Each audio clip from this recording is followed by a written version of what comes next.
City boy with a country swing. First we went from the court to the bikes, back to the course of my younger days. Lived through it all, but still nothing changed. Forever be me till I'm in the grave. Face on my problems, don't run away. Stand on my feelings, don't need a chase. Just shoot me straight. I'm like an acrobat, a circus act, like they got me in a cage. I could go tit for tat, the gift the gab, but can't give it to the hate. I'ma just tip my cap and dip right back to my little happy place. Back on the 9 to 5 again. Steady just working for Saturday. I've been going through the motions, trying to find my way. Never notice if you notice, start smiling way. All dry, stay focused, setting my little pace. And now all I have to say, I was a boy with a plan, that turned me into a man. And man, I keep winning and winning again. Whoops, I did it again. On business is right where I stand. Never been slipping on sand. And man, I keep winning and winning again. Whoops, I did it again. I was a boy with a plan, that turned me into a man. And man, I keep winning and winning again. Oops, I did it again. On business is right where I stand. Never been slipping on sand. And man, I keep winning and winning again. Oops, I did it again. Oh man, there he goes again. Every quarter records rolling in. Then the quarters get to rolling in. Turning change right to paper. Turning paper to the banks. I can't lie, sucker, save it. So I slip some in the safe, throw the key on my mama. Been worried, but she knows where I've been. I've been grinding down dirty, stay awake till I can. Swear I'm tired, been hurting, but I stick to the plan. All my life, I ain't worried, leave the earth where I stand. I've been going through the motions, trying to find my way. Never notice if you notice, start smiling way. All dry, stay focused, setting my little pace. And now all I have to say, I was a boy with a plan, that turned me into a man. And man, I keep winning and winning again. Whoops, I did it again. On business is right where I stand. Never been slipping on sand. And man, I keep winning and winning again. Whoops, I did it again. I was a boy with a plan, that turned me into a man. And man, I keep winning and winning again. Whoops, I did it again. On business is right where I stand. Never been slipping on sand. And man, I keep winning and winning again. Whoops, I did it again.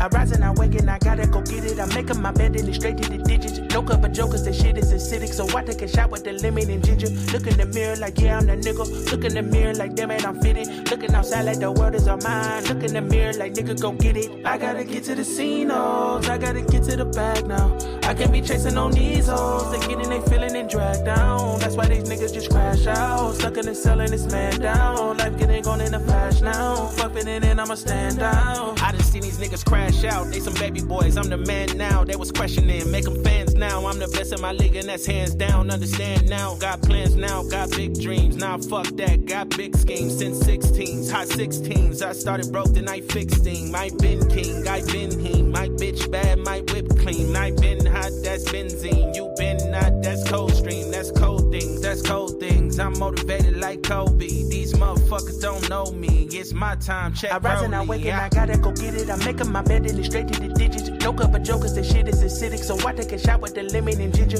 Look in the mirror like, yeah, I'm the nigga. Look in the mirror like, damn it, I'm fitted. Looking outside like the world is all mine. Look in the mirror like, nigga, go get it. I gotta get to the scene, oh, I gotta get to the bag now. I can't be chasing on these hoes. They getting they feeling and dragged down. That's why these niggas just crash out. Stuck in the cell and it's man down. Life getting gone in a flash now. Fuck it in and I'ma stand down.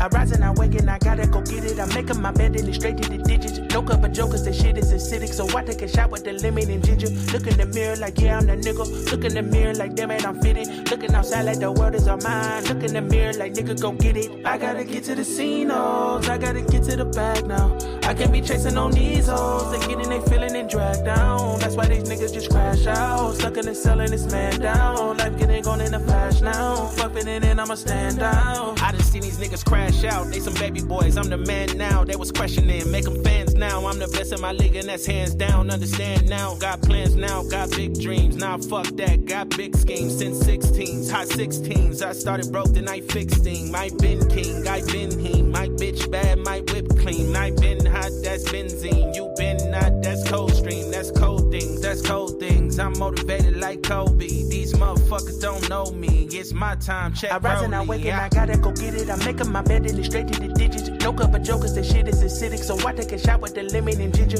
Look in the mirror like, yeah, I'm the nigga. Look in the mirror like, damn it, I'm fitted. Looking outside like the world is all mine. Look in the mirror like, nigga, go get it. I gotta get to the casinos. I gotta get to the bag now. I can't be chasing on these hoes. They getting they feeling and dragged down. That's why these niggas just crash out. Stuck in the cell and it's man down. Life getting gone in the flash now. Fucking it and I'ma stand out.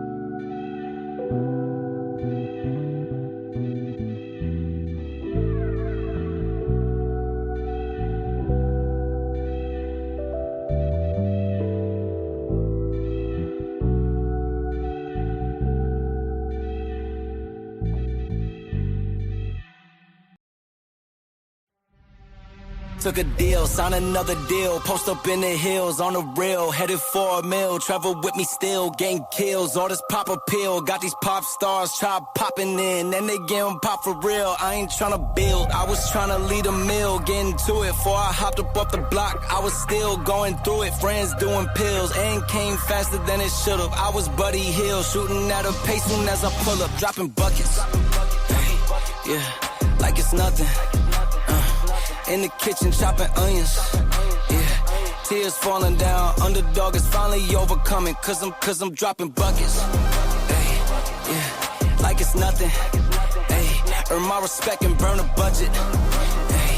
Tears falling down, underdog is finally overcoming, baby, yeah, I'm dropping buckets. Drop some cash for me, don't worry about my past for me. I'm driving with no gasoline, this life I live's a fantasy. Yeah, I do this for my dogs, all my day ones and my family. My life gon' live through them if I end up in any tragedies. I hope y'all understand this shit got bigger cause it had to be. I always knew I had it, but just not at this capacity. I recognize the gravity, closer to the summit, stacking chips and counting nuggets. I've been stunting, baby, cause I'm dropping buckets.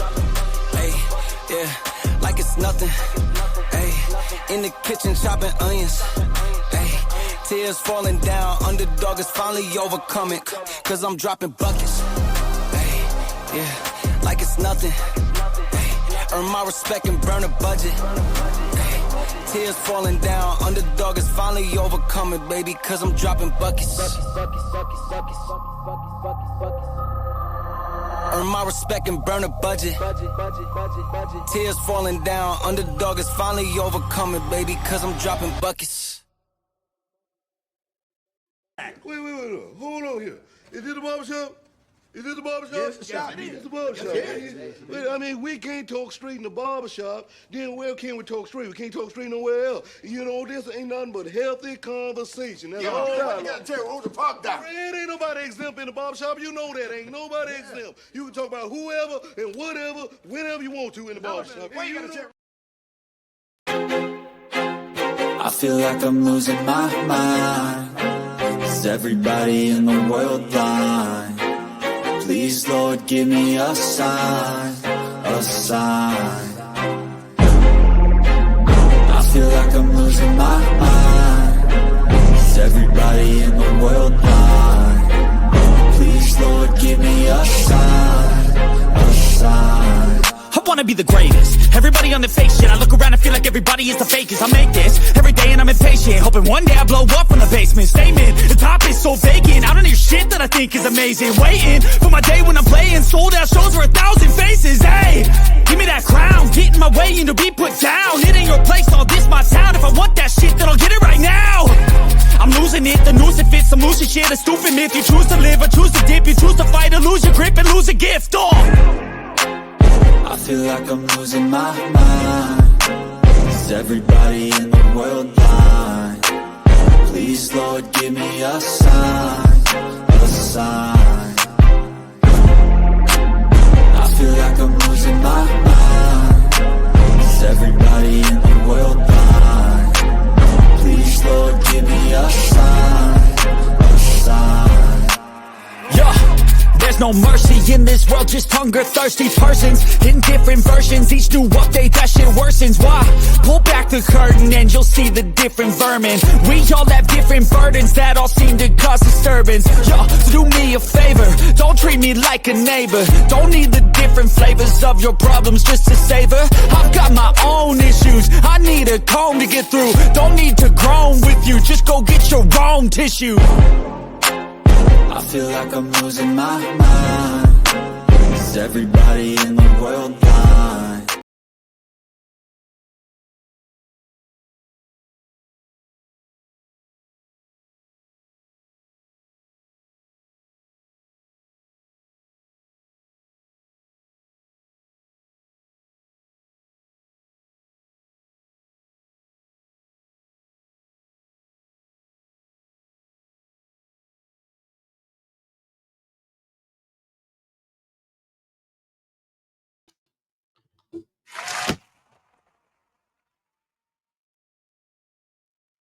What's going on? What's going on, people? What's popping? What's popping with you?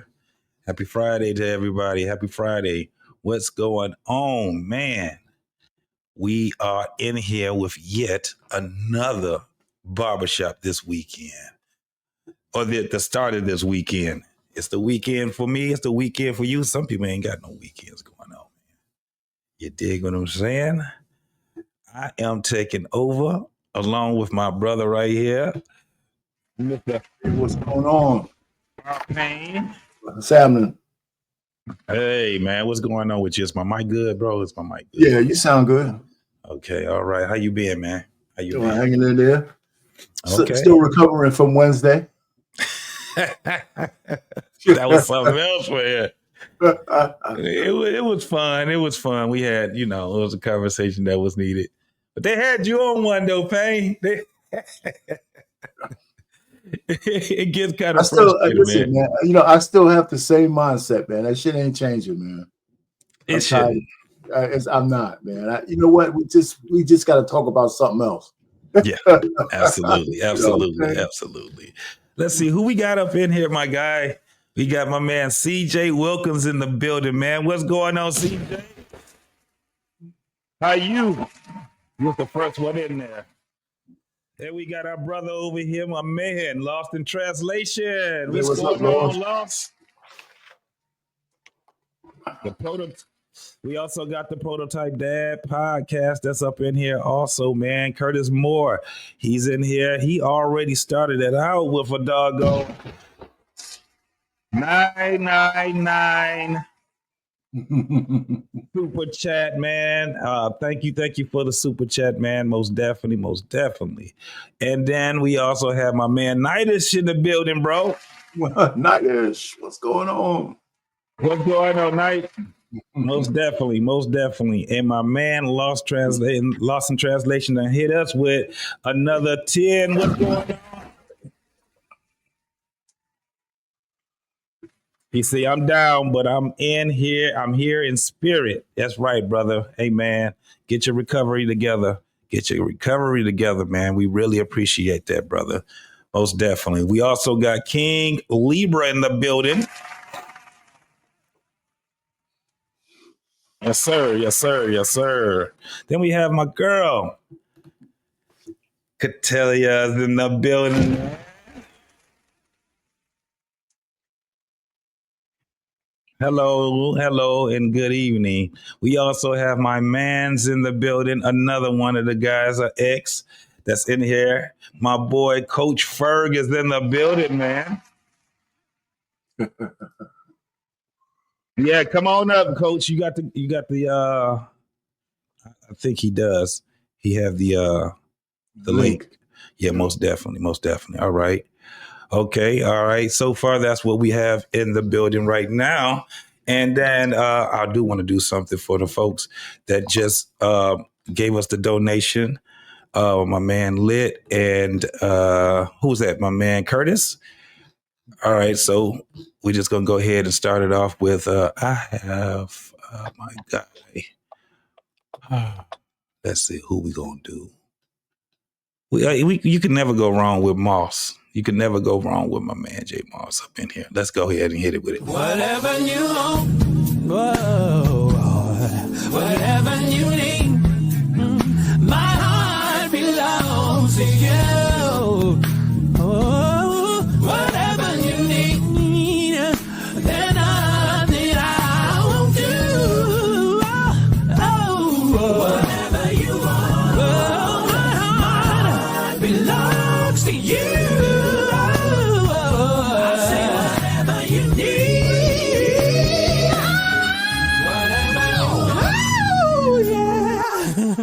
Whatever you need, my heart belongs to you. Whatever you need, there's nothing I won't do. Whatever you want, my heart belongs to you. All right. Oh, and we also have another $5 from my man Arpay, Marriage, Politics, and Sports. Also, they gave us another $5 up in there, bro. That's good. That's good. Thank you, sir.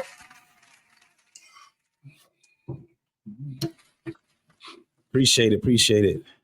Everybody's been in my pocket since the beginning of the year, so why not be at me? keep the party going. I sound like the guy in Malcolm X. Get out of my pocket. I'm serious. Everybody, man. I'm just looking around throwing money at people now, man. Bro. So get me while I'm hot. Right. You probably can write it off. Shit, I don't know.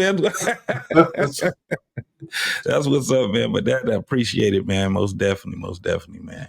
But yeah, man, that was kind of deep, boy.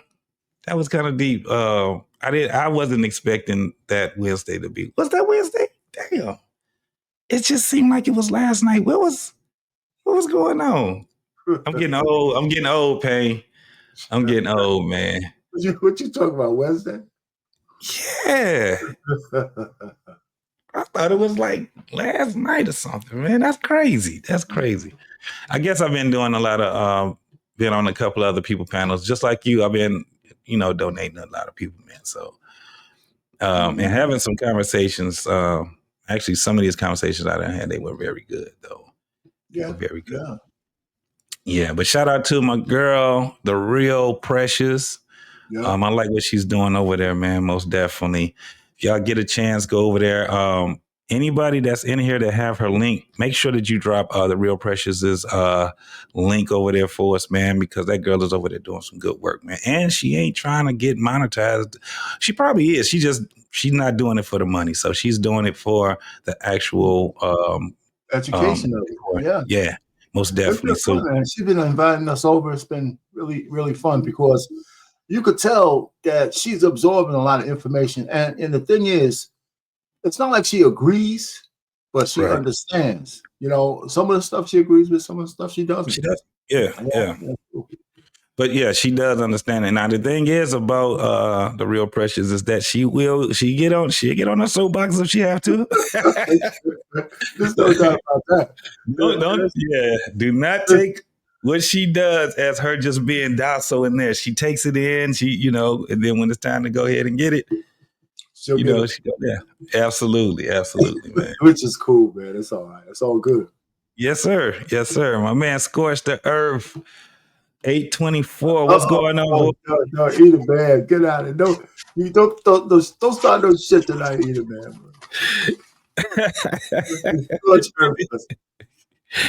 Scorch say a retired dancer, Mr. Moss, And his number one side, what do you say? The number sidekick? No stripping, JT. I'm not, man. I'm too old for all of that stuff, man. Either, man. Shoot. I got enough broken mirrors in my house. Hey, look at the Eater Man. Here he is. He's gonna start some shit tonight. Eater Man coming over here. What's going on, Eater Man? What's going on, brother? Eater Man, come on. He be over there. He be trolling people a lot too, boy. He sure do. What's going on to my homeboy, man? Mr. He Said is in the building. See, he said, there you go. There you he go. Said, Mrs. She Said, hey, look, I love that family over there, man. They're doing their thing. Yes, sir. Yes, sir. You guys get a chance. Also follow them too. Mr. He Said, please drop your link in there, man, so you can get some people to come over there, listen to some good music, and get in there and get some education too, man, because you and the wife is really doing some real stuff over there, man, most definitely. You know, so yeah. Eater Man, if you want to, man, you can pop up over here too.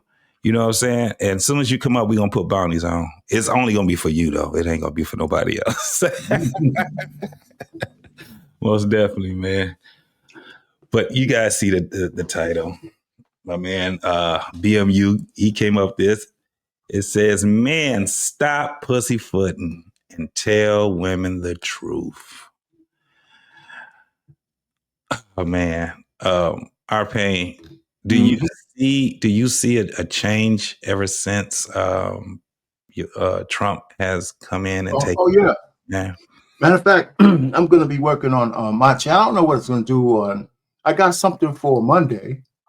I have some link issues. I got to get that fixed. But I got something for my Monday show here. And then I have something on my own channel I'm going to do. But I like this new discussion that we're having about masculinity and how the Democrats lack masculinity at their leadership. Mm. And how let me tell you, just because you asked me that, I see a lot of, you know what? Black women hate Donald Trump because he's a man. Because he's an unapologetically masculine man. They can't stand that shit because they're used to men kowtowing to their bullshit. So it kind of fits into this narrative of today, like especially since most of the black men today have been raised by just single mothers, a lot of them, too many of them.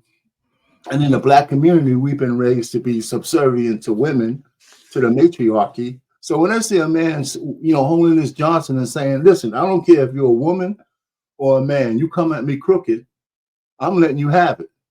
Yeah. And that's exactly what Donald Trump does, right? And some of the guys. And so on a Democrat side, they give us Tim Walz, Mr. Tampon in the bathroom. Yeah. He's equally comfortable, extolling the LBGYNs and extolling gayness. Mm-hmm. And on the other side, we're getting that shit out of everywhere, Yeah.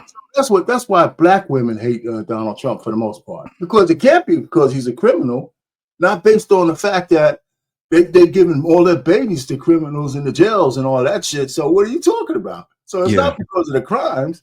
It's because he's an unapologetically masculine man. That fucks him up.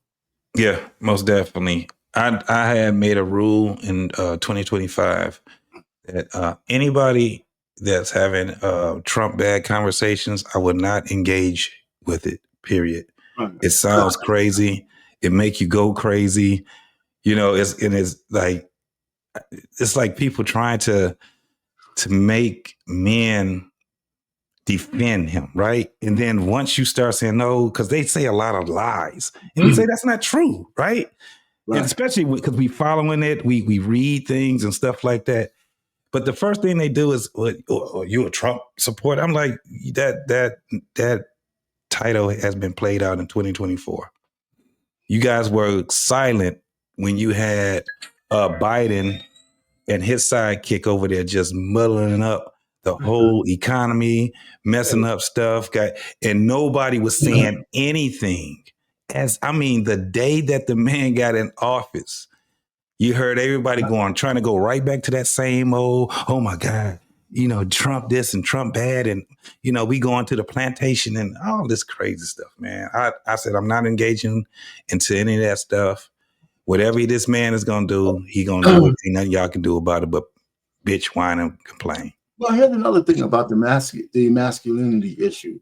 If you go to anyone, and this is not racially biased, being a racial point, across the board, if you ask the Democrats why men voted for Trump instead of Harris, they always point to misogyny or sexism.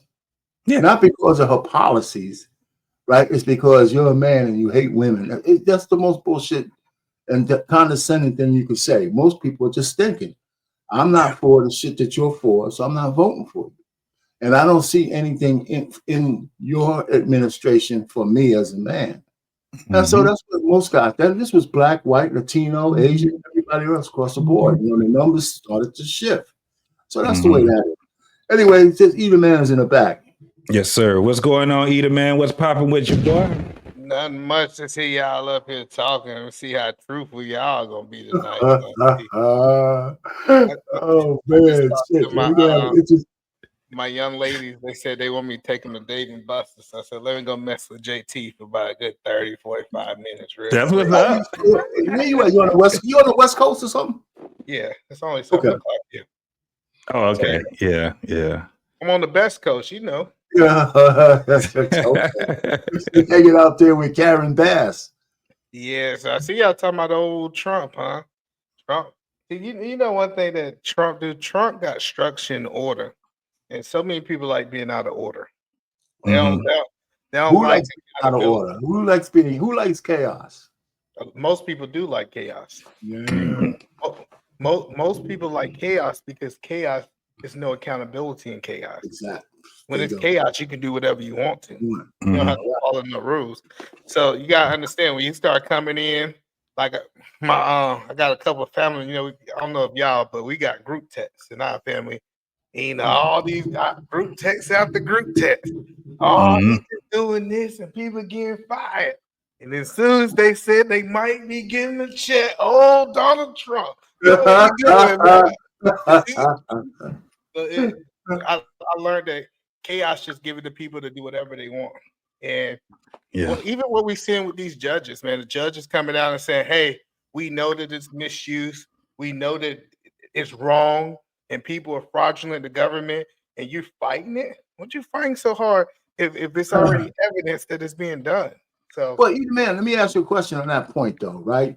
I think some of the judges are overreaching, but I think it's part of how the system works, right? If there's an overreach on the executive branch, then you put a judge out there to say, wait a minute, let's look at this a little closely. And if it's not at the right level, you elevate it. That's how the government is supposed to work. But there's some overreach, definitely, with some obscure federal judge in Podunk, Alabama, trying to stop the whole national agenda. I have an issue with that, and so does the Supreme Court. I'm starting to hear rumblings from the justices saying they're overreaching, and that's why Trump is winning a lot of these appeals. Well, no. So the problem is a lot of this. See, y'all got to understand game. I ain't gonna tell you what I do, but I know game. A lot of these judges, Seattle. So the state I'm in Washington State. I live in Washington State. Seattle judge got involved is because they want to hide their hand. You got to understand, I can't stop Trump. I just need you to delay it so I can clean up my books a little bit. A lot of people don't understand that a lot of this stuff is that's like, hey, man, I'm going to get in trouble after we start filling out because you got to understand, first we find out where the money is, then we go start seeing who got the money. Right. And then I think what we're going to see is it was a lot of corrupt judges. It was a lot of, how do you make $200,000 a year in a year, and then all of a sudden you work $20 to $30 million as a politician? So you got to start these questions. You got listen. I'm the best. I know how to invest, and I'm turning $1 million to $30 million. It's real stretch. So those are the questions that people are starting to ask: is who got these kickbacks? Yeah. And you got to understand when you start turning it over, what happened? If I go outside right now and I turn the brick over, you know what's going to happen, Arpain? The roaches are going to run. They go scramble. And we see a lot of scrambling roaches right now. That's what's going on. Yes, sir. Hey, we got the two brothers up in here. We got my man Prototype in the building. What's up, gentlemen? What's building. What's up? What's up, fellas? Kicking with my uncles tonight. That's Y'all right. keep me out of trouble. What's up, fellas? How y'all doing? What's going on, well, man? How y'all doing, man? You know, I started doing myself is like on my channel. I'm starting to do this reaction videos. I call it political reactions to like the press conferences and stuff. And I kind of ferret out what's going on. Some of these press conferences, I do it during the middle of the day, like before. So, you know, I got the leeway to do that because I don't have to work.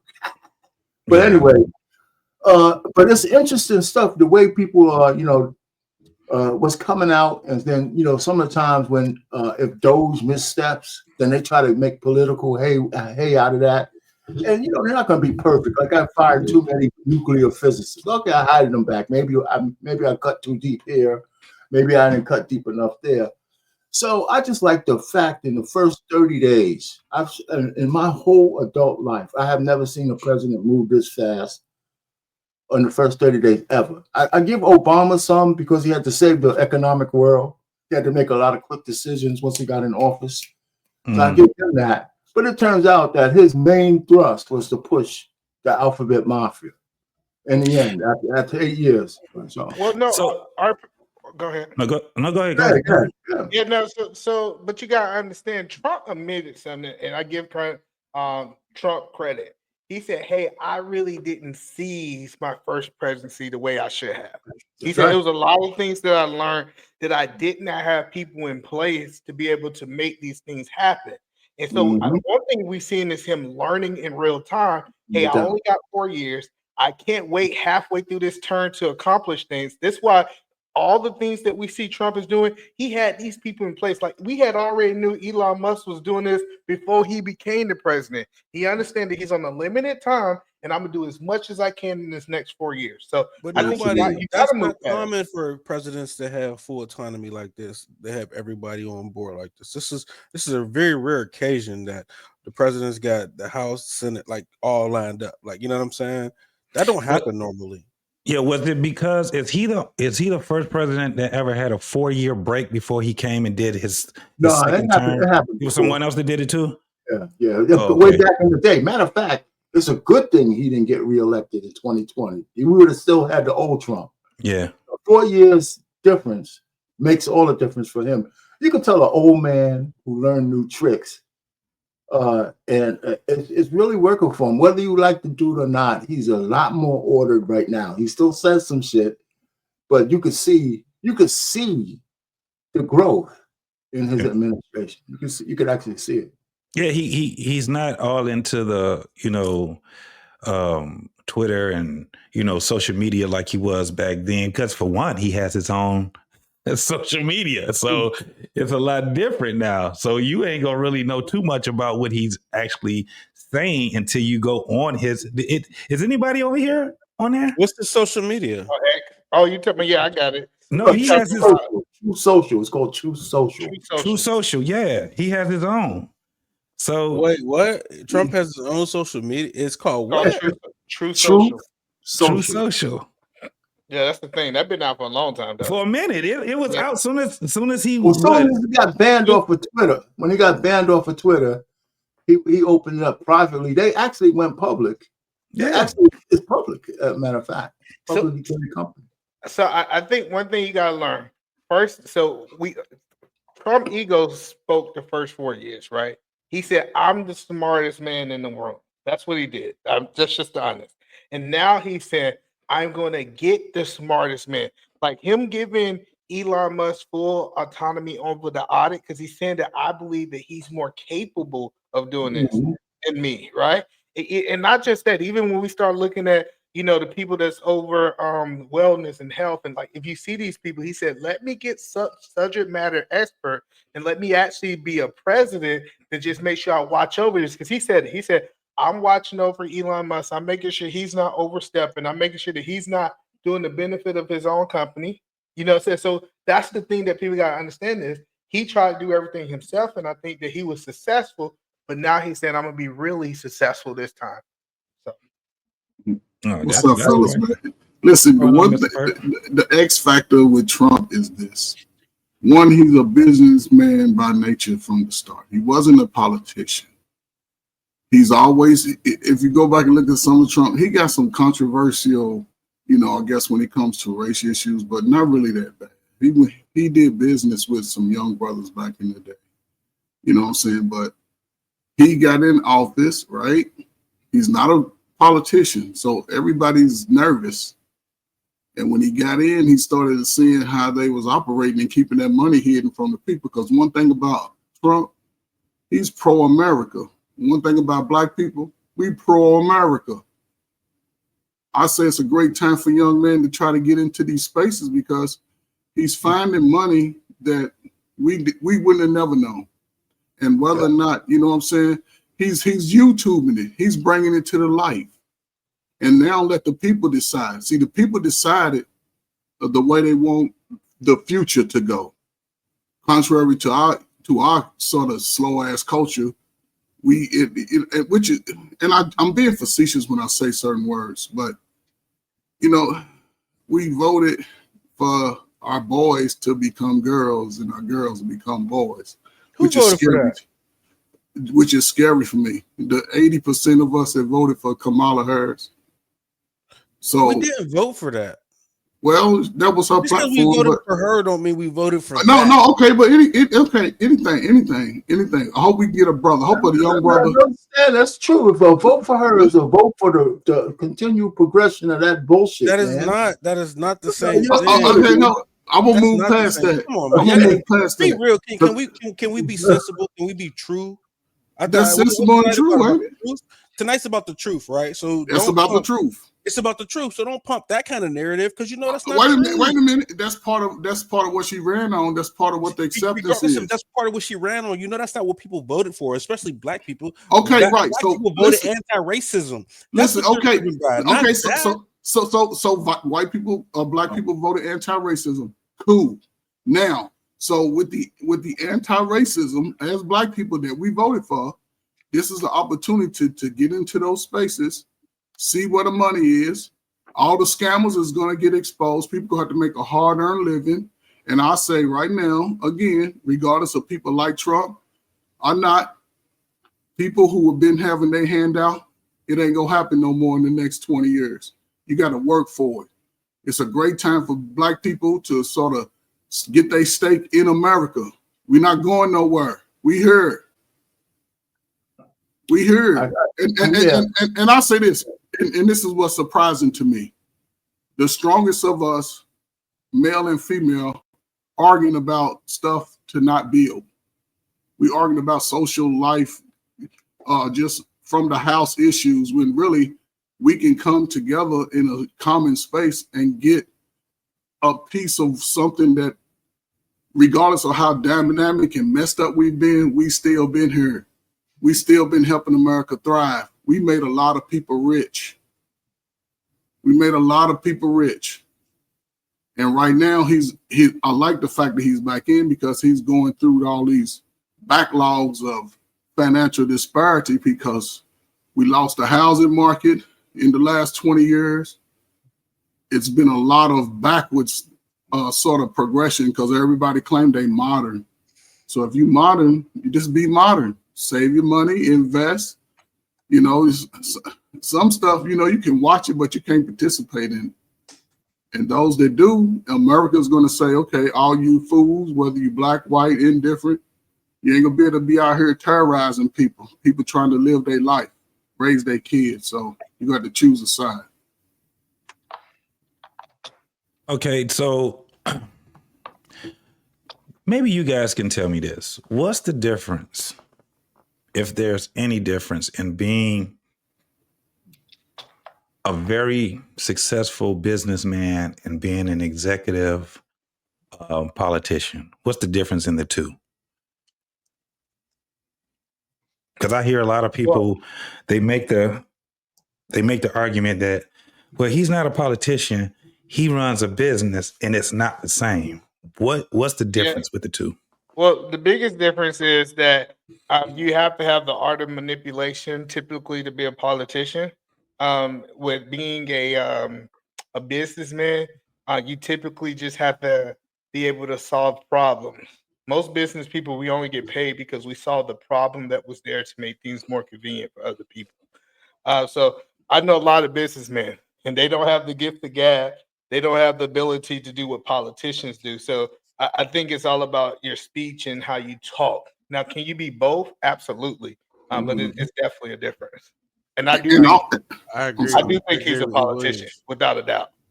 Yeah. Mhm. And also, a businessman can provide a service in exchange for goods or monetary benefit. See, a good businessman, his services that he provides is top notch. If you can get top notch in your service that you provide, whether you the cleanup man or you the man that can build a computer, if you can have your business plan set and going forward, and you stay focused on that for 4 to 5 years, all your money will change. Yeah, I'm telling you, I would add this, right? If you take look at, advantage.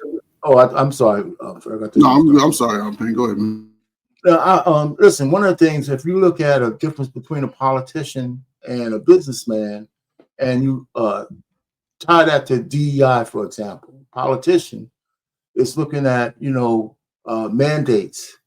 Businessman will look at organic DEI. What's best for my business? A diverse workforce, because my product is for everybody.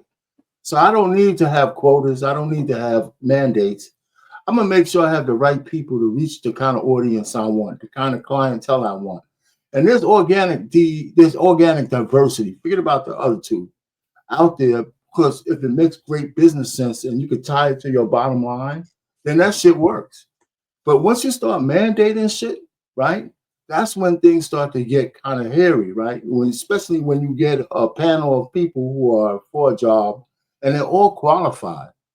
And then when the most qualified is not the real it's not the real goal. It's just to get a whole list of qualified people. And I'm being ungenerous when I say that, right? Because in a panel of qualified people, there is a thing as most qualified, right? And if that most qualified gets disqualified because you have to have a seat for a rainbow or a seat for a woman or a seat for a black, then you start getting into these hairy issues. I know for a fact that the CEO of the NASDAQ has that with her board of directors.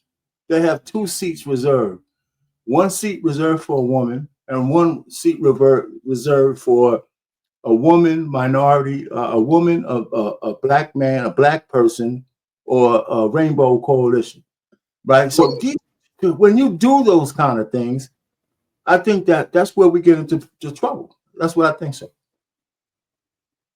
Yeah, my man, lost in translation. He says, look at China's infrastructure compared to ours. We had a head start. China is living in 2050, and we're living in 1998. I kind of agree with that right there, Lost, for real. We have to start. We gotta get better when it comes, and that's in all infrastructures, man. Especially when it comes down to our education. It sucks. Our education for our kids, it really does suck right now. I think that has a lot to do with culture too, though. I think America's so split up and diverse in culture that China can stay on one track mind and get things done a lot faster. You know what I'm saying? So the diversity in cultures in America and with the racisms and everything else we got going on plays a huge part in why we progress and don't progress in certain areas. I agree with that. Yeah. Mrs. Locks is in the building. Thank you you for coming you up. Don't agree with that? You don't agree with we would have universal health care if some people didn't think I don't want to share that kind of benefit with black folks? Period. Right. Period. No. The reason you don't believe that that's true? Well, let me tell you why I disagree with what he said, right? I disagree with him because China's a dictatorship. When you got one person driving the ship and you don't got to vote, I can advance a lot quicker. When I have to be able to wait 3 to 4 years before I can move policy forward, it's going to take me a lot longer to move forward. So this idea that China's a lot farther is because they have one person making the decision instead of a board of people voting. So You that's disagree why they're with me. You disagree with me. No. So what I'm saying is the reason that it is this way is not because China's better. I would never want to live under China's system where the American people would not have a say-so on the advancement of the country. I actually think we figured it out. But I didn't say they were better. I just said they're able to move differently because it's less diversity in their culture than we have here. But that's a bad thing. That's what I'm telling you. That's a bad thing. The reason I'm not saying it was good or bad. Law said Okay. it was a good, like China's living in the future and we're not. I'm Yeah, saying no, a lot of people to move is because they have less. What both of y'all saying is correct though. That's what I'm saying. The same thing. Yeah, I'm saying, but I'm responding to the whole thing, not just what you're saying. And I'm just telling you, if we had just a dictatorship where one person can make a decision, we'll still be slaves. It's still people, they still have a slave class in China. So I kind of get that we saying that it's good, but they got people, we know about the warehouses. Let's not act like we don't know why they're able to get ahead. We don't know no billionaires outside the government, people who kind of in the government in China. So I kind of like the free enterprise that we have here in America, that we can go out and compete. You really can't just go out and say what you want to do and compete in China. You don't have that option as a citizen. Yeah, I agree with that totally, Eden, man. But here's the problem that I've seen some coming up from having to work with my hands and do things on my own. I don't think, especially in this modern time, because everybody say the future, the part of and I'm just speaking on education, the part of the education that fails young Americans in high school. It's not a sit at your desk, listen to the teacher write these old dumb notes that don't mean nothing. It's more interactive. But again, we got a chance for the next 4 years to find something that we can agree on. Is I don't care if you damn generation today, generation 50 years ago, everybody alive, especially the man, that we supposed to be men to make a transition. We're going to have to just stand and ask for something when it regards to some policies to be changed, something that we can get our trades, get our skills set up, man, and opportunity to own homes and all these old dumb prison sentences, man. But it's going to take brothers who are really demanding for themselves to go ahead and do it. That's what I'm saying, Coach Bird. I really don't want everybody to succeed. I know y'all can say this selfish, right? I know y'all can say that this selfish is, but the reason I can make so much money and do so much things in this country. Well, before y'all go on, let's read the super chat, then I'll go back. Yo, no, let him finish that. Let him finish what that last part he was saying, then we good. All right. Yeah. So the point is, you got a choice here in America. Either you can succeed or you can't. Like, we can't force everybody to get on page to succeed because everybody's just not built that way. I'm not talking about that, but everybody needs to have a sort of and I'm talking, I'm talking about learning how to think individually, do constructive things, participate in positive things. That can be taught at an early enough age. But here's the X factor. I'm just bringing this back into it. Until we can vow to get some policy change with father and son mandatory relationships, if the sisters don't help, I'm telling you, that's the number one thing that I see a lot of people struggle with from 21 to 41. They didn't have a relationship with pops. And if that could change right there, man, we'll take over. And either man, think about it. We all got children. We want our children to be successful, and we want other people to help them be successful, just like it is. Because everybody can eat in America. Everybody. And the ones that choose not to, they'll have to play cat and mouse because people push them aside. So you got my man Kasim. Thank you, Kasim, for the $10, bro. Appreciate it. He says, I remember what a former mayor told me about politics. He said, there's no permanent enemies and there's permanent friends. There's no permanent friends, only permanent interests. I never forgot that. That's what's up, bro. I really appreciate you, brother. What we gonna do, man? Let's get him white chocolate. Most definitely. Let's go.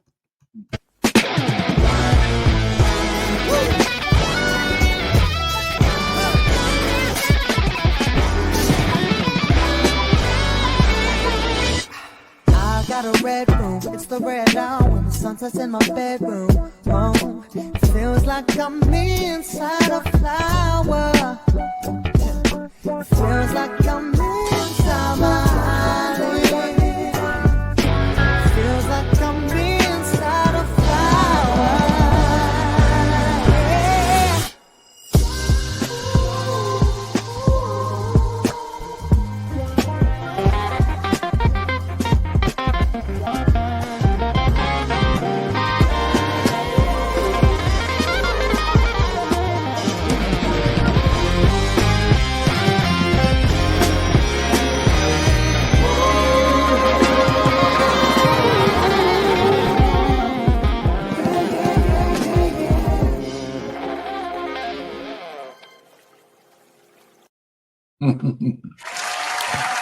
Hey, you guys can be just like Kasim, man. We do accept super chats over here. And we really appreciate those over there. So be like Kasim if you guys can. Please donate to the channel if you like the content and support BMU's channel, man. Most definitely. So let's finish up, y'all. What's going on? Yeah, so just to respond is, I think we do a really bad habit of this. we go to other cultures and we pick out the good, and we don't want to talk about the bad. And I get it. Yes, let's go. We hear this about America. Trust me, I done heard foreigners, especially in Africa, talk about how much money we make and all this, and they try to literally say all the good things about America, but don't want to talk about the negative.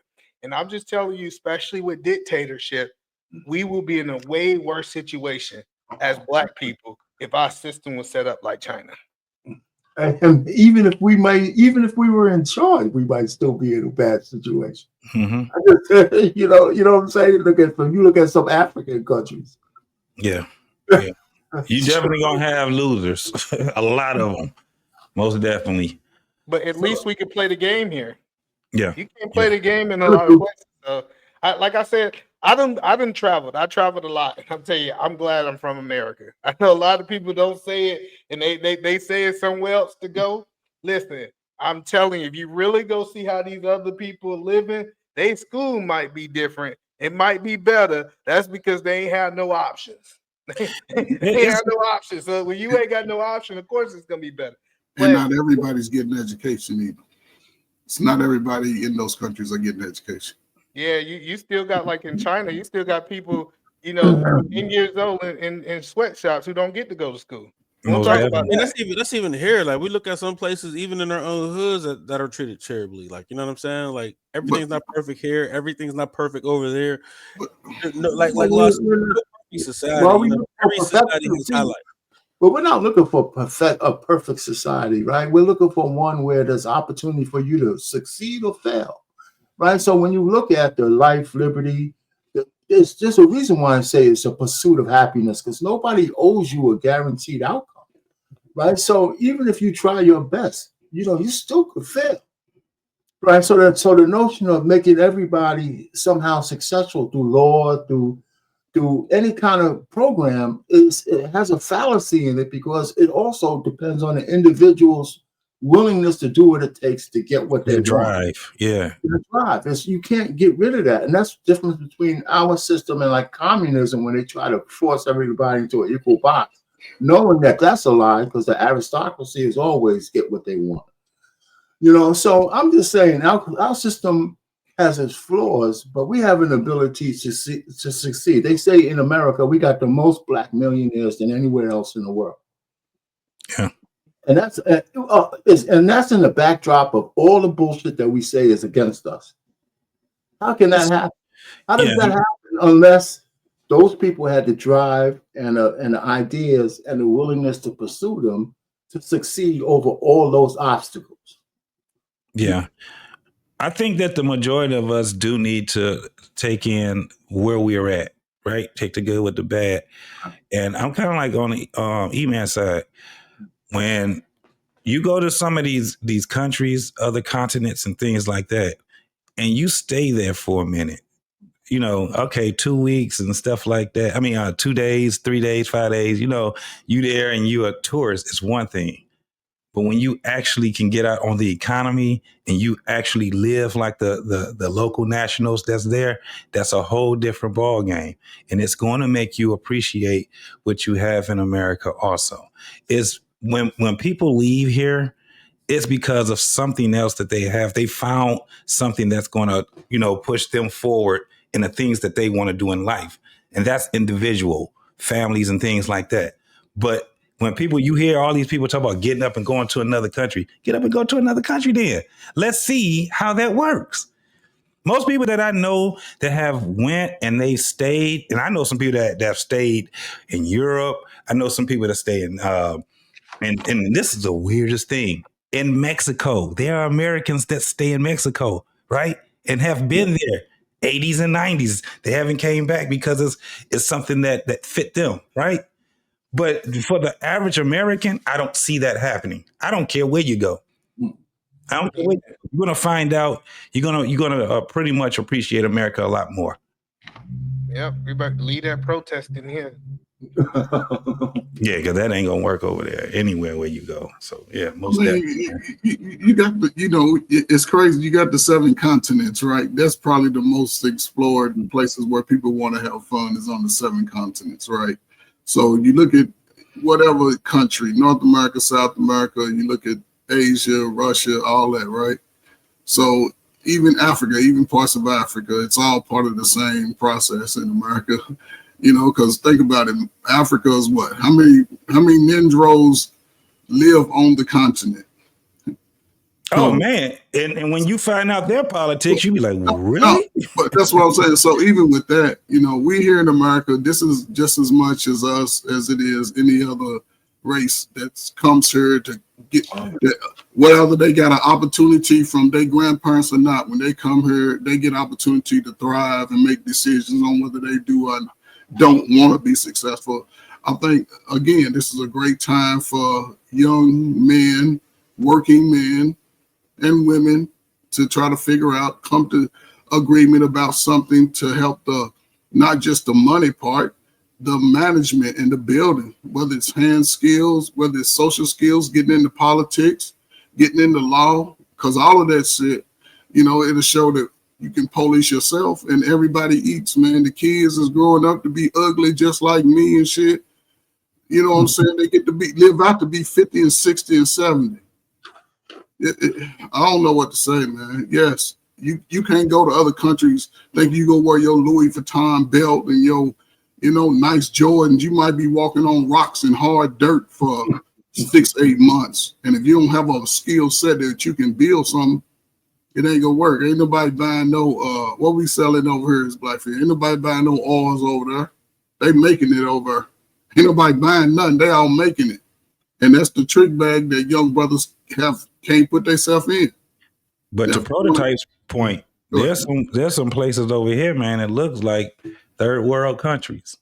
Like it's spots that's over here where you be like, what the? I mean, but that's probably hold on, where JT? Tell me the city that looked like Iraq in America.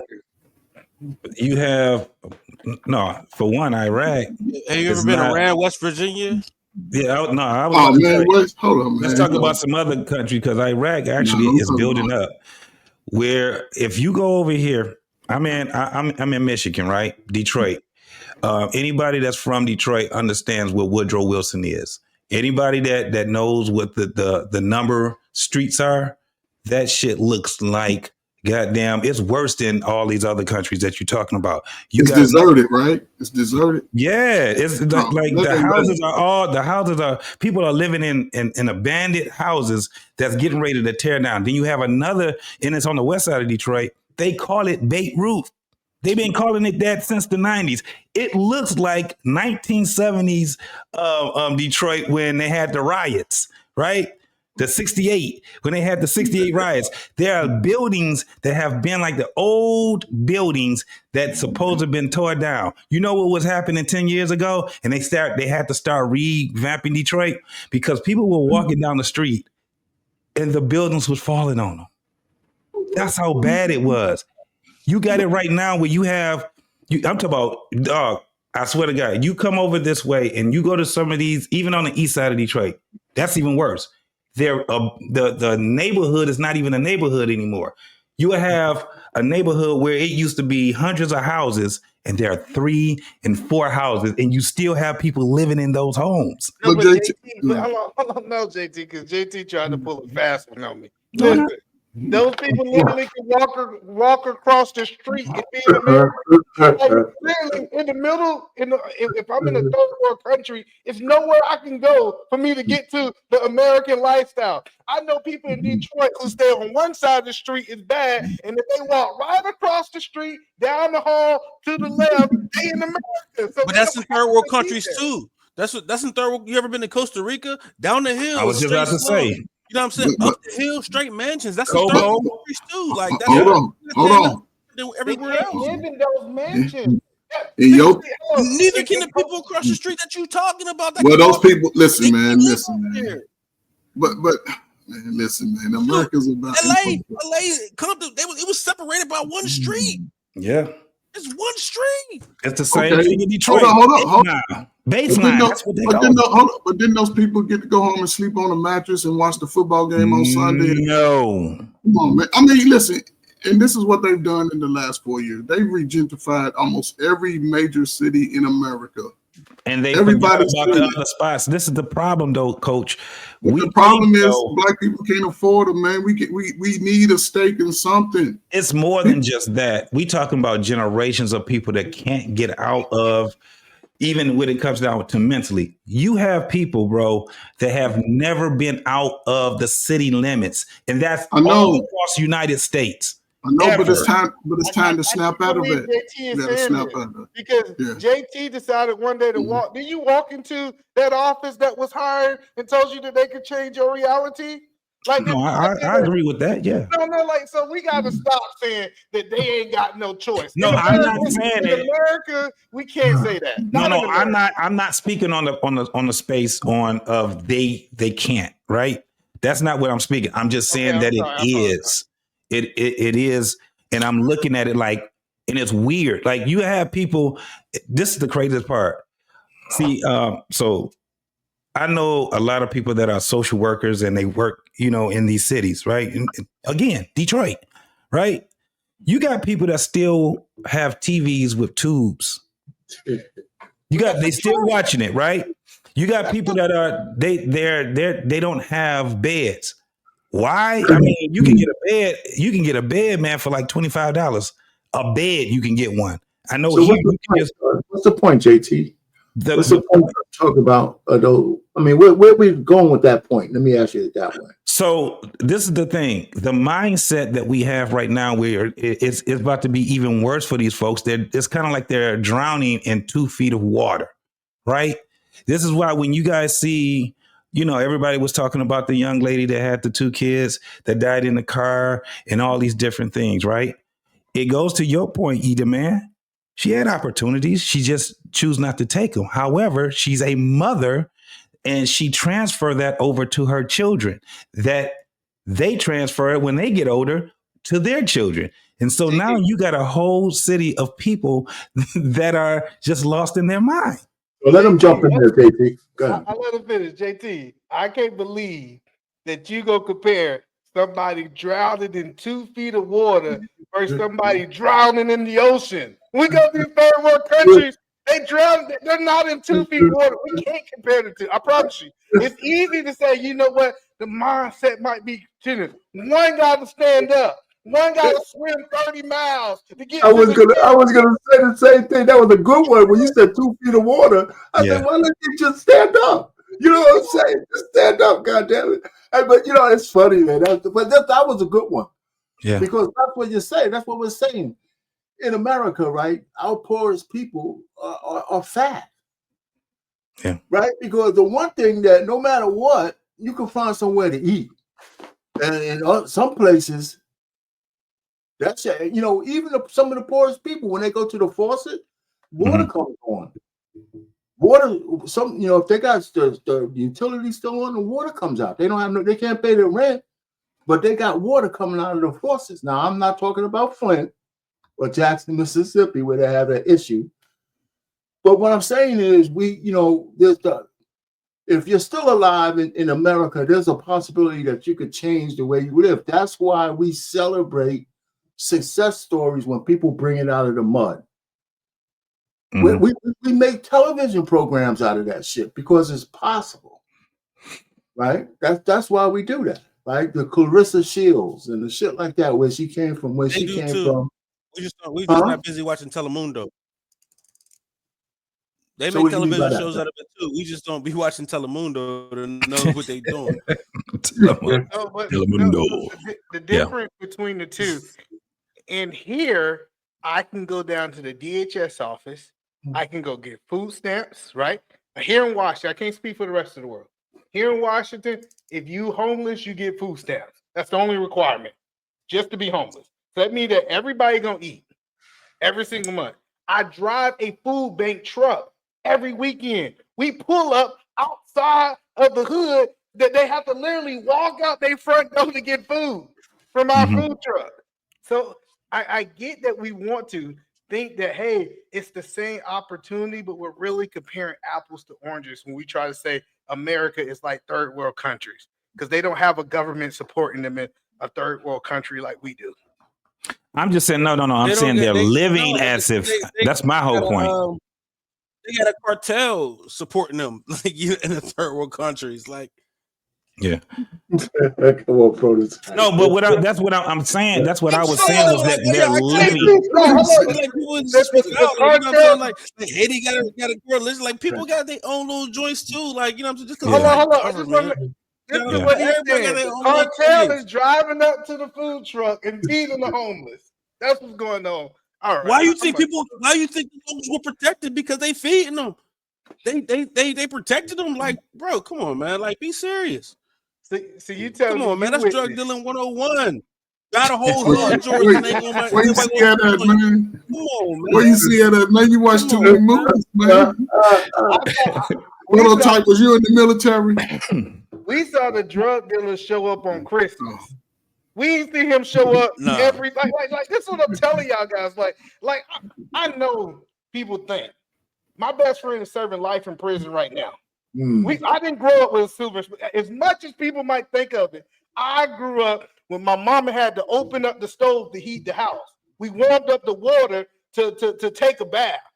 I came from humble believing. So you can't sit here and tell me that in America, that somebody in a foreign country in the middle of Zimbabwe got the same opportunity as me, that they wouldn't be bringing their ass over here. Because I don't see a whole bunch of Americans going over there to make a better life. Let's stop it. I wouldn't say that they got the same opportunity. That wasn't my point. Was that they were in their mindset is piss poor. No, JT. That's why I said that was my point of saying 2 feet of water. Right. All you got to do is just stand the hell up. Right. But my whole thing is that they're living as if they're in a third world country. But then that's a more mental thing. Yeah, it's mental. It's mental. Yeah, and so you have a whole neighborhood of these folks. That was my point. So this is the thing. It's a different mentality, though. We Americans, the lower class American, are lazy. When you go to these third world countries, they go work 12 hours for pennies on the dollar. So we trying to compare, like, say, these two got the same manager. No, he worked 12 hours. He just didn't get paid for it. Your ass sat on the couch. It's smoke weed, drink up all your favorite liquor, JT, and play music all loud. Taught your little son and daughter how to twerk and dance, since one of the big brothers or uncles or one of them perverts in the families over messing with the kids and shit. Come on, man. We got to give that lifestyle up. That ain't us in our nature. We got to change that. It's time, man. Yeah, third world countries, man. You see them on Instagram. They out there with flip-flops on with toes out, messing with steel. A brother can go, man, lay in the air conditioning. It's a whole lot of. I got a best friend, got 3 felonies, got an escape. This guy ended up being the manager of the city that used to lock him up. In a second-tier city, ain't a major city, but I'm telling you, anybody can change their life around. Just put in the work. Put in the work. You have to, especially a young man. You ain't got time to be sitting around listening to us old sad stories. You're supposed to see that sad story and make sure you don't have none going forward. That's it. That's how wisdom works. It works itself forward, not backwards. And you know, one of the okay, you good, man. I just so one of the things that, just to piggyback on what Coach Fred is saying, I think one of the things that deters people here in America is because they want to have a guarantee of success for their hard work. There's no guarantees. You just still got to move, and you might not succeed. But then then when you think about it, the fact that you moved in and itself is partly a success because you tried to change your life. And that builds upon itself, because then you say, well, this store is not necessarily what I want, but I know if I keep going, I might be able to open another one.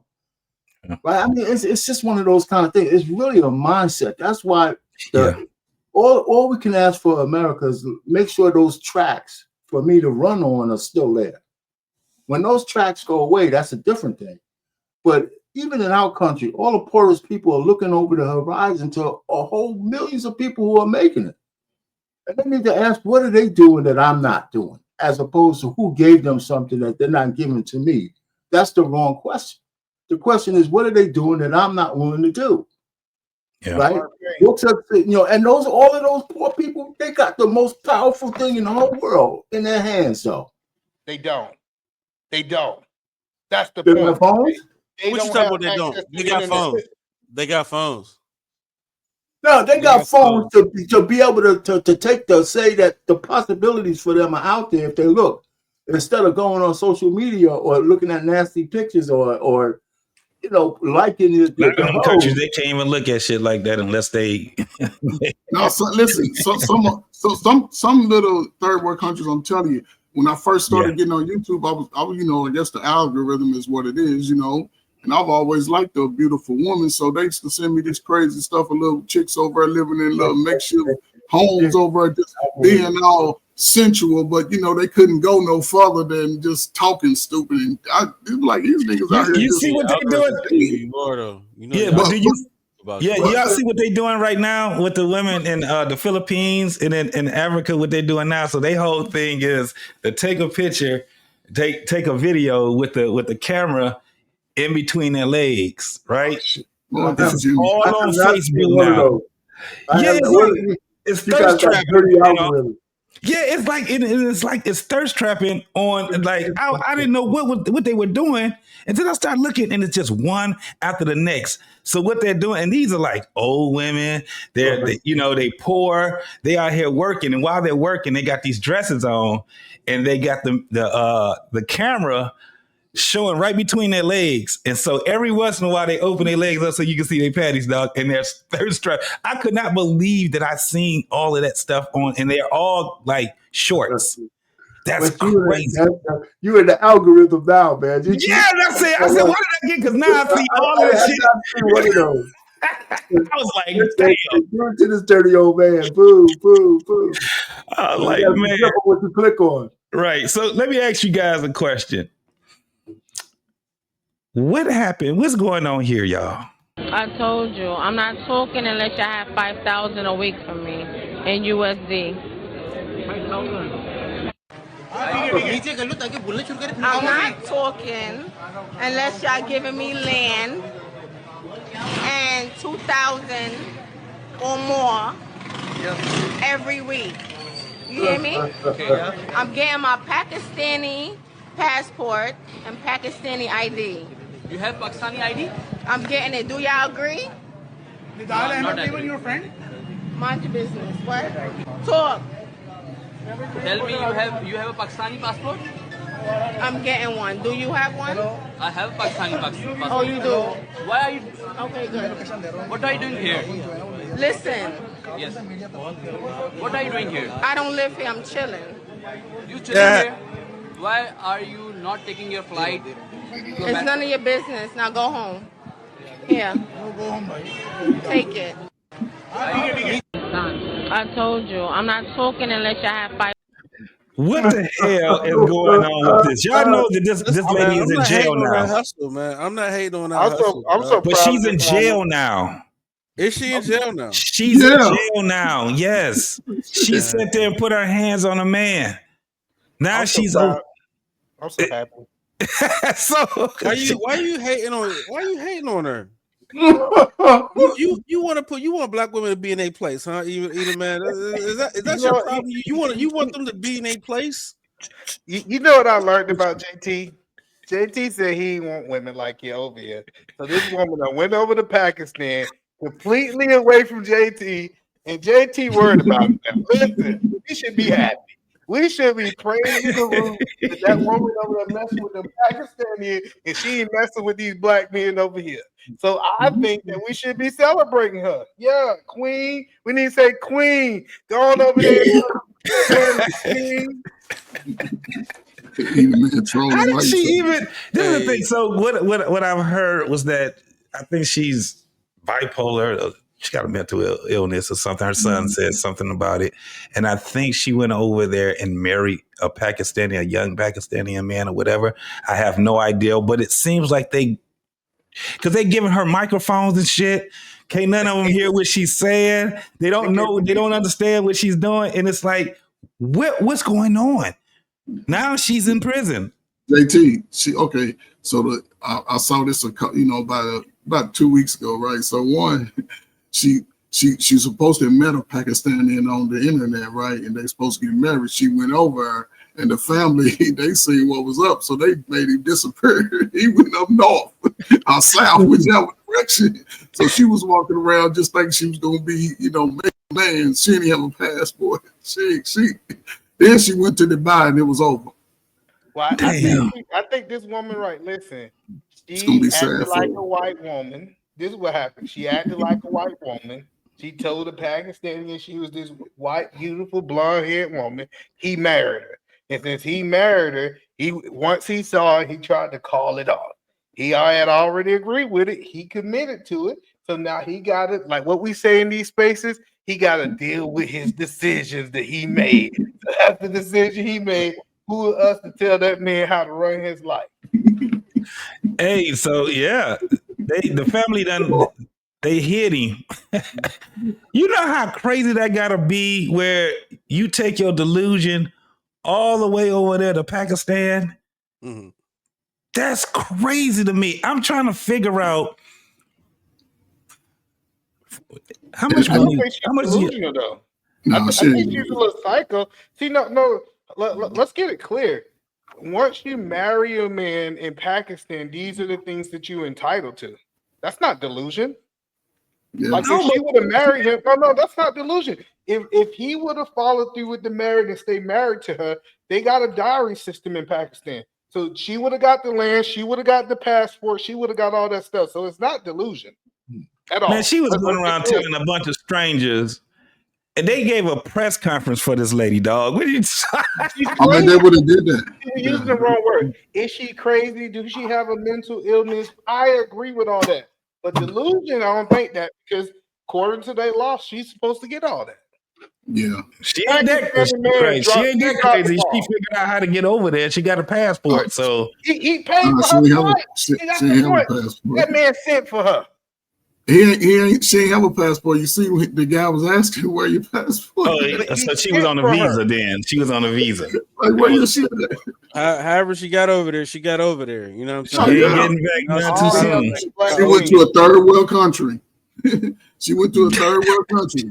Somebody give me $2,000 a day, a week, whatever. Sound crazy as hell. She's a little psycho. That's okay though. That's crazy, man. Listen, she gonna have time to think about it over wherever she's at, inside one of those little hard rock cells, getting the Why y'all want her to be is she in jail for real? Y'all know I ain't saying I don't say that's where I want her to be. That's where she's at. That's where she's in jail. She's definitely. It said that they told her she agreed to leave the country. She can get right. Get your ass out of here. Get your ass out of here. Whatever. So no, but see, this is what we need to be talking about. We need to tell Trump that he need to go over there and negotiate to get our black queen back. See, if that was y'all cousin, y'all auntie over there, y'all want somebody to go over there and free her. So we need to start the negotiation with Pakistan. Go ahead and do like Joe Biden. We'll give him $45 billion for freeing this woman, and we need to free her. I'm trying to see if they got an update on this woman. I read I read somewhere that said that she had to agree to leave the country, and they was gonna let her loose. She was like, I refuse to leave Pakistan. See, that's what I'm saying. You gotta go over there prepared. You can't go over there willy nilly thinking you just gonna say whatever and pull up on whatever. But she did know. See, Coach Purse, she didn't get locked up for saying whatever she wanted talking No, to me. I got she got locked up for assaulting somebody, so she Right. can't go to these places and say whatever she want to say and do all these things because they not really. She did it. What I'm saying is, wait a minute. What I'm saying, she was talking crazy, but one thing you can't do is speak against the government. So you're gonna you go to jail for that, though, right? Yeah, you can't speak against the government. So, I'm just saying, man, you're right, but I'm just looking at it from the political point. Can't be over talking about fight, not fight. No, it's not that way. I think it's only the white countries you can speak against the government. What, America? None of the Asian countries. That's not true in Europe anymore, though. Oh, yeah, They America. speak against the country in Europe. They do it all the time. Like subscribe to someone. They be talking all kind of crazy on YouTube. They're throwing their asses in jail now, man. They throw them away. Well, they're throwing their asses in. Like, I know the Irish have all kinds of laws going on. Germany certainly has. You can't speak against. If you say the wrong thing, they have police coming to your house. Germany special. Yeah, that's when J.D. Vance just he just lectured the whole Europe just recently. And Russia, Korea, all that. Matter of fact, if we would have lost the election, America would be well on its way to being censored just like that. No, he wouldn't. No. Hey, listen, man, Mark Zuckerberg tell you all you needed to know in 2020. And he got so frightened that the federal government was going to kind of peel back the onion on his tax returns and shit, that he acquiesced. He admitted it. They all did. Way too much. They all did. They were censoring people like crazy. Elon Musk had to buy Twitter in order for the right to actually have posts. When they kicked and they censored Trump, that was a really watershed moment. That a lot of people really just let shit fly over, man. When they kicked Trump off of social media because he was the president and he was saying his thing, that was a big deal. I thought that was a really, really big deal. We were losing some free speech, First Amendment rights, big time. Mm-hmm. You have First Amendment rights unless you're the president. That's bullshit. Man. So anyway, we don't have to go back there. It's not like that now. But we were heading that way. That was another reason why I didn't like Kamala Harris. And the Democratic regime. They were all for censorship. Everything is cool if you agree with what the fuck they say. If not, we're going to cancel you. And that's why we're starting to hear conversations about you couldn't say illegal aliens just 60 days ago. Mm-hmm. You can say it now. You couldn't say not on certain airwaves. I've seen them correct people do that, man. What they do? I see them. What they do? Good. What did they do? What they do to them? They locked them up in prison like South Korea. Right. Listen, one guy called the illegal aliens. He was on CNN or MSNBC. They said we don't use that terminology here. And if you could, that's because he was on their show. It's all just. It's the end of the world, man. I'm just giving you an example. RP, listen. If you come to my house and using words we don't use, like in my house is a cuss word to use can't. You come here and you say can't, I say, hey, we don't use that word can't over here. You know what you're gonna do? You're gonna act aggressive because you in my house and you're gonna leave. We're talking about an interview. We're talking about an interview on TV. If I call a undocumented alien, illegal alien, you call him an undocumented immigrant. But I don't on my show. Right. That's so the guy but that's still censorship. That's censorship. You in my house. You in my house. I got the rules. We ain't talking about your personal in my house. We can. Let's be clear. And you in America's house, so they got their rules. Wait a minute, man. You can't make that equivalency. If I'm in your house, I'm gonna agree with you in your house. I want you. Yeah, you in my house. We no double skip. I got you. Let's be clear. If I say something that JT don't want me saying, and I continue to say it, JT has the power to remove me from this panel and censor me. Censorship have always being in control when you control the platform. Okay, yeah, either man, but there's levels to it, man. If And in America, you invite me as a certain guest on a certain topic, right? And the topic is immigration. My term for what's really the real term, illegal aliens, illegal immigrants, because as soon as you come here illegally, you're breaking the law. And just because you have a nice fluffy term called undocumented immigrants, that's not how I see them. So don't invite me on your TV show. I know how these make me talk the way you want me to talk. Listen. First of all, I know how these. Man. Listen, I have been on TV, and I know how. And listen, we get a brief. Hey, don't say it's not blindsided that I'm on TV. And I remember when I was on. Some of them are blindsided. No, listen, Chuck. I get you. You're going to try to tell me. Okay, so give me the opportunity not to come on. He a boomer. Right? He's a boomer. Listen, I'm just telling you. Okay, what does that have to do with it? I get it. He's a boomer. He be able to say, you know, when they get older, they want to say whatever they want. Okay, they get briefings. And I promise you, inside that briefing, they say, hey, don't address this, that, and the third. And then when people get on TV, they act stupid. They're like, oh, I can say that I signed that agreement, that I wasn't going to say that, and I said it anyway. Or those people don't go on. Or those people decide that. Oh, they're going on. Listen, they want that time of fame. You don't understand. A lot of people can't make a blanket statement with all of them. Some people decide not to go on then. No, yeah, I get it. I'm not, that's not the point I'm making. I'm just saying you can't tell me on live TV you don't know what you can and cannot say in 2025. But you're acting like it's all absolute. So something they didn't cover every little thing, though. They covered the topic. I bet you they covered it. If the topic was immigration. Listen, you know, that's why they say there's certain people, like if I'm a liberal station or a conservative station, I got to be careful if I'm going to ask David Duke to come on my station because he stands for a certain thing, right? So if you have some people that stand for certain terminology, certain things, you don't invite them at all. And if you do invite a controversial figure like a Farrakhan or Umar Johnson, he's going to say some shit the way he wants to say it. He ain't going to act I'm going to correct him on air so show you how liberal I'm really is. That's the whole point. You're making my point, though. So all I'm just trying to say is that all these are beginning, and then you might not have guys like that at all. Like for example, if a conservative wanted to go to a college campus, they've started ixnaying those guys because most campuses are liberal, bastions of liberal thinking. Right? So if you are anywhere controversial, you can't even get on campus. Stop. I mean, I think these are RP, you just listen. I love you, my brother. You just talking. Listen, no, I'm not. It's actually happening. What are you talking about? Listen, actually is going on, right? It was actually going on.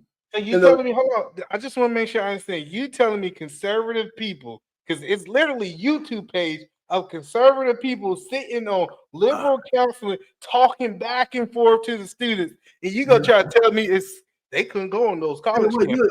Okay, so you're going to sit here and tell me you haven't heard in the last 4 years figures being told they can't go on certain campuses? Candace Owens, and she goes some places, but she gets ixed on some other places.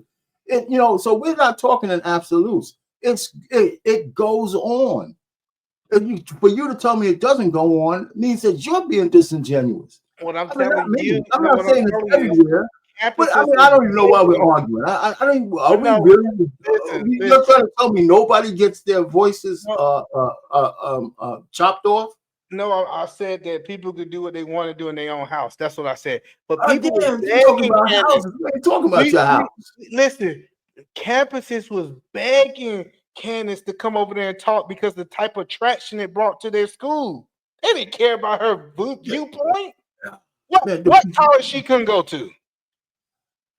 You know what? I'm made talking it up. about people Exactly. like Let's go to these women. Candace Owens. You made and it up. I'm not making up. You think she never got backlash on certain campuses? She No, absolutely. she's gonna get backlash because she's controversy. But what college campus came up and said, "Hey, Yeah, I don't have that.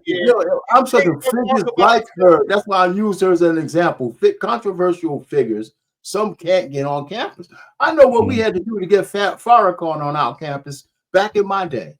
Exactly. I knew you was gonna go back down to the 1946 and talk about back in the day when Farrakhan couldn't get on campus. That's not the problem. Yeah, no, but he did get on. I mean, like I'm gonna say, yeah, you got to go through some shit. You'll hear backlash. You'll see protests, and to say they don't go on, it's crazy. It's just crazy. Anyway, so all right, so I don't know if we're arguing or not, but we're arguing absolutely. But what's next? What's next? Goodness gracious. I'm so proud of you. I be tuning in over here. I'm like, y'all let Art Pain over here just talking about nothing. I'm going over here Friday to get him to shut up. That's my goal today. Okay, man. So you have your work cut out for you, man. That's cool, man. Let's do it. All right, so man, JC, what's next, man? Go ahead, Jason. No, I was gonna go with this whole thing where we gonna go with the delusional. Do you guys see a difference in women right now when it comes down to the way that they were speaking before? How long has it been since the 8th of January? 20. Do you see women taking heed now? Do you think that their delusion is starting to dissipate, or do you think that they're going to be even more delusional, and they think that they're still going to be able to do what they were doing before this election had passed? You think that it's going to work for them? I see women saying, "Ha ha, I told you so." Mm-hmm. Like, y'all voted for him, I told you so. How y'all like me now? Like, you know what I'm saying? Like, we told you we was going to roll back this. We told you he was going to do this, take away this and that. Right. So they're living on that regard of we told you he wasn't no good. You know what I'm saying? So I don't think their delusion. You got to understand, man, where everybody's going to see this thing is based on where they sit. You know what I'm saying? And everybody, and while we're like, you see this is good, they're on the other side like, you see this is bad. You know what I'm saying? So we're never going to come to an equal balance of common line here. You know what I'm saying? We're both going to be in our delusion. And while we might think we're not in delusion, they don't think they're in delusion either, and they won't. Yeah. So I don't know, man. I still think in my mind that the only thing that's going to make this better is once you start having people to suffer, and then the other people that's going to come observing that suffrage is going to start doing better. Well, I think I'm confused. Help me understand what delusion you think women are living in, because I'm trying to make sure I'm following the conversation. Just pick one. Pick a delusion. Okay, let me go with this. Let's put it in a space of, do women think that they need men still, or don't need men still? Women think that they need men. They prove it with their actions. Okay, and what's their actions right now? If they're getting robbed or somebody hold a gun to their head, they in any conflict situation, they call the man a police who's typically a man. They prove that they need men. For just that right there. But do you think that they need them? I give you another example. Their house get caught on fire, they call the man to put the fire out. What about with children? I think that even with children, we see a large group of women putting their kids in football, basketball, putting them in sports because they understand that their sons need influence in their life. This idea that women think that they don't need men is just a fallacy. They purposely, like, I have a young lady who pulled me to the side and asked me could I mentor her son. Like they show us that they need us. Now I get that we might can pick on the 18 or the 21-year-old, but over a woman's lifetime, they prove time after time they need men. I can understand. Yeah, I can understand when you're talking about our utility, but I'm saying that, do they actually respect men? Absolutely. Do they actually want men to build with? Absolutely. Well, Not in their own home. Not in their own home, they don't, but like Eda Man just pointed out, they need they need our utility. They need us to mentor their sons. They need us to put the fires out. They need us to take the trash out. You know what I'm saying? And they don't mind paying for our service. Like, why do you think they friend zone so many guys so they get the men utility without the relationship? Like, you know what I'm saying? So it's not that they don't need us. They just don't want to be with us in a relationship. So I mean, well, I think they do want to be with us relationship. Yes. Men, hello, women are proving that they don't want to be submitted to men. Now that's a whole nother conversation, but they definitely need men. They prove it. I'm telling you, they prove that they need us. Now, when you talk about submitting and following his leadership, women have showed us with their action they don't want that, but needing us is something totally different. Okay, so let's look at this Yeah, right man. here. And let's I kind of want to roll this. argue, man. I want to argue, but I agree with these guys. Yeah. Shit, I can't even argue. That's true. That's absolutely true. That's where it's at right now. But the greatest evil. Okay, say anything. hold on, Coach. I'm gonna play this video and then we can expound on it from there. So this video is a man having a conversation with a woman as far as how she likes him, right? Her level of liking this man, and this is the conversation that they had. Like, I like him. So you I'm just not like him enough sure. to get pregnant by him, but you don't like him enough to be in a relationship with him? Like, I'm working on it. Let me repeat this for you. You like him enough to get pregnant by him, but you don't like him enough to be in a relationship with him. Like, so, like, if I was to get pregnant, like, I wouldn't have a problem Baby, because it's him. Like, baby, how old are you? I'm 34. Listen to me. I'm gonna repeat this one more time.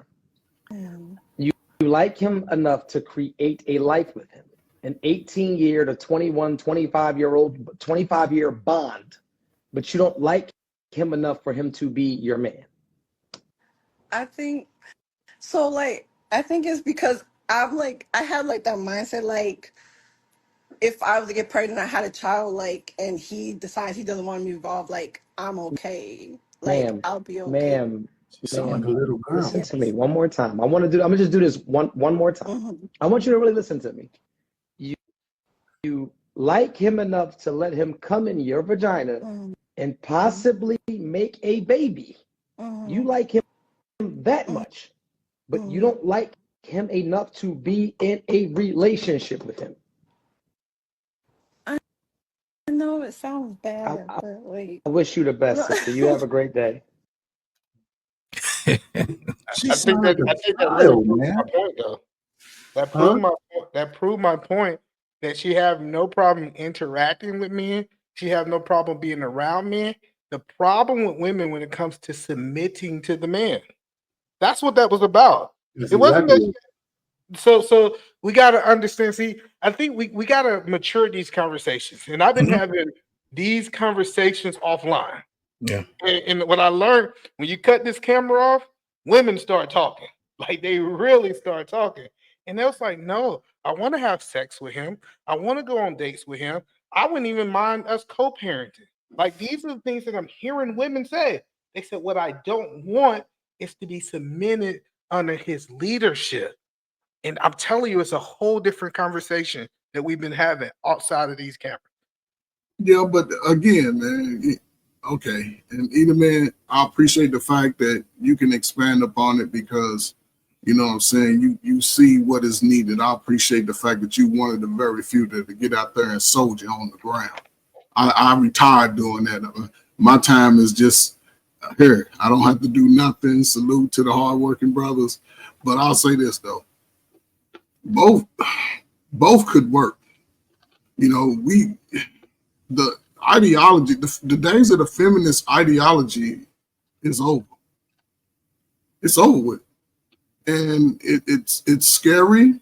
We were Republicans and we were at our richest as far as a nation before. Then we got Democrats. We became Democrats with welfare. Now they're going to scale back. And I think, again, it ain't about a woman being submissive. It's about, I think the woman's pride is even higher than most men's pride. I think the black woman's pride is a little crazier than the man. However, brothers still can maintain. Brothers can still maintain, man. The women are going to be who they are. And a lot of us say, you know, listen, if you believe in the word, any part, go find that passage where it say a good woman is hard to find. She's one of the finding a good woman and being black is one of the hardest things you can do in your life. And if you can conquer being black, you can find a good woman. And if you can find a good woman, you can conquer being black. A lot of these issues, they started right in your neighborhood, in your house. Just look how you act. If you had a solid relationship with pops, you was a cool guy. With moms, you might be still a little wild, unstrung. And this is the future. Ain't it a modern time? We speak more modern. Now is the time to get it, young folk. Get it. Go talk to people outside. Get the skill sets. America is going to be wide open for anybody who wants to put in the work. And if you don't want to put in the work, you might have to be shoved to the side. And you ain't going to get no food truck pulling up. So I don't know what to say, man. If it ain't a woman in your cards right now, just focus on getting stronger and smarter. But it's a delusion out there right now because I see it in the chat. Women need men, period. Men need men. I don't know what he talk about because I definitely know I need women around. Like this idea that I need y'all is good if y'all around. But if you had a choice, either man Williams, you're going to lock me in a room with 15 men or 15 women, I'll be the one man with them 15 women. Like this idea that we don't need women. See, I was hoping that men didn't get delusional like women to start saying we don't need them. Most men ain't delusional like women. Most men will say they gotta be with women. We need each other. Like I think he's talking about the good book. It talked about it wasn't good for man to be alone, and women ain't never been alone. They always had men, so they don't even know what a world is without men because the foundation of time, men have always been into their existence. Don't get me wrong. I don't think it's a problem with men understanding that we all need each other. You know what I'm saying? I think it's more along the lines that women saying we don't need you. You know what I'm saying? Like we know as a man, like I've never said I've not needed a woman. I need a woman. Men don't say it that way. Men don't say it that way, and it's getting our counterparts to be on the same page. Okay, so that's key. Well, why do we? Okay, so when you say getting our counterparts to see that, is that our obligation, or they need to come to that revelation on their own? Because I do agree with everything that either man said, and even that video where that woman sounded like a baby, like a child. Yep. She understood what the man was saying, but she didn't want to take the accountability that she take a man's sperm and don't want to have anything to do with him in a real relationship. And there's a lot of women like that. They are. I mean, you can see it all over. Like a man is just his seed in his wallet. I mean, Ebony Kelly Williams pretty much said that herself. I think it goes to our view and vision, man, and what men have the ability to see as far as the global picture on why things need to work. They need to, work the way they do, and women only have a self-reliant way of seeing things. You know what I'm saying? Like they see themselves and they only see their own little community or their own little solutions, where men will see like, in order for this child to be successful, we need both of us. Women will say, well, they need me to nurture the baby. You know what I'm saying? Because I know women don't really see past the future. They only see their present. They only see their present selves. But no, see that's what I'm saying. I think truthfully and honestly, it's a lot of disingenuous going on because young men are saying that too. Young men are saying that I can go and sleep with you, I can nut in you, and I'm not gonna make you my wife. So what she said wasn't so far off from what the young. It's not a disingenuous thing. Just because men, you was once a young man, correct? You're the man. So I think you're still you're young, right? So you know that you going to go get your nut off shouldn't end up you getting the baby. You know what I'm saying? But it does, and we're just immature to a point where we're thinking that we can get a nut off safely. And I never thought that. It takes you said you had a friend locked up in prison for life, right? Yes. Okay, so that's telling me that you understand the global society of men and what they think about, right? By you using that reference, you're saying you understand hood thoughts, and in hood thoughts, we think we could go get a nut off without the safely. We don't have pregnancy work. Listen. It's never I've been inside of a woman and I said, "Let me nut," and it's a chance that I'm gonna miss out on the baby. We're not That's talking all they about, never went through you, my right? We're not talking about you. It's never nobody on I the don't panel. think Shout out most to men. Uncle I Rick. don't think But I'm JT talking, thinks but if you I come understand hood inside this, thoughts, right? Do you understand hood thoughts or not? I understand hood thoughts, but what Then I'm use saying the is hood thought thinking. We're not every talking about you. Use the hood thought okay, thinking. And every you man. know Let hood me. thoughts say that we can get nuts for free. No, I don't think men think that way. You're lying. Come on, man. I You said don't you got a like. friend doing life, right? Yes, You understand hood but thought. in every Hood child, thought my say friend. we can get No, nuts the off. point that I'm telling you is, even my most chaotic friend, he knew when he was coming in that 2 second, it was a possibility that she was getting pregnant, and it wasn't a free nut. He knew that he was hoping she went to go to the clinic. He was hoping she took the plan B, but he knew the consequences coming inside of her, bro. You're missing the point that you made, either man, by weakening it by saying there's an equivalency to a man saying he doesn't need a woman after he nuts in her. That's it. Wait a minute. Let somebody else say something. That same guy didn't go around saying I don't need a woman. He might not need the woman he nutted in. That woman was making a blanket statement that she liked this guy. She's willing to do all this heavy lifting. Remember, a woman getting pregnant, she does the heavy lifting. We might have to end up paying for it, but a woman does the heavy lifting when she gets pregnant. So she's willing to get pregnant from a guy that she doesn't want to have anything other than give me your seed. I like you enough to have your baby, and then I'll take chances of whether you'll be a good man after that or not. Right? That's different. Are you saying that it's not that the opposite? Men are saying, I am willing to get you pregnant, but I'm not willing to make you into my wife?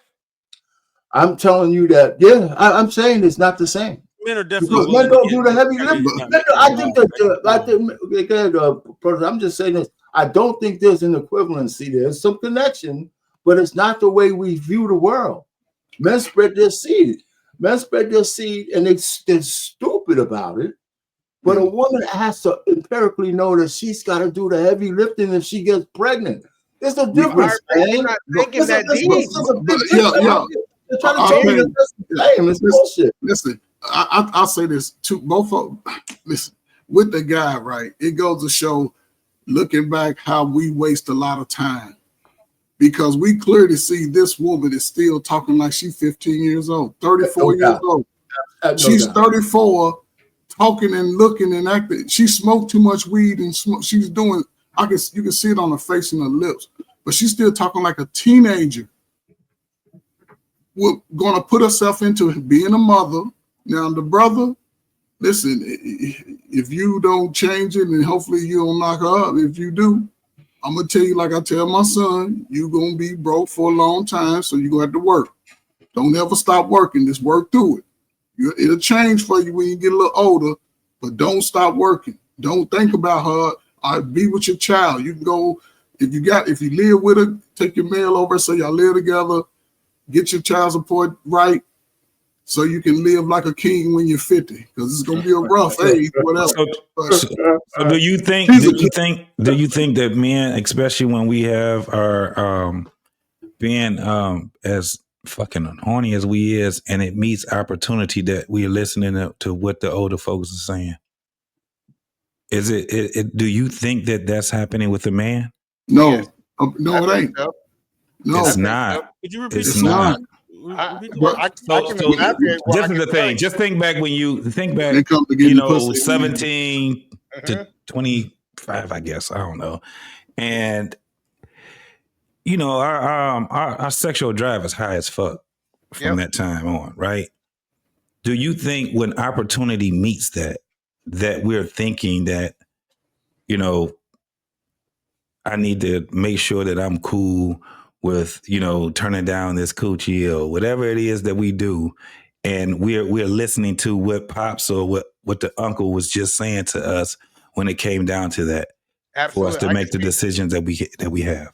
I can speak for my generation. Absolutely, we listen. My dad ain't tell me not to have no sex. He told me to put a Jimmy on. But is it so when you met the opportunity, how much pussy have you turned down? You said have me? A lot. But either man, here's the X factor. Now, here's the X factor. But here's the X That's a factor. wild-ass question, man. What kind of question was that? No, Somebody gonna give a truthful answer to. Ain't nobody gonna No, give it's a lot because people don't understand that. You gotta be truthful. It's unfiltered. Come on, man. I got two women over here. You're asking for a lie. Ain't nobody gonna tell you the truth about that. And even if it is the truth, nobody's gonna believe it. So listen, what people don't understand about me is I was in the club scene. There's a lot of women who trying to throw that butt to you just to get in the club. Look, it's not that complex. So this idea that you have to be able to deny coochie. Especially but is that the reality? That's all I'm asking. Is that the reality for Tiger Woods? Everybody want to talk about the women he slept with. Let's talk about all the women he did sleep with. Okay, but listen, Tiger Woods was getting ass, dog. He was okay. He was So Can we put a refine? Let's show hold on. Yeah, hold on. Go ahead. But it's always the X factor that we seem to always forget. I agree, Payne. JP, father, Eater man, father, R Payne, father, uncle, respectful guy. What about you, brother Prototype? Did you have a man I'm a single mother ass dude. Okay, so I can understand. So your views are a little single mother sometimes. I get that, but that's the X factor, right? Because what Eater man is saying is what, as far as the future for the dynamic to change, a father can change that dynamic. Now, this is the thing. When I got old, I said, Pops, why you ain't tell me too much about sex? He said, boy, I told you, protect your damn self. Don't, you know what I'm saying? But I said, but why you ain't never tell me get it? He said, what am I going to tell you? And this is what he told me straight up, man. I was probably about 30 when I found out. He said, what was I going to tell you when you got your first piece of tail? And you 16, you built like me, look like me, girl. He said, the one thing that I respected about you, he told me, he said that you wasn't just wild and you didn't bring me no teenage babies, you know what I'm saying? So I felt good. But he never, listen, one thing, and I'll never tell my son this, I can't tell him not to turn it down if it lays out. He has to understand I tell him read about the female smells and all of that, the pheromones, all that. And I tell him protect himself, wear a condom.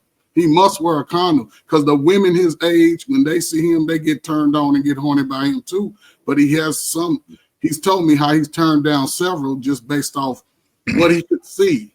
And just because she has the body, sometimes you got to just get away from all of that. And he's been able to do it. But it's cap when we look, when the old folks, this is why they don't really listen to us, man. When you tell a young man about dick discipline, and come on, bro, that shit is not, it's cap. It's but cap. But for me, I'm getting from his father, ain't nobody gonna tell the truth. He said because it just so happened that, and let's keep it real, man. A lot of these guys that been sleeping around when they was young, they just got. They dodged the bullet.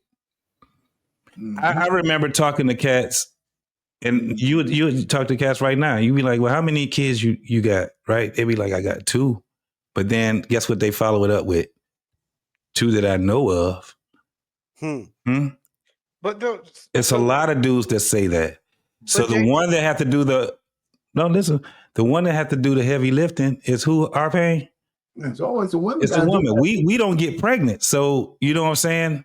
It's not unless it's women that they had sex with dudes that didn't even know the dude's real government. I get you know that. what I'm saying?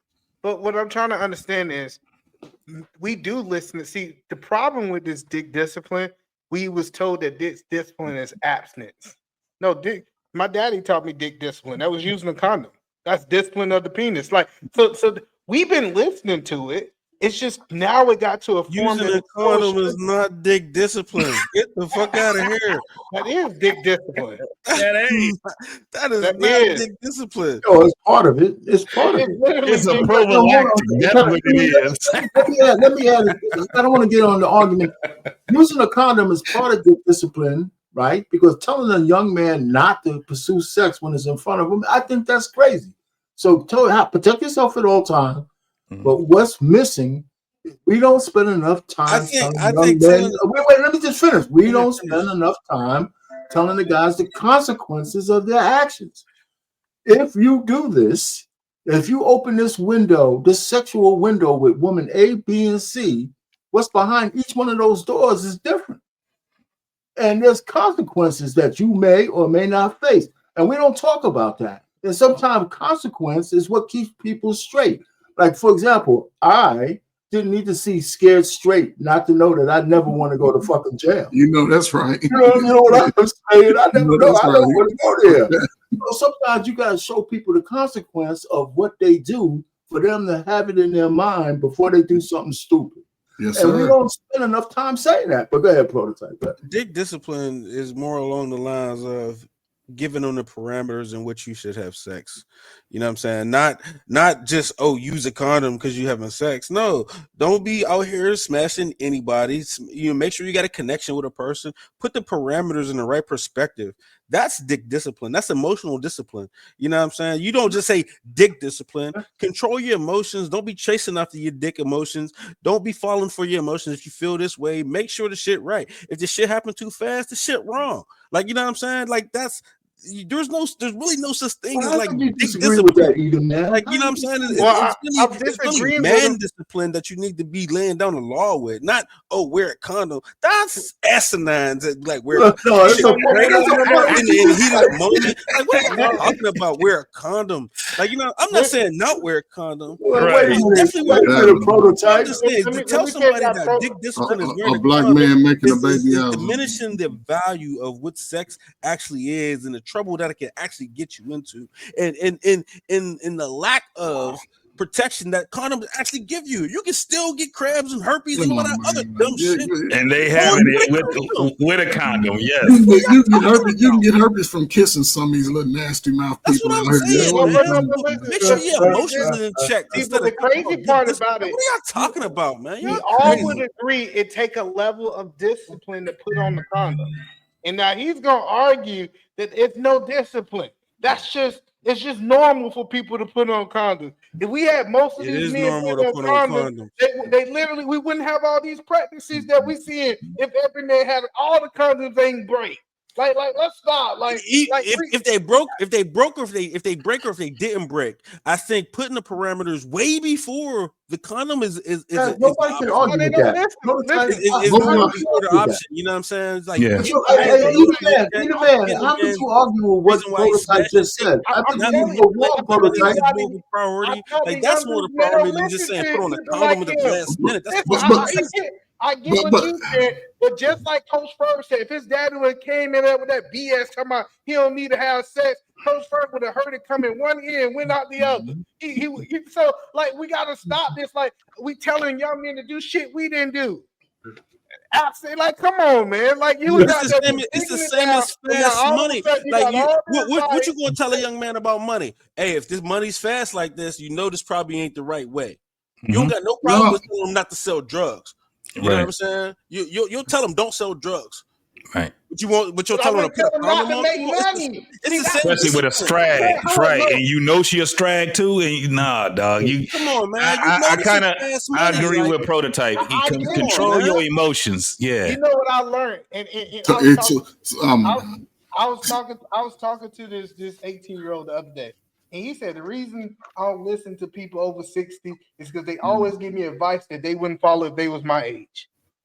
He told me that shit stuck to me. He said, they tell me not to do this shit. And when they was that age, they was stroking, they was doing all this stuff they told me not to do. But either man, that's in his imagination. Because guess what? He wasn't living during that time, so he can come with. We've been living during his time. But this is the thing. This is what I think too. A lot of us think that hoes are all evil.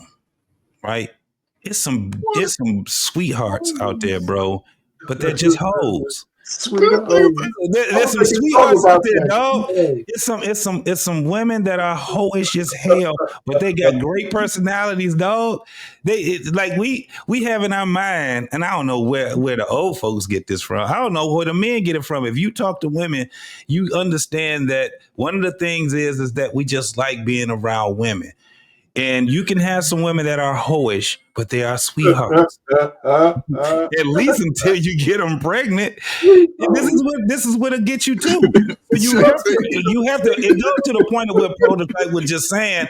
When it comes down to, you got to put your emotions in check, bro. You sit there and talk to a woman. Let me tell you sit there and talk to a woman, and she could be hoish as all, but that woman can sit back and acquiesce to everything that you're saying to her. You know what's real is that you can lose your life chasing some tail. You know what I'm saying? Over one night stand, you messing with old women, you get your ass banged out here. You know what I'm saying? Thinking you just gonna get you a nut real quick. You know what I'm saying? And that's the real message, and that's why you should keep your ass in check. Because you can get your ass banged out here, thinking you just gonna go over Shorty's crib and get this quick nut and be gone. Yeah, like, that's the it's real. It's a lot that's involved in it. It's a lot that's involved. So the condom thing is way down the line. So JT, I'm 18 years old. Help me identify if she a hoe or not. I ain't gotta help you identify. When you see her, you're gonna know that she's a fucking hoe. You don't know that. You don't know that. You don't know that. Especially talking to the kids under 23. That is crazy talk. Let me tell you.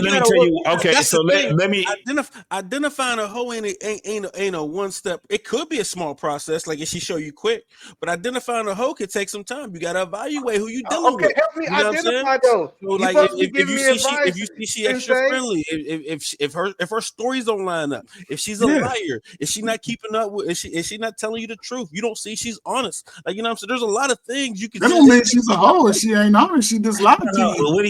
But come on, man. We can't be up to there's a lot of checking a fact. person's character. You know what I'm saying? And it takes time to check somebody's character. You got to check somebody's character before you just go and play Russian roulette with your wood. The problem that I'm telling you is hoes with character. It's no, there's not. JT just hold up. JT just said it was. He said one of these. This is what I was saying. No. You're a sweetheart don't mean they got good. Right. It doesn't mean that she has character to a point where you like she's upstanding. She's just a fucking sweetheart, but she's a hoe. Come on. You can check her integrity level. You can check her discipline. Like you know what I'm saying? There's a lot of things you can check. Listen, I know. What I'm trying to help Prototype say. I know some hoes who quiet. They don't talk to nobody. They go to the library. They like when I'm telling you, it's some hoes who don't stick this. I get what you're saying. The one that's twerking on the table. I kind of get that. And she really might not be a hoe. She might just be being a part of the culture. But what I'm telling you is nowadays, especially when you talk about young boys and young girls are not interacting the way that we were back in our day, you cannot just identify and say, I think she got hoe because she know the right thing. She just choose to do something different. But you said something totally different than what Prototype said. He said you got to get to know them before you start sticking your wood and shit. You got to preventative measures is what you got to take. You can't just be sitting here and just hooking up with somebody first night, second night, whatever. You need to find out what they are. That was my whole point of saying that. I'm an older man, but I was a young man before. And I understood how my urges, man, that shit was painful. You want to hit, but you had to be able to say, I'm gonna have to let this one go. So Eda man, when you said that you could turn it down, I didn't say that was a bug, that was cap. I'm just saying that it's not for the majority of dudes. If the opportunity comes and this nigga is ready to hit something, he gonna do it. But JT, nobody can answer my question. You say I gotta get to know her. Like you don't know how they like when I start talking to these 18-year-olds, they get answers like that. What the fuck that mean? Get to know her. I ain't never been around no goddamn just women like, other than my mom. You got to know your best friend, dog. Like, no, it's not the same. Knowing a woman is not the same as knowing a man. You gonna hear that shit when you chilling with your homeboy and he start talking about another dude. You know what I'm saying? You be like, you a snake or you snake somebody. You check your character. Like you can't hide who you are for too long. Like you can't. But that's the point. The point that I'm telling you is, I know hoes who don't talk about the bodies they got. They don't talk about the men they slept with. They don't talk about that stuff. So this idea that she gonna just come up in conversation. I slept with Johnny last week, and I just been sleeping around. That doesn't happen. If they not talking, that's another red flag. If you I around was just somebody gonna and say somebody it. not getting to know you, She trying hiding to talk shit. to them and they not talking to you. It's No, just see, it's but you're it's not talking to about- them, see, telling you I about your promise past. y'all You guys share are details stretching about it. you, I didn't and they're not say she sharing nothing wasn't about them. talking, Prototype. That's a red She flag. They hiding something from you, No, bro. I didn't say she wasn't talking. She ain't talking about her ex. So you telling me when you met girls, they talk about their ex with you? Yes. Yes. Yeah. Well, they didn't really like y'all then. Okay. Y'all They didn't tripping, really man. like y'all. Let me tell you something. Y'all When you must have talk looked to- funny when this y'all is was young. one of the things. Let me tell you something about a lot of these damn women. They don't hold water, bro. They gonna tell you if you listen long enough. They gonna tell you everything you need to know about them. They gonna tell you. I had a boyfriend. My last boyfriend I was with, he did such and such. Just like the one man I went on a date with. And they gonna be speaking. It takes time to do it. If you trying to do this shit within 24 to 72 hours, yes, nigga, you fucked up now. The point that I'm telling you is that wasn't her last boyfriend. The last 15 guys she talked to wasn't her last boyfriend. That's just somebody she slept with. But you're gonna hear what we're saying is that you're gonna hear she's gonna tell you everything you need to know once you start getting. That's the point that I'm telling you is I get that you thinking in the world of when you was younger. These kids are not interacting and talking the way How you that know? we You did. ain't in the world either. How you know? I mentor them. You don't know. You don't know what they telling you. You're not living that life now. You They don't telling, know. just like the women ain't telling you. They ain't telling they you ain't either. telling you. All right, cool. They not telling you. Listen, Either, man. I get that y'all want to discredit it, and y'all gonna just tell me what y'all think. When y'all not in the field, y'all ain't talking to these guys. Y'all gonna just tell me. But this idea that she just gonna come up to me and express, especially if she like you. If she's not gonna come out there like if she wants you, she like you, she's gonna be on her good behavior. And I believe she can be on her good behavior enough for you to sleep with her. Because most dudes ain't gonna wait no 6, 7 And months. how long does that take? Man, shit, between 24 and 72 hours, like you said. Okay, so then you just fucked up then. We Yeah. keep No. telling you better chill out. You need to How put long? your emotions in check. How long? Most dudes ain't got that type of motion, so they gonna pop it. I'm telling you. No, Coach Ford, here That's we what go. I'm saying. We getting somewhere Most now. dudes don't got that type of motion, so they just trying to slide in as fast as they But can. here's the thing: we ain't talking about kids. We talking about grown men. So No, we 35 I'm years of the that's same how I moved as behavior. a teenager, Hold man. on. Like I was Yes. sitting there having look, man. I used to have the conversations twirling the basket. Y'all understand that? You know, Yes, yeah. No. Listen, I'm listen glad I to wasn't it. having All right, no. so hold on. So do you think young men should date? Yes. Okay, cool. He met this young lady that he liked. They've been talking on the phone for about 2 weeks. He go on the date. All right, so you think that he gonna know everything he need to know in 2 weeks, or you think he need more time than 2 weeks? You need more time than 2 weeks. He need more time than 2 weeks. So he go out on a date. They go on a nice date. He pay for the food. Well, I guess y'all might think they should go Dutch. That don't even matter. He pay for the food. He take her home. Different things like this because he don't supposed to hit that first night, right? And it takes a minute to go and hit. So my question to you: how She's long do you horny, want him to pursue this woman before he engage in sex? Let me get my pen ready. Hold on. Hello. when it feel right, bro. Oh, Like feel. Oh, okay. We go to feeling right. when it feel Hold on. right. I think he was gonna say once it safe. feel right, because when it feel right is when my you dick get feel- hard. That's when you it feels feel right. safe. So hold on. When Feel. you Let me write that down. when you feel safe. When you feel safe. When you Hold feel on. safe. It felt safe in the car. It felt safe in the car. We were No, sitting it in the don't. car. No, it don't. Because She because sat on everybody his knows lap. it don't feel. It don't feel safe Yeah. until it It feels ain't safe. about the feeling. Every one night stand that anybody done had on this panel, JT like, there's been oh red man, flags brother Jack, going you off. messing Ain't up. nobody Yeah. in no one night stand. Yeah. Ain't nobody felt safe. Hold on for a second. One mic for a second. Let me add to the discussion just one thing.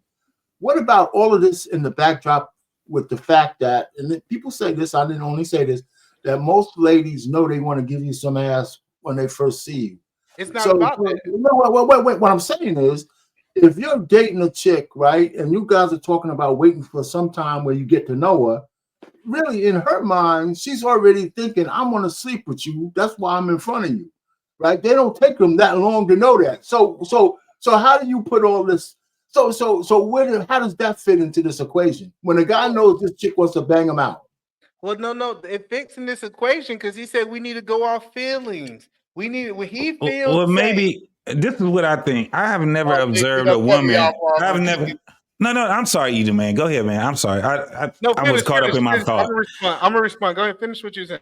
So the thing that I observed about women, whether they're young or old or whatever, dog, they tell you shit. They talk.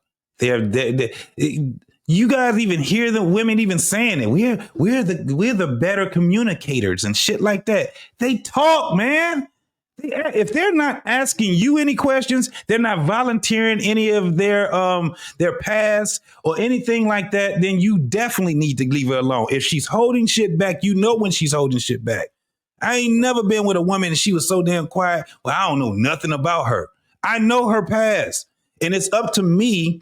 This is the craziest part. It's up to me because I'm seeing what they call red flags and all these other things, right? So I'm seeing these things. Now it's up to me to say if I want to keep pursuing this relationship with her or not, or whatever it is, because I'm trying to hit. What we're saying is that that's the problem that we have as men. We don't control our urges. We don't. JT, the problem is they lie.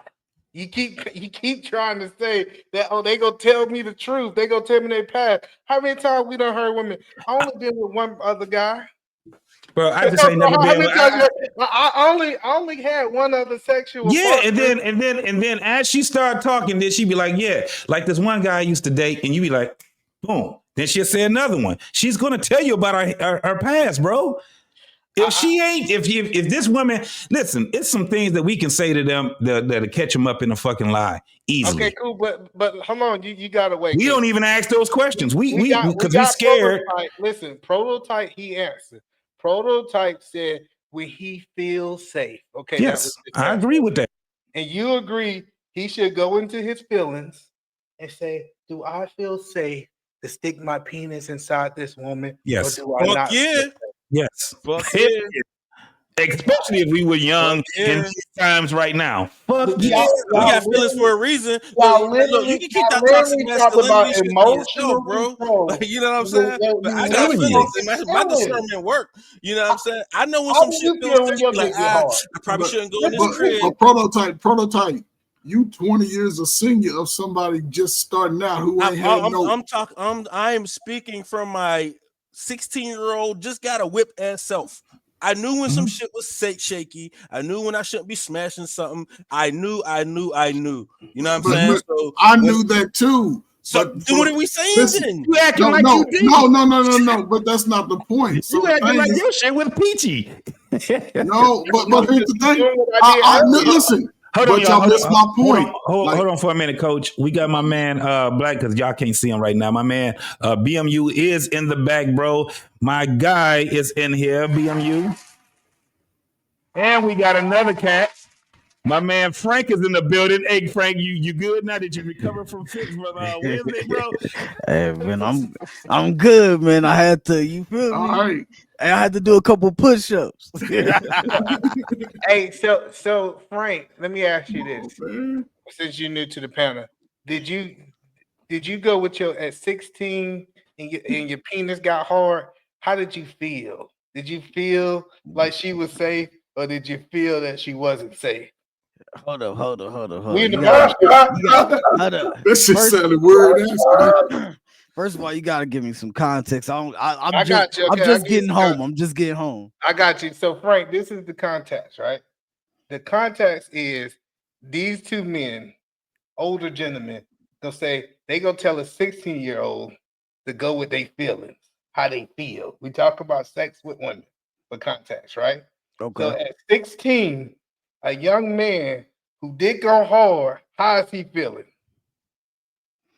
Yeah, he feeling like he about to strike something. Exactly. You talking about I go with my feelings, hold on whether she a hoe or she ain't no hoe. He feel like he wanna fuck. That's what he feels like. Because when I was 16 and just going back to like thinking about my like replaying my high school days when you like after you said that, yeah. First thing I thought about, damn, yeah, like shorties was on it. Because I mean, I was an athlete, so they were on it. So it was, you feel me? Like I'm talking bro, I had a wild high school. Dog. A wild high school life. Like if I tell y'all some of the shit that was happening to me in high school that girls was doing to me in high school, I'm happy I wouldn't even believe that shit. But before we go further, let's give them some further let's get some further context though, right? Because the larger discussion is if we're talking about dick discipline, what form should it be talked about? Should it be telling the young man to understand what he's getting into, the emotions, the feelings about it? Is it just wearing a condom, or is it all of these above plus the consequences of opening a sexual door with woman A, B, or C? So I think it's a full discussion that we're like in violent agreement up here, by the way. Yes. It's just how we coach it. But either man doesn't think the emotional, the understanding what you're getting into from an emotional standpoint for a young man is worth it. I think that's early education is worth it. It's not enough, but it's worth it. But I'll pay it's not enough, but it's worth it. All of those. Go ahead. No, all of those factors must be taught today for the future. And one key element that I don't know, I guess we're allergic to these type of conversations.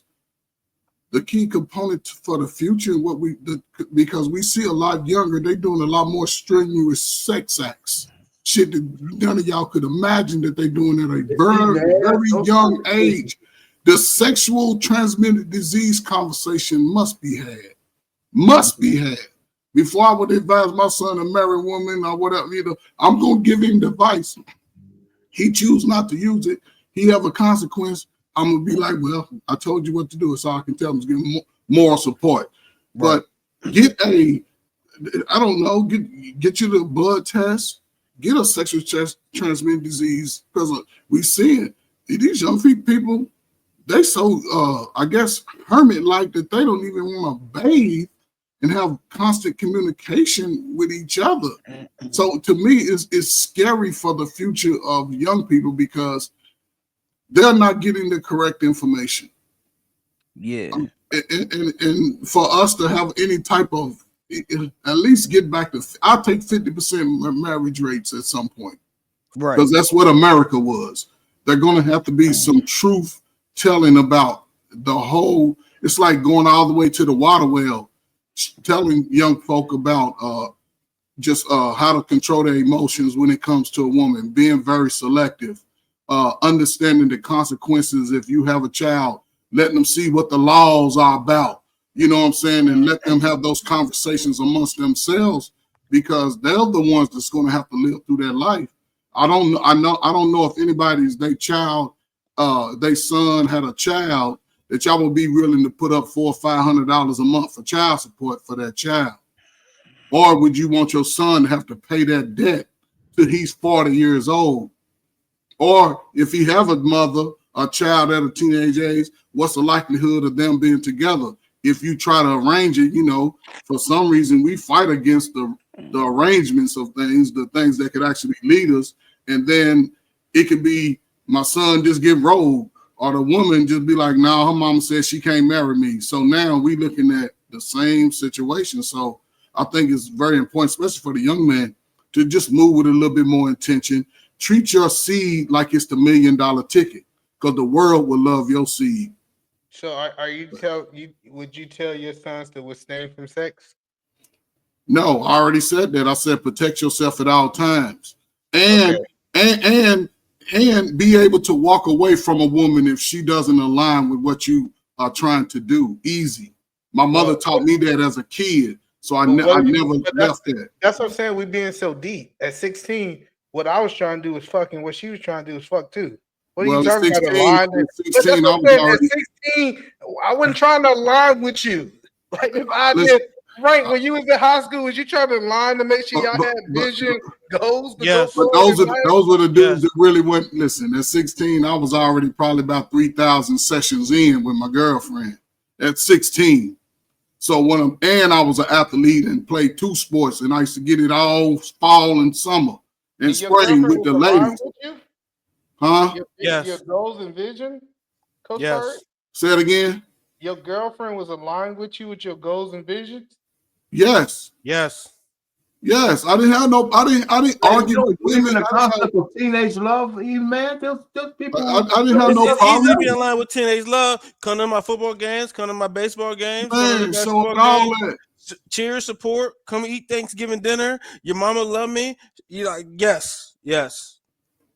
Get to know that person. JT, you hear this cap that No, they tell me? it ain't about no cap, bro. Hold on, let me ask It's JT. about being safe. You said you got a friend that just doing life, bro. bro. Trying to do all the talking. JT, you telling me at 15, 16, was you messing around that age, 15, 16? I was. You telling me at 15 and 16, the women that you was messing with was aligned with your goals and aspirations for life? Yeah. The woman that I married, we was dating at 15. We got married at 22. Yes, absolutely. Okay, so that was the only woman you was messing with? No.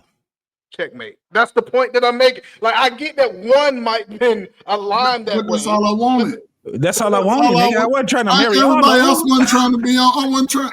But you was messing with other women that was not aligned with your goals and all that stuff. Exactly. Having the sex that we talked about, protected. No, but this is the thing. That's what the 18-year-olds here. Y'all tell me only to mess with the ones that align with my goal, but you No. I'll say there's multiple women who are willing to align with your goals. Yes. About something. So You know what he's saying there's is plenty of women that will align with your goals. There's no such thing as the one. with the There's hoes, plenty of bro. women that will line up with your goals. If Y'all was messing with, that's the point. Y'all tell me y'all hold on, not Eda, to man. mess with the hoes, and y'all was messing with the hoes. No, there listen. wasn't hoes either. No. Fuck all that. Hey, look, look. In your time, you might have had some hoes, but no, I didn't see them. No, there was some women that were hoes also. Yeah. That's not I didn't touch those type but of that's women. not but this is the thing. I'm not if I'm giving a young man some type of advice, I'm not just telling him because the shit worked out for me. I'm going to tell him the shit that didn't work out for me and the shit that fucked me up. That's the crazy part of it. I'm not about to sit back and talk to this young man as if I'm not in the world or I haven't been in the world. I'm going to tell him the things that worked out for me and the things that did not work out for me. That's the difference. I'm not going to sit there and act like it was all peaches and cream with me. No. I was out there. That's how I can sit back and talk to him. Be like, that was my purge. But that goes back to my point before I get out of here, JT. That was the point that I was making. Young men say, you're telling me something you didn't even do when you was younger. I get that you learned the lesson. I get you say you would have did things different, but most of the time, older men are talking from the mountaintop. But they walked through that same valley and did that same thing, and now they telling me not to get my dick wet the way they was getting their dick wet. Most of the time that we're not talking from the mountaintop, though, Eda, man. That's my point. Y'all act like when motherfuckers. That's why I hate when I hear young niggas be like, "In y'all time, nigga, it's still my time." What are you talking about? It's still my time. You not on the mountaintop right now? Are you still in the valley? I am. I am. He's still in the valley. I'm still in the fucking valley. Listen, until I die, I'm gonna still be trying to figure it out. I'm gonna still be trying to work it out. Now, things have worked out well for me because of the moves that I made. And guess what? I'm gonna tell them what that is. When you are focused, when you are saying, let me take out the time and find out what this young lady is about. Because for the most part, if we go on a balance of this, who am I going to delete out of my life? Who's going to be more of a what's the opposite of asset? Liability. A liability. You have to be able to do it, especially now. It's terrible out here now. When you looking at not just having a baby, but man, these motherfuckers getting all kind of STDs and STIs and all kind of shit right now.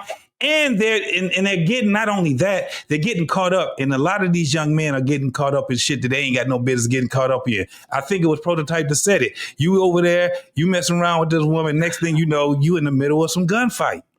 I'm just saying that y'all niggas in the 90s went through the same shit. Y'all had. Oh, well, hold on. Yes. Right, and we tell you not to go down that stuff. I know I'm not going. But if we tell you, I don't feel everybody safe. without No, I'm either not getting man. no gunfight. I'm not getting banged for nobody. My life is too valuable for some bullshit. And Yeah. everybody had to talk while I was talking. Go You ahead, ain't listen to enough Jay-Z when you was growing up. Like Oh, no, that's the problem, bro. see, that's the problem. That either man, listen, man. When you say 90s, right? I don't know. Either man, let me ask you this: how old were you in 1986? I was 3. I was born. Oh, so that says it all then. So you my favorite generation, first generation. What year were you born? 90 what? 90. Oh, You yeah. still millennial. I'm going to explain it to you like this, right? So me, JT, our pain was a little older. I was out of high school. JT was right behind me in 86, 87, right? They bought that devastation drug and they tried to present it to us. What a lot of us did, JT, we saw it and we got away from it. Brothers that opened up it's like they opened up colleges. HBCU enrollment went up. Colleges around the country went up. Brothers were joining every branch of the service. The brothers that stayed in the hood, they got caught up in it. They started having babies. We having babies in the 90s. Those babies been seeing brothers delete themselves at a high rate because before the early 90s, it was a very small number in any city. From that point on, you've seen a lot of good fathers taking out uncles. The people, some of the adults was using the drugs. Once the mama got hooked on the drug in the 90s, this is the end of that. Talk about the drugs, right? I want to talk about sex. Listen, but the sexuality of the black man and black woman increased about 200%. No, but listen, see, but the one thing that you know the problem I have talking to old people. I grew up in Atlanta. By fucking freak me. And y'all gonna tell me y'all wasn't fucking. I seen y'all fucking outside. We're not saying that. Listen, as a kid, no, I want y'all to understand this. Because all y'all niggas have big discipline. As a kid, I can walk outside of my house and turn to the left part. People was on Cadillacs fucking. And you gonna tell me y'all wasn't fucking in the 90s? The crack era, man. No, we're not saying that. I said we're not You know having what he sex, said. man. So no, either man, you got to understand. You and your age group were being made by those people living that lifestyle. You was a 90s baby. In 89, 90, yes, you was a product of that behavior. And this is where we are today because the adults of your age group, you tell me if I'm wrong, y'all struggle with a lot of emotion, everybody in their feelings. No, hold up. We the most balanced. The 90s? Okay, you say y'all okay. Y'all not the most balanced. You say y'all the most balanced. You say y'all the most balanced, right? That means if y'all the most balanced, this is what I'm saying. Then the greatest opportunity for the young man, you all's age, is to take over the world. Get the boomers out the way. If the millennials are the most balanced, to fall in line. The baby boomers. Tell the woman to fall in line in y'all age group. We ain't got no problem here, man. I don't even know what you saying. Hey, this is the truth. How many people from 90 to 95 y'all see on the internet talking about women? I'll wait. Y'all, we see y'all old niggas talking about women and the problems No, y'all we don't. Y'all No, I ain't never had I was in the service in the whole time. I was in the service. I ain't never had. Everybody got He talking about right now. He talking about right now. I don't think it's an age thing. I don't think right it's an now. age thing. Hold on. Right now, the 30 and the 40-year-old, y'all hate each other out here.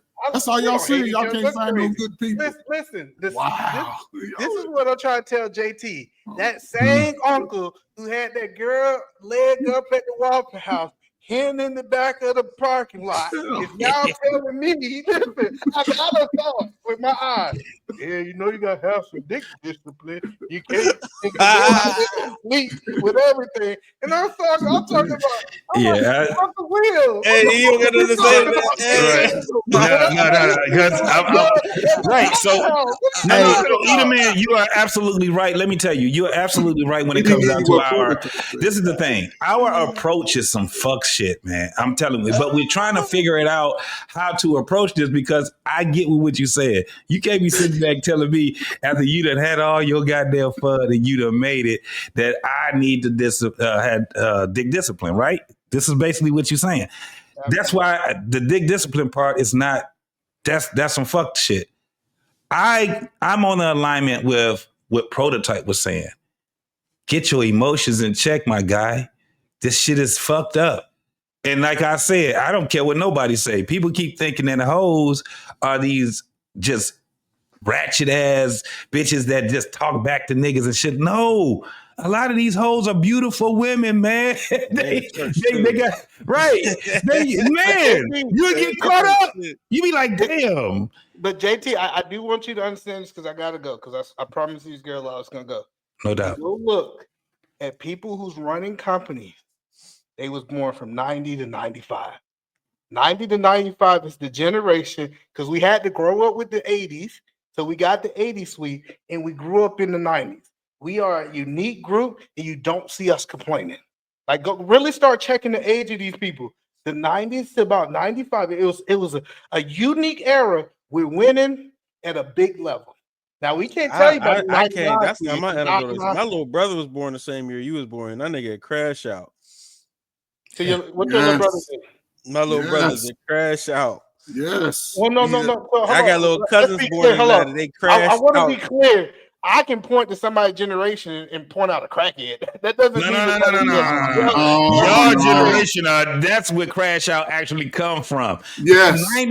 That 90s generation. The 90s crash out. Kids born in the 90s, crash outs. Tell them Prototype. They the original YNs, boy. Yes. 2000 to 2005 is when crash out really started happening. The kids that was born because they got older. You start seeing the Either man, y'all got older.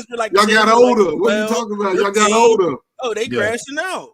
What are you talking about? Y'all was teenagers wilding out them streets. Yeah, y'all was 10, they was 10, 11, 12, 13, 14, 17. That's what y'all was doing, crashing out. That's where it came from. Y'all was the first damn gamers. Y'all was the first gamers. Sega Genesis and shit. We just had consoles, nigga. Atari, Nintendo, and we played the shit. Y'all generation. Y'all was the generation. 80s millennials and 90s millennials. You still got your Sega Genesis, man. Y'all the real crack babies, boy. Yeah. We are Thank the you, ones. Prototype. Thank you. I keep telling y'all, we the one who's running the world right now. You keep saying that. Y'all the one in I owe y'all thing. Everywhere y'all go, y'all fight. Them boomers are still running the world. Hold on. Let me ask Coach Ferd that. What generation run the military right now? Boomers. No, it's the generation behind me because they still younger. Most of the military, they're in the military. Most of the guys my age don't retire. They don't retire. No. The boomers. If you look at who's the Secretary of Defense? How old is he? But as far as the soldier point of view, our generation has retired out. Running shit.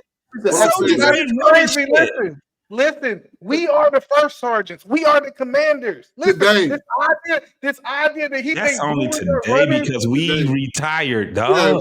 Like mine, I refuse to be in there. But our social life is the worst. JT, you had your worst social life. You had your moment of shine. This is our time to run. Go to hell. It's still my time. Go to hell. Hey, listen, the commander-in-chief is still a boomer, man. So stop.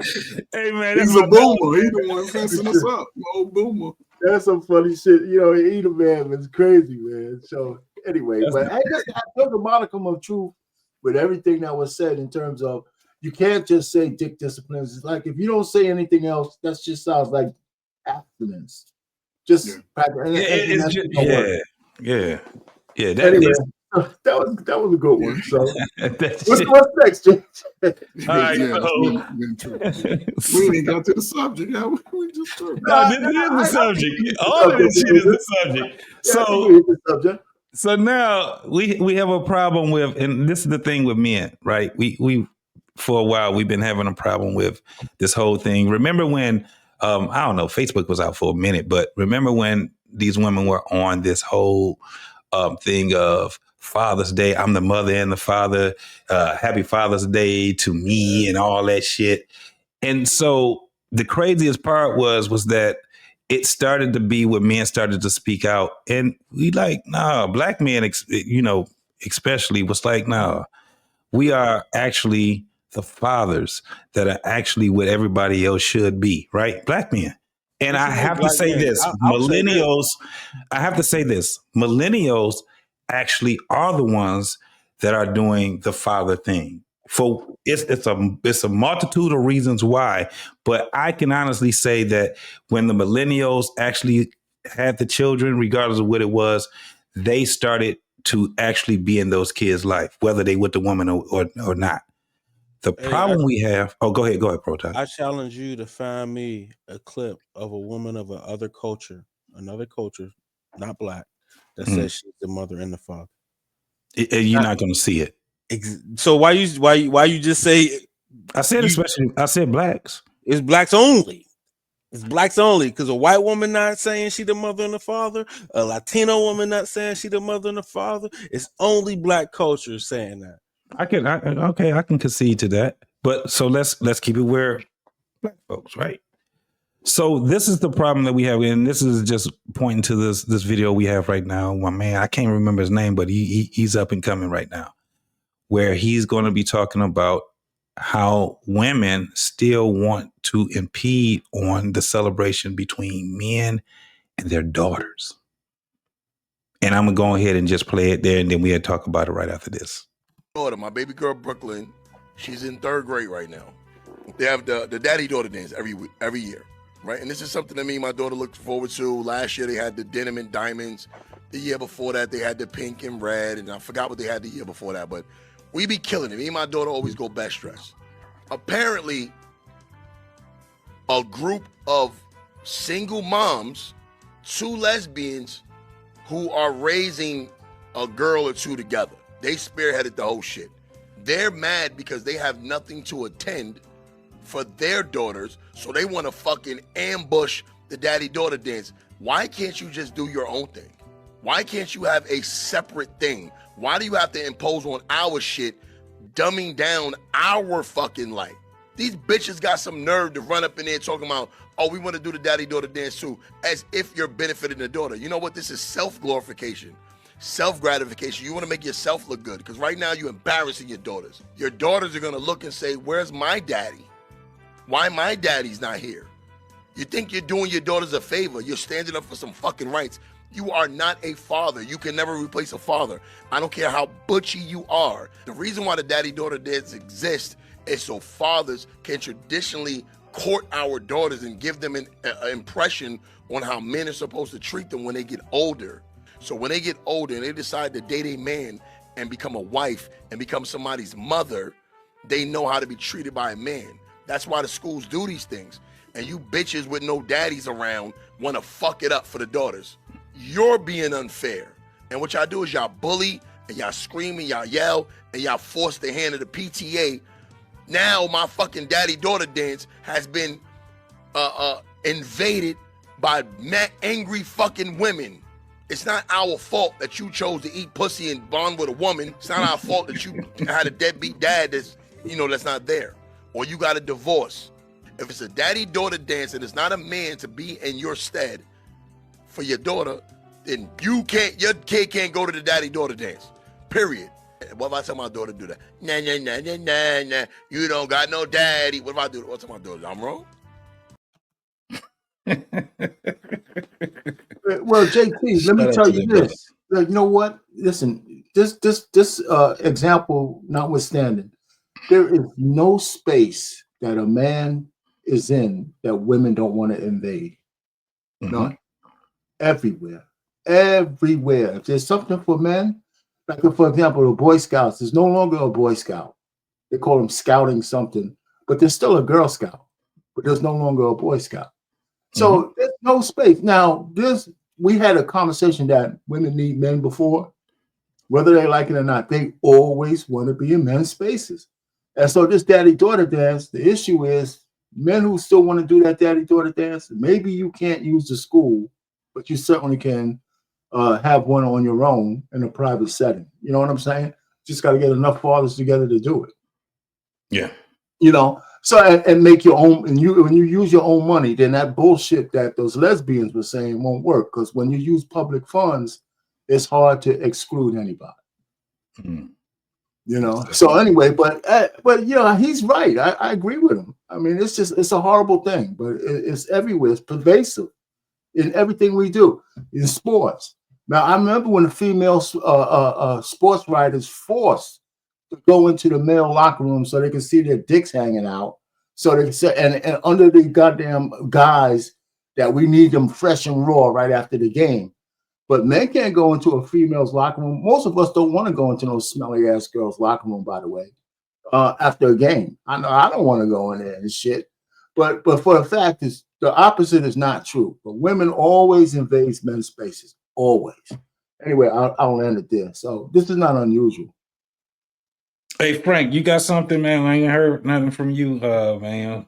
Hey, what man, you got to add to it? Hey, hey man, my bad. I showed up late, man. So I'm just chilling. Good. That's good. Yeah, man. I agree. I agree with R-Pain. As far as the invading of space. I mean, this is, man, it's literally the same shit of everything that goes on in this world, man. If you think about go back, civil rights, feminism took over, and black women started holding that shit up and being at the forefront of that. Then after just more rights. Now we got more rights for, and it became gay and lesbian, LGBTQ, whatever. They got the whole alphabet. And then after that, now it's trans rights. Asian rights, all like literally, bro. So they do that shit in every realm. And yeah, man, I agree. You should just if you're doing it through the school, that they're gonna, through a school or something like that, they're more liable to make it and something inclusive. So if it is some lesbian women there who feel like, man, well, my child don't have a father, but I'm the father because me and her mom are together, and she called me dad, they call me dad, and they call her mom, like, what I'm saying? Then the school is more likely to be like, we gotta do this, because it could be some legal ramifications or some shit. You know what I'm saying? Because they could say that we didn't allow them into the school, or we didn't allow them in, and they're a lesbian couple and all of this. So I don't know, but yeah, that's a wild situation. I don't even know why a woman would even want to be in there when most women don't even, most women who date women have problems dating women. Right. You like, if you think, you know what I'm saying? Like, really, if you really think about that, they have higher divorce rates, they have higher higher DV rates, you know what I'm saying, than us. And how many butch females do y'all see coming out now making videos talking about, oh man, after my last relationship with that girl, man, I'm telling you, I'm thinking about going back to the other side. Or you know what I'm saying? But then they would, but they wanted to feel like they were us for so long. And oh well, my shit don't go down though. My shit don't go down though. Like, I can give her 20 rounds if I want. Like, damn. But now, right? But now you like, oh, okay, but I gotta pay the bills because she treated me like the man. like now, I'm the one who gotta hold the house down because she treated me like a man. And we and when women say, oh well, we either one of us can get up and go to the door. You know what I'm saying? When somebody because we got guns, but now both. Like, bitch, you go. I went last time. Yeah, now neither one of y'all want to get up. You know what I'm saying? So it's just they don't know what they want. You know what I'm saying? They don't know what they want, man. So yeah, that's what I gotta say about that. What you gotta say, Coach? Listen, man. I'm gonna speak from when I see some of these videos, sometimes I just try to relate to my own experience or experiences when I've actually helped people in these type of experiences. So a daddy-daughter dance, imagery for a kid is everything. It's a daddy-daughter dance. Even a father-son, daughter, father-daughter. But like Frank alluded to, and they want to be in our spaces. Our brain said it earlier. They want to be in our spaces. And this is the one, these moments like this could make or break a daughter also. And this is why I'm going to speak for the fellas. Listen, if you got a small kid, fellas, I'm going to tell you, and you having problems with a woman, right? So I'm going to give you some secrets while I help. If this woman is on any type of free government assistance, I mean, not for any Section 8 housing, and you live with her, that's a way. Listen, I need some benefits for my baby.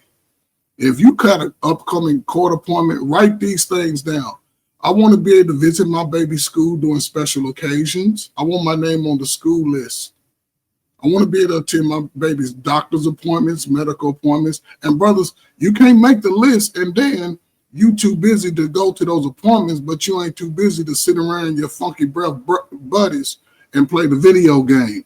Go take care of business, then come back and relax. If you don't really owe nothing, demand that you be able to file income tax every other year because that's all they go give you. And if you do owe, just pay it on the salary that you own. Think about it as your baby. You want to be able to have a relationship with your baby early as possible, and you won't have these problems, especially if this is the modern man. The modern man have to avoid a little bit more than us Gen Xers did since we did so bad. Do it a little different. And I'm just speaking from a place of love because this is something that can set you generations ahead in your own life. So these women do these things. You have to take a stance when it comes to everything, man. Things like that could change your life. It'll change your sons and daughters' life because if they know you will show up for them, if they play sports and your ass couldn't play, show up anyway. Be the loudest, but be professional about it. It changes lives, I'm trying to tell you, man, and it doesn't take that long. It can be a transformation in 3 to 5 years. But again, I could be just talking, but go walk it and come back and tell me that I was lying. It ain't failed nobody yet. So this is my problem with you Gen Xers, yo. Shit, y'all better live that life. It's that executive vice that I can't stand. It's like that. You just told men to be weak. That's what I heard, man. Like told men to be weak. Yeah, man. Concede to a woman and let her run the show. How do I say be weak? Because you're like, yeah, pay your child support. And yeah, if you own it, you got to pay it. You can't avoid it. The government go come back. This is what I wish a Gen Xer would have told me, and this is what I actually did. But you're a grown man, so I'm speaking to the younger man. Listen, though, this is when I was young. I became a father at 22. You know what I'm saying? When I was 22, I had a neighbor, a white lady. She was a lawyer. She pulled me aside. I used to cut her grass. She's like, hey, you got a baby on the way? I was like, yeah. She's like, oh, you married? I'm like, no. And she's like, oh, you better get custody of that baby. I'll help you. And it's this white lady who put the bug in my ear to get custody of my kids, my older kids. You know what I'm saying? And that's what I did. And hearing it from Gen Xers, though, y'all wouldn't tell a young man to get custody of his kids. All y'all hear hold up, brother. Is pay your child support. Don't, blah, blah, blah, yes. blah. But no, here's the thing, brother. Men gotta get control, brother. What you got from that lawyer at that time was one of the greatest nuggets any brother would have got. Brothers wasn't getting those nuggets from nobody. If a lawyer would have told brothers, if a lawyer would have came to the high school and said, brothers, if you have a child, get custody, every brother will have custody of their child. No, y'all won't, because y'all don't believe y'all can do it. And you know what? Why we don't believe we can do it? When I mention it, everybody be like, "Oh, but the court ain't gonna let you win. The court won't let you win. This and that. You're gonna lose the case." brothers don't even fight for their kids to get custody of the kids. It's not the court. It's not the court. Even the lead attorney was even the lead attorney was on here saying why most guys, even coming out of a marriage or just trying to get custody of their kids, and I have custody of my daughter, so I understand. But I'm just saying, most times if you get a lawyer, you're going to be coming out about 15K. So most dudes don't just have that. So I did it for free. I You knew a lawyer. She was bro. Like everybody don't got a lawyer living next door to them. Like that's not the reality of most people. But I get what you're saying because I fought for my daughter too. So I get what you're saying. You fought, you won, right? In my case is not the norm. Is what I'm saying. I just say most guys It's aren't not the fighting, norm. and it could be more of a norm if we fight. Instead of conceding into with the you go to the adjuster and the adjuster be like, oh no, pay this, pay that. No, you see the judge, you lay out your paperwork, you plead your case in front of the judge. You make sure you get you file for what's it called when you say they're yours.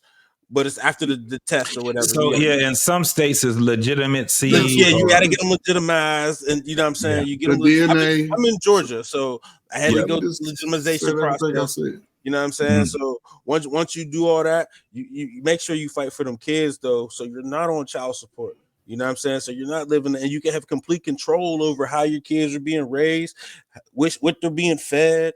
Who's putting into them? You got complete control over that, and that's what you want, man. But prototype. Here's the catch-22 though. You said it several times. You've been a visionary person about your life all the time. A lot of brothers will feel that a lot of brothers will believe that they cannot raise that child because they were not raised properly. A lot of brothers will give in to that. Me and you are saying the same thing. You just took it a step further. Yes. So you have to be active in that process early as possible. But write those things down so you won't have to speak. Ain't no brother got $15,000 to go and fight for a child that he know look like him. He know it's his child. You don't need $15,000. You have the same right to fight for those kids as she do, and it don't take all that. Yeah, you just got to be a better parent. Like, and most times the men are the better parent. You just got to want that. Like, we're just talking about in the case. So most times, whatever, if you go, most times you got to prove that woman is unfit to be a parent for you to get your child. Yes. That's more times than not. You don't just go to court.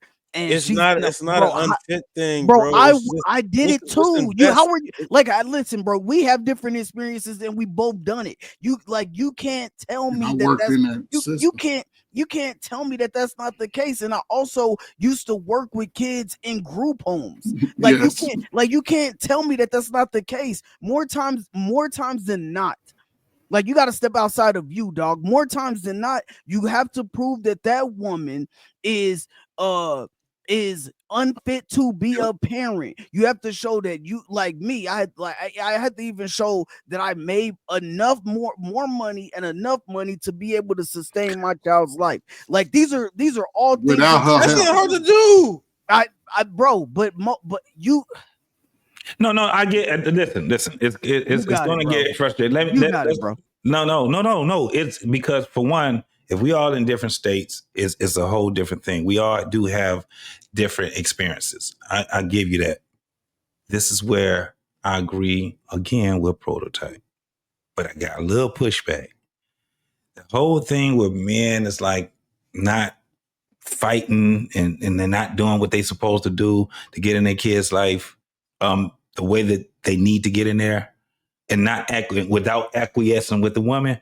The only pushback I got is that was not the Gen X's doing, right? It was what was embedded in us because we had the boomers, our parents, right? That were boomers. And matter of fact, your parents are boomers too, right?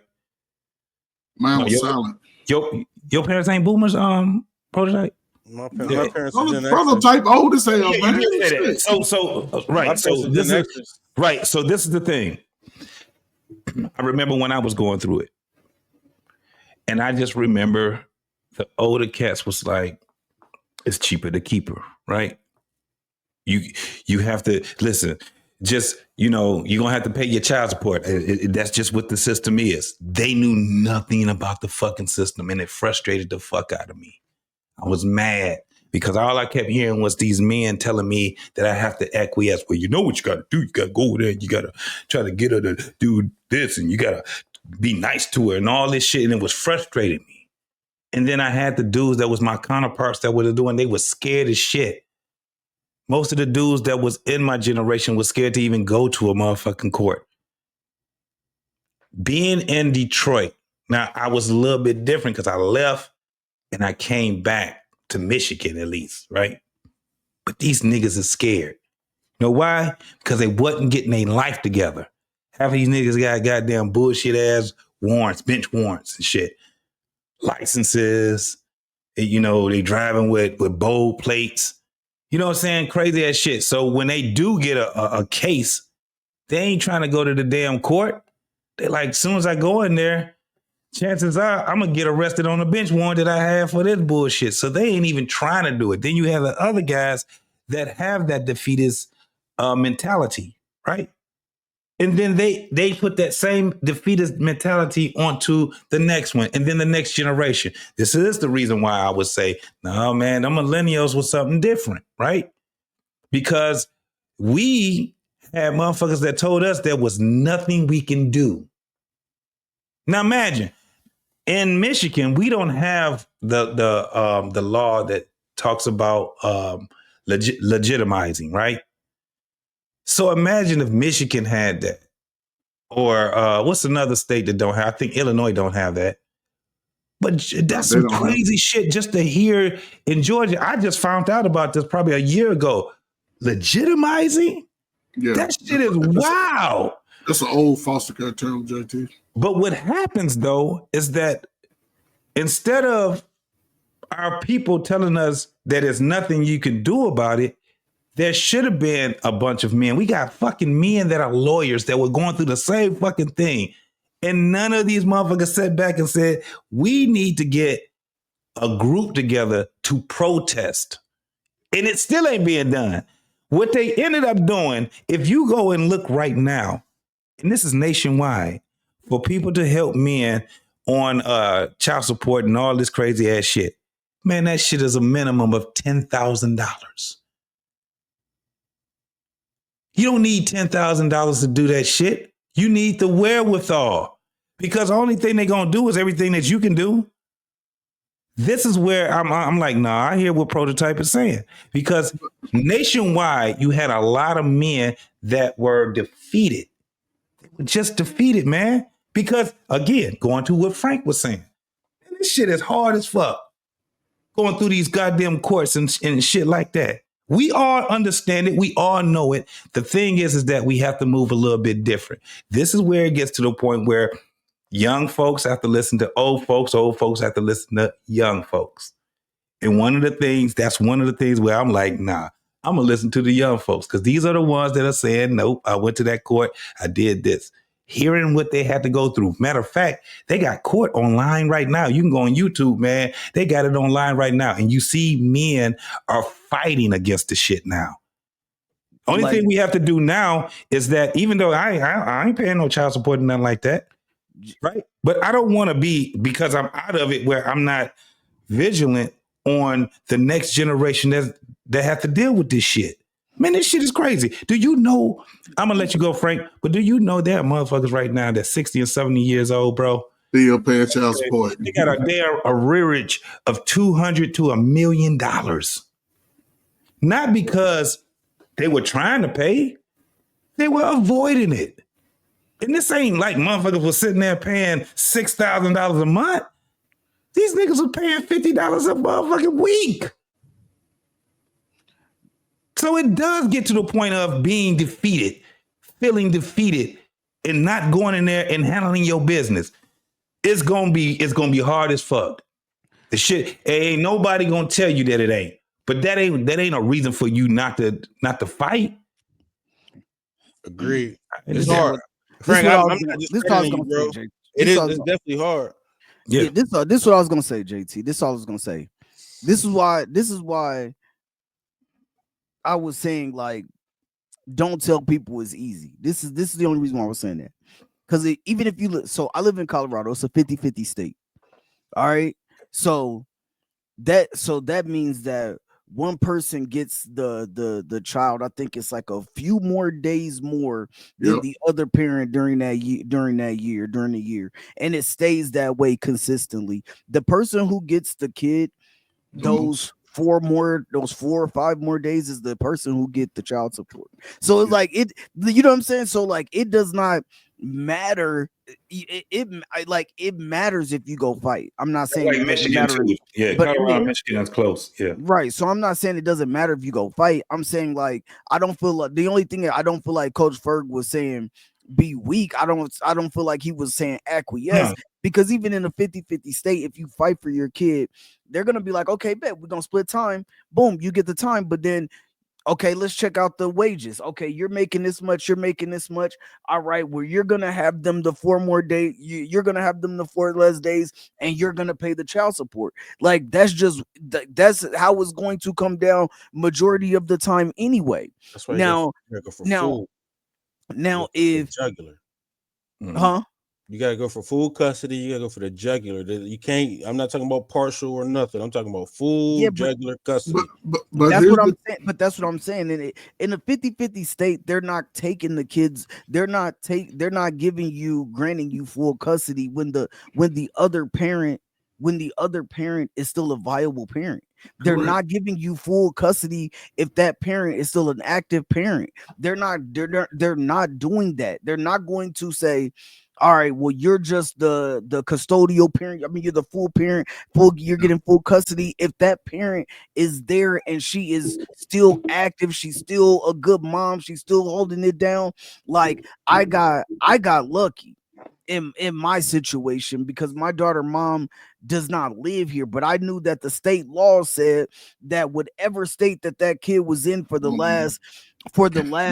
majority of the year, the kid belongs to that state if they're under 18. And because I was lucky enough to get somebody who helped me out with that at the courthouse, that's why I said, like, I was lucky enough to get somebody who knew, and my daughter went to school here, so she was here for 10 months. And so my daughter mom tried to take her back, the courts was like, no, like you have to send her back and you have to fight for her. Now she had to prove that I was unfit. Right. For them to say, okay, you get her. But she couldn't prove that I was unfit based off of everything. The money I was making, pictures submitted, like all of this type. She couldn't prove it. Yeah. And so that's all that I'm saying. Like, and if you think it, I'm not saying you, I'm talking to people out there. Listen, bro, you're going to have to prove in most cases that parent is not fit to be a parent for you to get just full on custody, especially depending on the state that you live in. That's all that I was saying. And to the whole thing, and Prototype, you're correct in a sense. That's what I'm saying. It's amazing, how a lot of this is really tied in together.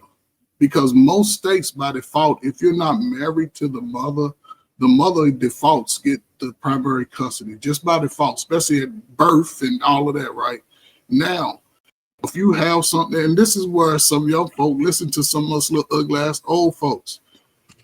we have been through experiences, and and a lot of us have been through similar experiences, just in a different time.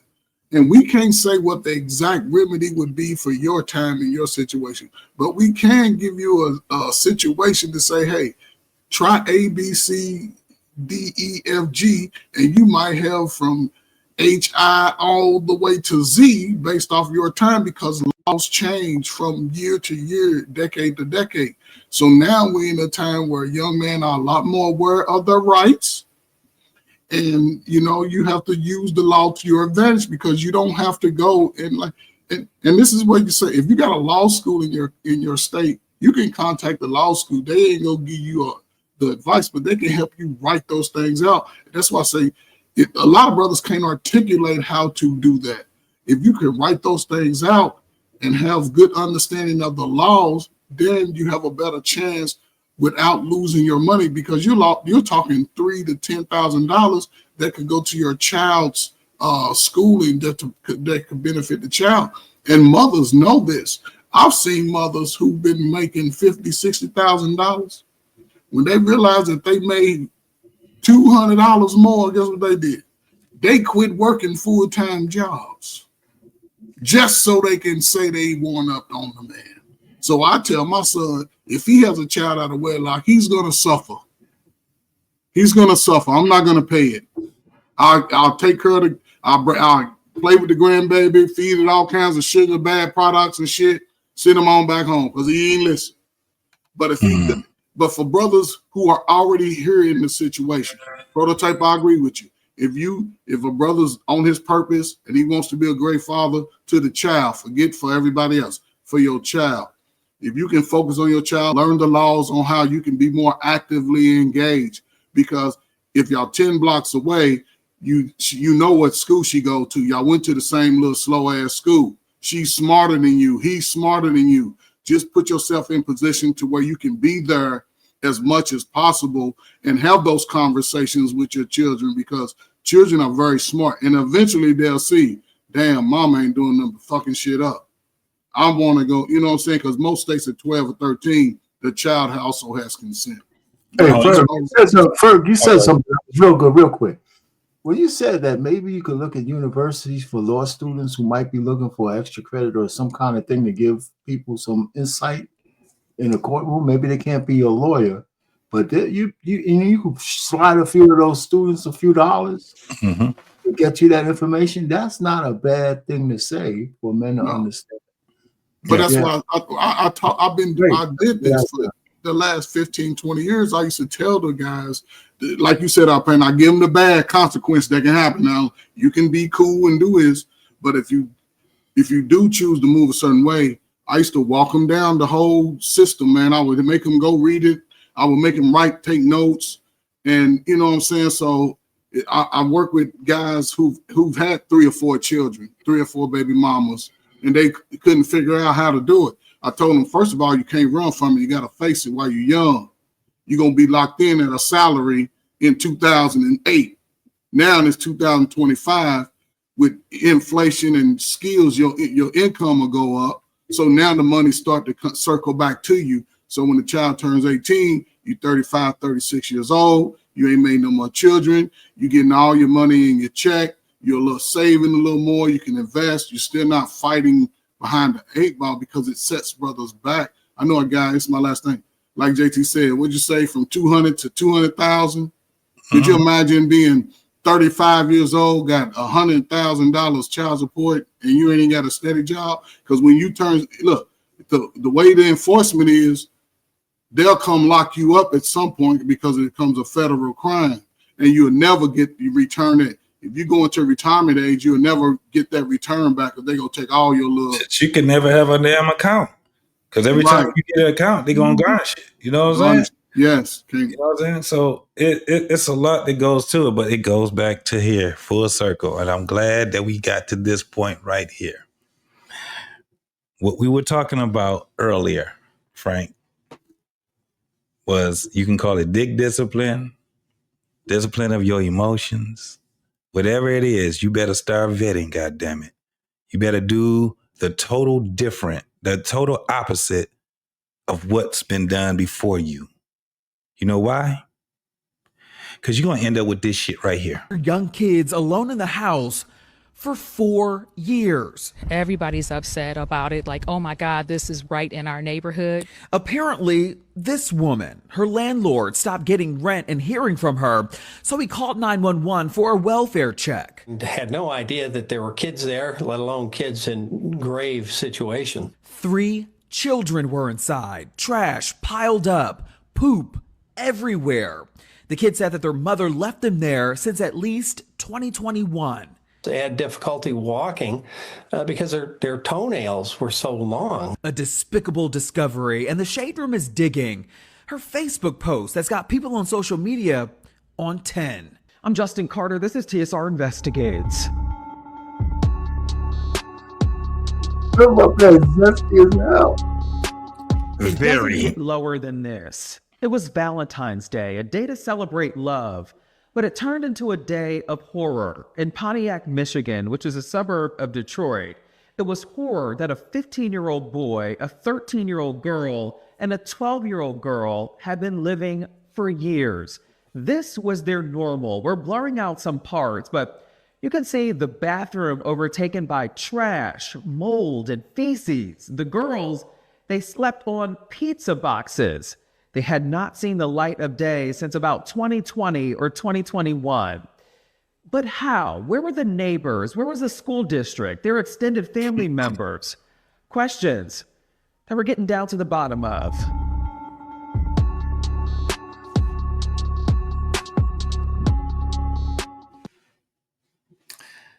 So, this is the thing.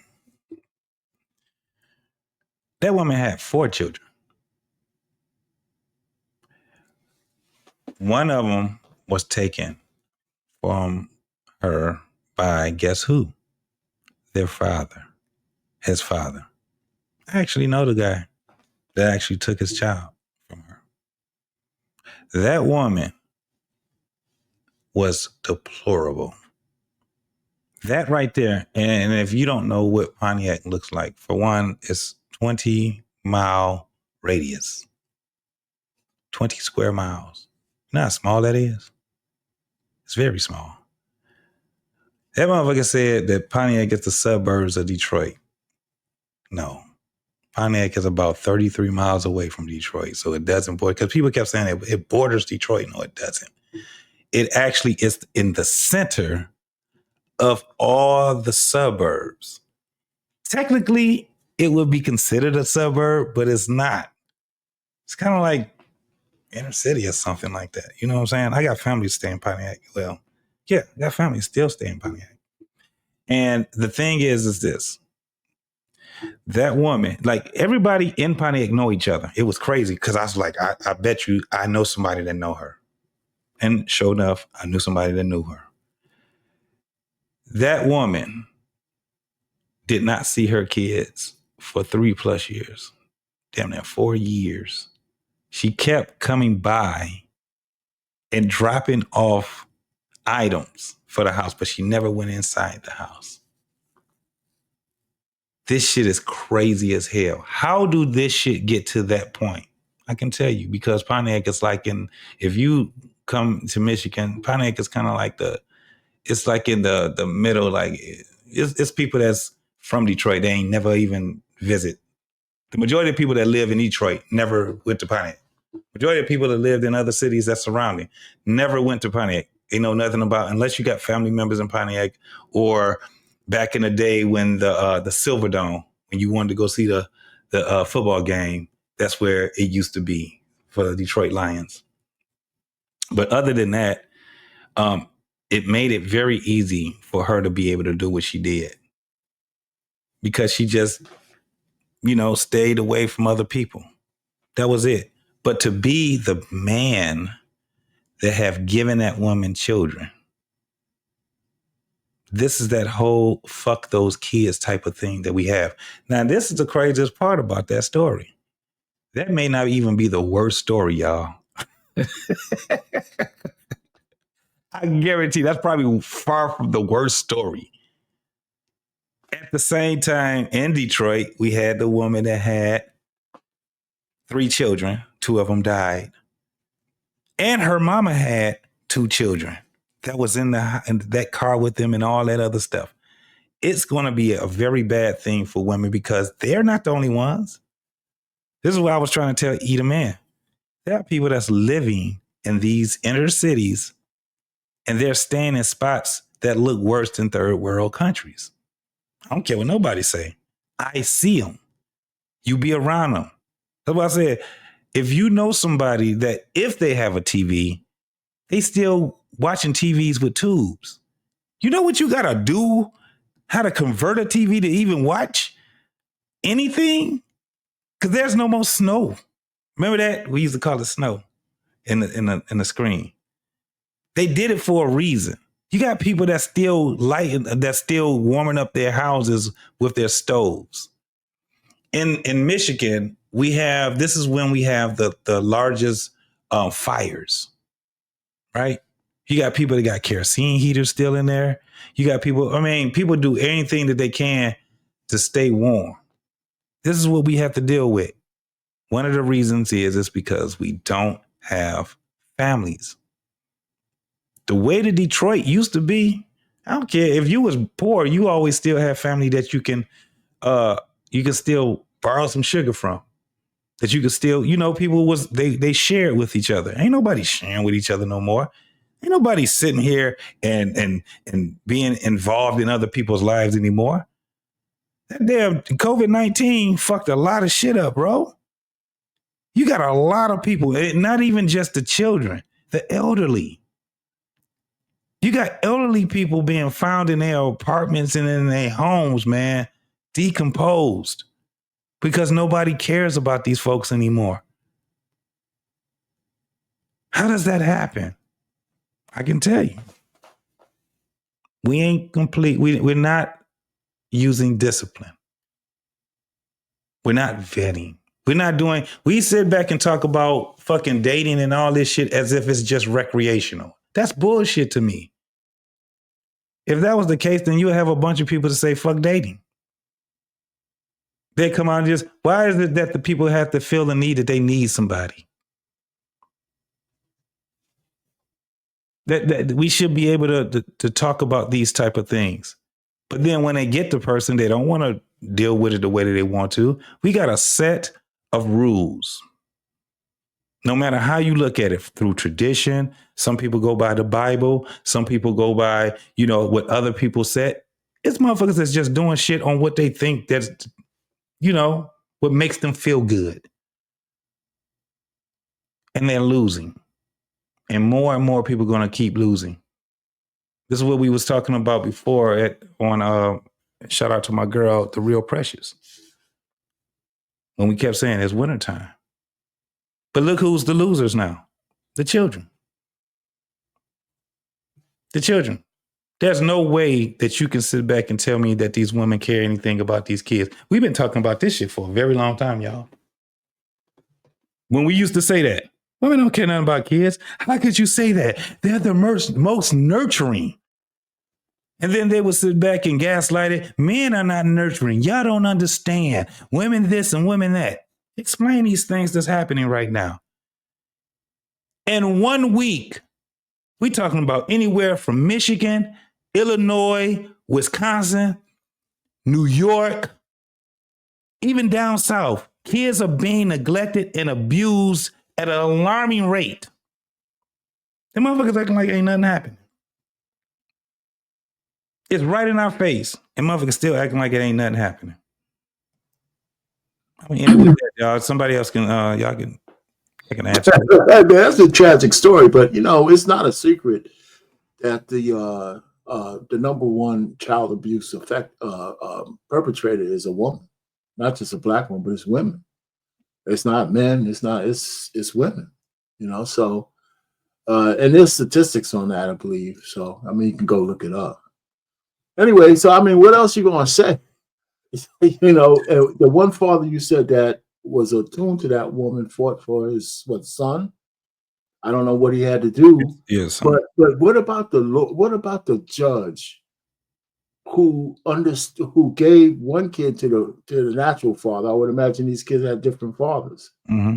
But that judge didn't protect the kids, even though he or she knew that she wasn't a fit mother. She sent that judge sent all those kids to live with a monster. And so she had to know. Well, he had to know. Whoever the judge was had to know. You talking about as far as like the family court judge? Yeah, if you knew, no doubt. Right? I don't know if that kid that got saved was the oldest, the middle, whatever. The one that did get saved. Yeah, it was a lot. My man had to go. It's fair to say that the judge had to still go through the courts. More than one kid. Right. So that's why if you seen when she got put in when she's in jail right now, and so that judge made sure that she wasn't gonna get out because the judge is like, okay, I don't, the judge herself didn't know. She's like, I don't know where the kids are. I know they were family members, but I don't want her to get out and, intimidate these kids or do whatever she need to do. So the judge set a bail for $250 million to make sure. Yeah. $250 million. Yeah. Cash. All Yeah. cash. Yeah. But see, this is the dynamic what I've been saying, what I've seen, right? This is the feminist ideology sort of. It's going to be a slow process, but I believe these things will turn into Brother Prototype's favor.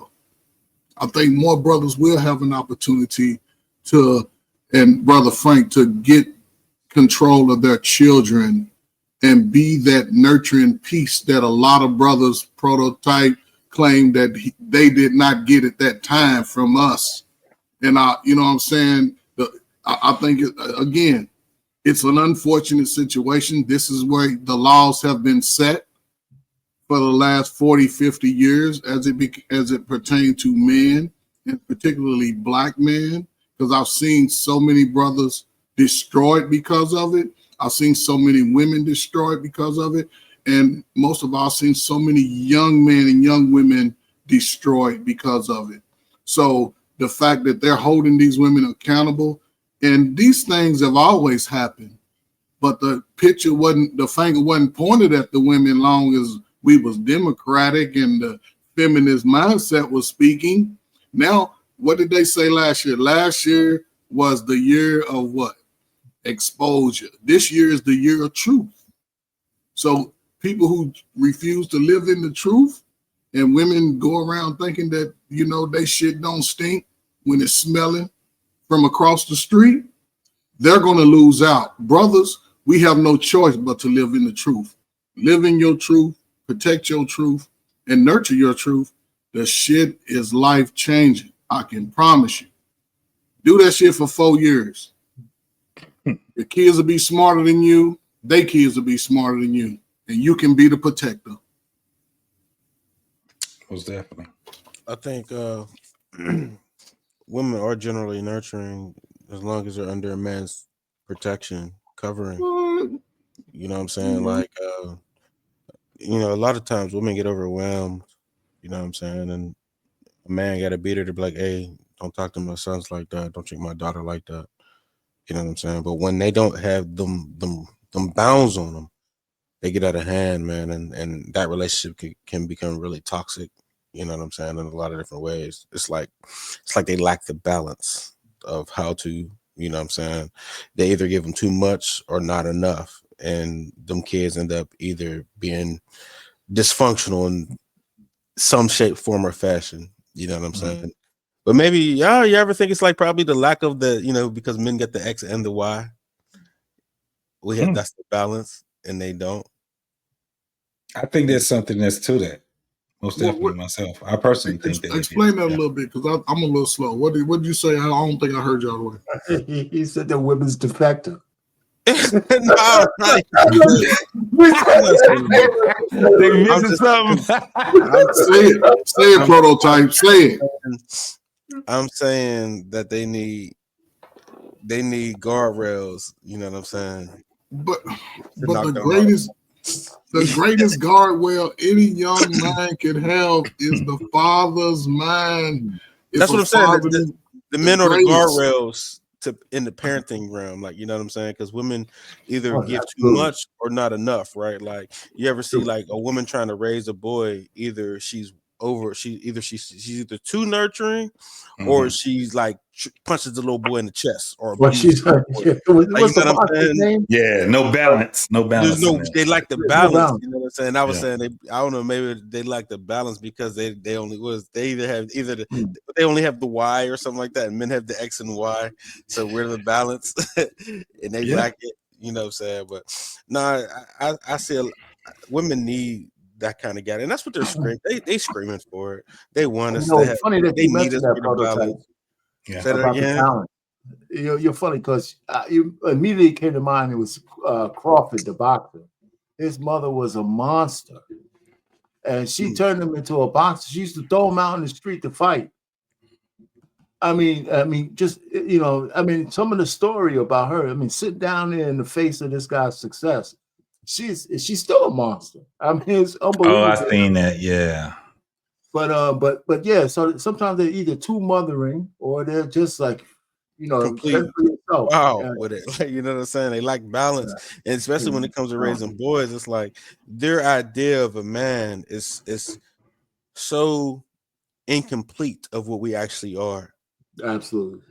She's not now our pain, but she was back in the day. She softened up. The money softened up. She's not now. Like that's my family. She's not now, but yeah. You that's right. Oh, you do look like her, man. That's your cousin, huh? No, I just we we just been knowing each other for 20 years, man. That's all. Is that right? All right. So okay, she's softened up. I mean, I was looking at an old clip, man, of her talking. So unbelievable. But I know he gives everything he has back to the family, I'm sure. Yeah, he does, man. He does. Yeah, I'm sure. Yeah, anyway, but I do. You know what I was gonna? Yeah, that does. Yeah, I was gonna speak to something that Proto said. Because I feel like, and RP, matter of fact, yeah, man, yeah. What the what is it when Prototype said, women get overwhelmed. You know what I'm saying? Like, when I was just thinking about that, and then when you said the Crawford thing, like it just made me think, like, damn, like, because when I was growing up, bro, it was the same, man. Like, it literally just like my mom would just like straight up, bro. You be what you as soon as you done that, boom, right in the chest. You know what I'm saying? Because my dad wasn't there, so my mom's there. She trying to figure out how to turn you into a man, and she don't necessarily know how to do it. Yeah, and so she was definitely trying to tough it, like making sure like I was tough. You know what I'm saying? Just all that type of stuff, man. And so I think there was definitely times that she went overboard. You know what I'm saying? But as I got older, I realized what she was trying to do. You know what I'm saying? But that shit did push me straight to the streets, though. You know what I'm saying? Straight to it. And it pushed you me would go straight outside to the streets. with a vengeful, like my mom just beat me. I'm gonna knock somebody out outside. No, not even that. I just Anybody was like, that owe me money. Listen, I just was outside. Anytime I got a beat from my mom outside, like I dare somebody. I was like, bro, I'm already off the porch, man. My uncle, you know what I'm saying? My uncle had me in the like I was in the shit.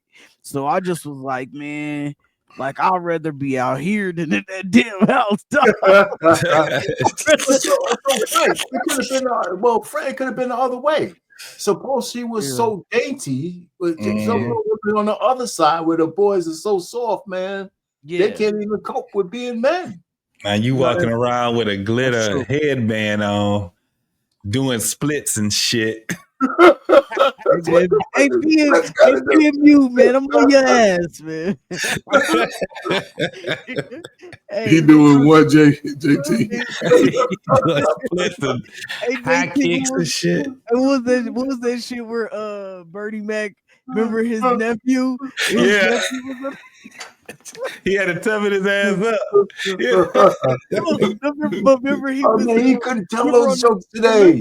Remember on the show he was doing the other way. It was like he was twirling the baton. The baton, yeah. He was doing everything other than he didn't want to play sports. He didn't want to do none of that. Never, maybe up until now, maybe he could bring back, but he couldn't do those jokes today. Pause. He could not do those. Maybe not today. Maybe now today. But like a couple of months ago, no way. Yeah. And then you say the pump come downstairs. I want some milk and cookies. I was him there. He used to call him. He said him there. Oh man, that shit was crazy. That's just crazy because personally, I can't even imagine my mom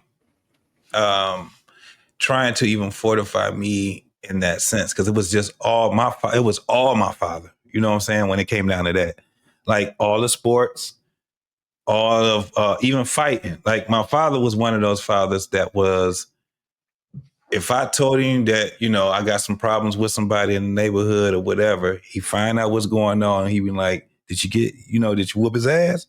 Like, no, like basically I was telling him the beef is still on. He's like, let's go around that then. Right? Because my father didn't look at it as, I'm gonna whoop your ass if you jumped on my son. It was kind of like a lesson that he was giving me. No, you gonna have to, if that motherfucker want to fight you, he ain't gonna stop fucking with you until you give him a reason to stop fucking with you. So let's go over there, let's get this shit popping. And that was just how my father was. He was just like, look, and he'd tell everybody. I remember me and my brother, we had got into a fight, man. It was just us two and it was 6 other dudes, right? It wasn't like they stumped us out or nothing like that, but shit, we couldn't fight all them niggas, so they chased us home pretty much. We was fighting, but can't hold the motherfucker. And my father was outside, just happened to be cutting the grass. Like, yeah, it's on now, man. Right. So, he was like, no, it ain't gonna be no jumping on my boys, right? He like, so whoever want to fight, you gonna fight. And it was just funny because I'm looking at him like, I don't want to fight no more.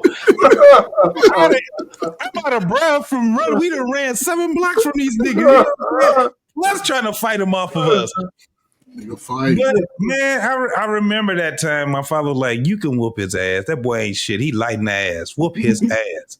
He was like, if anybody jump in and I'm gonna fuck you up. It was kind of like that type of shit. And the way they looked at older men back then was like, you know what I'm saying? It's an older man saying something. Now, you fuck around and get cut. You get shot. Fuck around with these YNs now. Man, it was me and one dude. We fought this dude named Dave because we ended up being cool as hell. Yes. But I put the damn 1-2 on Dave. Dave didn't want to fight. That his brother wanted, because his brother was trying not to. You know how somebody like, no, he jumping on my brother. He just want to jump in. My father like, don't do it. So then his brother fought my brother.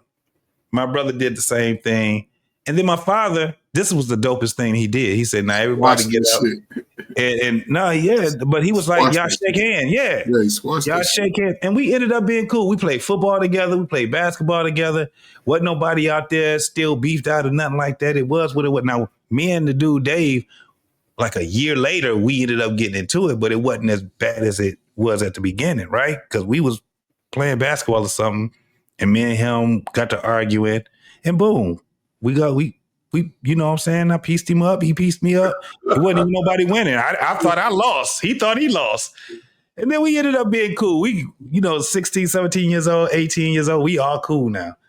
But it ain't like that in a lot of neighborhoods. You know what I'm saying? Not anymore. Not anymore, JT. Yeah, not anymore. It was like that because if you think about it, think about this. Where else did you see a scene similar to your life? It was a movie that came out, and they said that was the worst thing ever. Yeah. The Jackson movie. Remember the Jackson movie when he made him fight? Yep. And that's what I'm saying. The father brings the greatest courage and competence to his child. Yeah, my mama didn't know nothing. Yeah, my mama didn't know nothing about it until my father told her. He told her, he was like proud. He was like, shit. Yeah. Them boys were fighting today, boy. I mean, they called me, that was my nickname with Jimmy. He was like, he got in that little boy ass today. Pause, but he was like, he was proud. You know what I'm saying? Even when it came down to everything else, it wasn't my mom that had to deal with that. You know what I'm saying? She ain't even have to I don't even remember her even. I know they've talked about it, but I've never had her even say anything to me about anything when it came down to that. Because she'd just tell my father, get into a fight at school. Like I grew up with dudes that got in trouble for fighting in school. I never got in trouble for fighting in school. One of the reasons why is because my father knew me, right? I wasn't somebody that was going to start anything. Yeah, but I was always going to be the one that was going to go ahead and get into it. So even if I got 3 days, 5 days or whatever suspension, my father was just like, did you win? Because that's the only thing he wanted to find out. Did you win? And that was it. But he never encouraged me to fight. You know what I'm saying? It was just at the point where like he'd go there to the principals, go to the teachers and be like, I know my boy. Don't tell me that he sat there and he was out there starting that fight. No. Right. That little boy or that little boy was fucking with him. I know my son. You know what I'm saying? That was my father saying it. Now my mama, she was gonna have my back regardless. But when my father heard me speaking and he heard me talking, he deciphered it because he knew when I was doing some old fuck shit. Lying and shit. Yeah, because that was my discipline. He was the one that if I did some mischievous ass shit, that's who I'm getting my ass whooped by. You know what I'm saying? So yeah. So if I may, I don't know if we can continue on this one. I do have a question for all of us brothers up here. Yeah. Now that we're in this situation, we got the polarizing president and all that shit. Where do we see us as black people over the next 4 years? With everybody, with the race baiters making us the face of DEI, which I really resent because I don't think we are. I think that most black men and women make their, especially black men, we make our way based because we earned it. Nobody gave us shit, right? So, but there's a whole bunch of people who will make us the face of DEI, and we're not. We're not even the best beneficiaries of it. White women are. And so when I see DEI, yeah, am I tripping? Is it my feed or is it your feed? Is your feed saying that we the face of DEI? All over the damn TV and networks. Yeah, that gotta be your feed. My feed don't say that. My feed don't say that. Your feed. No, it doesn't say that. I'm talking about the people who are yelling and screaming the loudest at black faces. That's what I'm saying. My timeline don't say we the face of DEI. Like it doesn't say that we. I don't know, Frank. Am I wrong? If I'm wrong, fellas, let me know. Like, no, so when you say don't say it, I'm not saying say it. You don't see the people who are fighting for it with black faces. Yeah, I see people fighting for it with black faces because they feel like. Yeah, but that's what I mean by. But that's what I mean by the fit. If the people who are yelling the loudest look like you, then you de facto become the face of that argument. But are you? But this is the thing, though. It's true. This is I don't know though. I don't know. I just watched the only reason man, he basically was like FDI, like you know what I'm saying. Like dude, my feed's not saying that. I don't. The only reason why I'm saying that is because we generally watch what we watch. Like I mean, you don't like. I don't know if you being like, you know, if you are on other like networks, Hispanic networks, and they say, and you know what I'm saying that, and they're not saying anything about DEI because I definitely hear Hispanics and Latinos talking about DEI. I hear black people on TV talking about DEI, but I think that they're coming from it from a whole nother standpoint, from at least from what I've heard, is more along the lines of, you know what I'm saying. And yes, they do go back. They say, of course, like for a long time, we didn't have diversity in America. There wasn't really a diverse place. And then now you want to go back to it not being diverse, or if you do, you want to leave it up to the businesses when knowing that there is industries out there that are 98% white. 99 like 95% white, and then like even with the FAA is 97% white, and then like and in that situation it's like, okay, yeah, you're gonna get one or two black people in there to say, like, you'll say, okay, them black people, they earned their spot. It's 97% white. So how do you open it up for other people to even get in the door if it's 97% white? Is what I hear people saying, like, and they're saying that most businesses do better when people come in from different races and you feel like it's a diverse environment. So I don't hear them just saying like diversity for black people just because. I think they're saying, like, you know, the benefits of businesses being diverse, and then like for a place like the FAA, how do we get into a place like that if it's 97% white and we can't really get in there? How? So like, and then that's what people have to explain to me, or to people who even have anything. I don't really have much to say about it, but if in a situation like that, that's what I would want to know from a person who says that, oh, DEI don't matter. Well, then I just would want to know, like, in a place that's 97% white, how do you get diversity into an industry like that? Well, let me ask you a question, Frank. you let's you say asked me a question? I just asked the question. No. I'm answering your question based on what your question is. Okay. This does the Right. FAA need to have diversity? No, I'm Why, that's well, I mean, why wouldn't it? I just think you said it's not, well, wait a minute. You said it's 97% white. How do you fix that? The first question is maybe you don't have to fix it. so. Just keep it white. I'm just trying to be legit. Maybe it doesn't have to be diverse. Because what you said also is that there's information that shows that some organizations have diversity. I call that organic diversity. If being diverse based on the fact that you want to reach different people, different kind of people, different kind of markets, makes sense, right? If I don't need an all white organization. If I want to hit the Asian market, the black market, the Hispanic market, I need to have other people who understand how those people live. So that's organic diversity. Nobody's forcing you to do it because you can see how that benefits your bottom line. But you know what's crazy though? But did you see some of the same people who was fighting against diversity when Kendrick Lamar did the Super Bowl ceremony or whatever, halftime? They were talking about it's crazy that there's not one white person in the building. I know, and then even getting rid of Black History Month and all that, but then Trump does a Black History Month celebration. Like, is that not ignorant? Well, who's ignorant? So maybe it was a lie that he was getting rid of Black History Month. Maybe that wasn't in true. the face, I paint. It's a slap in the face, man. Okay, you know what? That's what I'm asking a question. Who's getting slapped in the face? Who's getting slapped in the face? You are. Our children are getting slapped in the face. Wait, because he had a Black History celebration. No. Just to the point. That's all. I'm saying, but what's the slap in the face? It hit me. I missed it. I think the slap in the face is considered getting rid of Black History. But who's getting rid of it? Maybe that's a lie. I don't know that.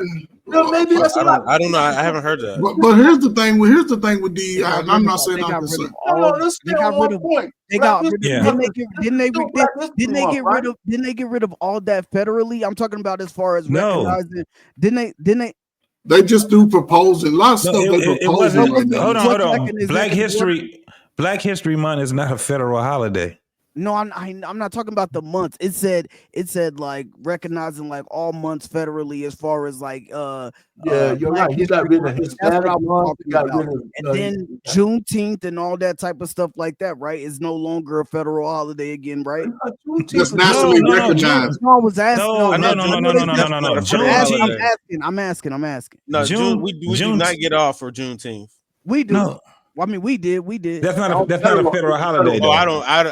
Wait, hold on. I work government, but I don't. It was a federal holiday. Now it is a federal holiday. Yeah, no longer. I thought it was no longer a federal holiday again. But listen, they're proposing. I'm just making sure. We're supposed to get this off. Yeah, but even with that though, let's just say we do get those days and we get this month, right? Yeah. It's very little African American history being exposed to a greater level than ninjas just complaining about relationships and D and P. That's what I'm saying. Black History Month is a representation of our greatness. And right now, I don't think we just take our opportunity to display our greatness. We focus, even our future, we focus on the worst of who we are today, which I think that does us a disservice to the DEI situation. And I'm just going to say it with this. Let's just say they take it away, right? And those little 1 or 2 spaces, and this is why I agree with Frank, that they would have had for me because I'm light-skinned and I'm black. Now, with America being so multicultural, they're going to give it to other people who may not have had to put in as much work because they're going to have those credentials to get in. You got to fill out the application. However, the application process will be the same, but the selection process would also be the same. It won't be as diverse. It'll be more black people maybe having to work in back-breaking jobs, but as far as corporate positions, if you're not certified and qualified, now the diversity can come from another country because people tend to not think about it. A lot of these third world countries, a lot of these war-torn countries, those citizens will be here whether we like it or not. So let me ask this question though. DEI. What is it that DEI does that EEO doesn't do in the workplace? EEO is a complaint against the company based on No, it's not a complaint. It's a program just like DEI is. It's a law. Yeah, and it's based on unfair Equal practice. opportunity, right? Equal opportunity employment. Yeah, but it's been overcome by events. The DEI is like a replacement in terms of terminology for that, right? You have an EEO office and a DEI office that probably merged in some way. So this is the thing, right? So the difference with the two, and I'm saying because I work government too. I didn't really even know what the hell DEI was. I wasn't even looking at those damn, because the thing was that we already had things that was in place. And on top of that, we have a when you call it the local. We have a damn it, I didn't even know it for a year that I was working there. What is it that you have like at the plants they be having that goes between the employer and employee? Human resources. No. You talking about collective bargaining agreement? No, you talking about UAW. What is UAW? The union, right? So in the federal place, they have a union, right? Mm-hmm. That also deals with the equal opportunity. You know how hard it is for you to get rid of somebody, you know, in a federal employment. It's very difficult to do that. I mean, you can, but it's very difficult to do it because you got to go through the union also. So my question, nigga, because even when the DEI, when they said that they got rid of all the whole DEI program and everything, that was where I work at. And they said, and I was like, well, who the hell was in DEI? Let me tell you who wasn't the forefront of DEI. Any black folks. What I saw in the DEI was people that were, you know, not original Americans. I seen the number one people was LGBT. That's who I saw. Everything else, I mean, it was like, wow, I didn't see anything else because you got veterans, you have people, and that's why I was asking about the EO, because you got EO, OIG, you got all these other places, all these other programs that's there that do the same thing as DEI, and I don't know what made them. EEO is an organization for equal opportunity within the organization. Well, yeah, why like when you work there, not like how you already how you there. hire. Right. Yeah, Yeah, DEI not is how more you about hire. hiring practices. EEO is for like retention of giving fair practices for the employees. Yeah, across the board. I think that would be one of the distinctions. And they So that's the distinction. Okay, rescinded. that's the distinction. So DEI is based off of the hiring process, and not okay, I got you. Right. And they actually and I think they got rid of EO in the military now too because of they rescinded it, the 1965 Act. So like they got rid of all that shit. So that brings me back to my question to everybody. How do you see us in this environment? If in fact, you know, if in fact we are not reliant on DEI for hiring, we're just on merit. If we have the merit, we should expect it to be fair or unfair, or we're going to go back to the Stone Ages. I mean, Prototype said he doesn't see that on his feed. So what do you see on your feed when they talk about diversity? Oh. And do you see people worried? When we talk about this, the only people I see who are worried.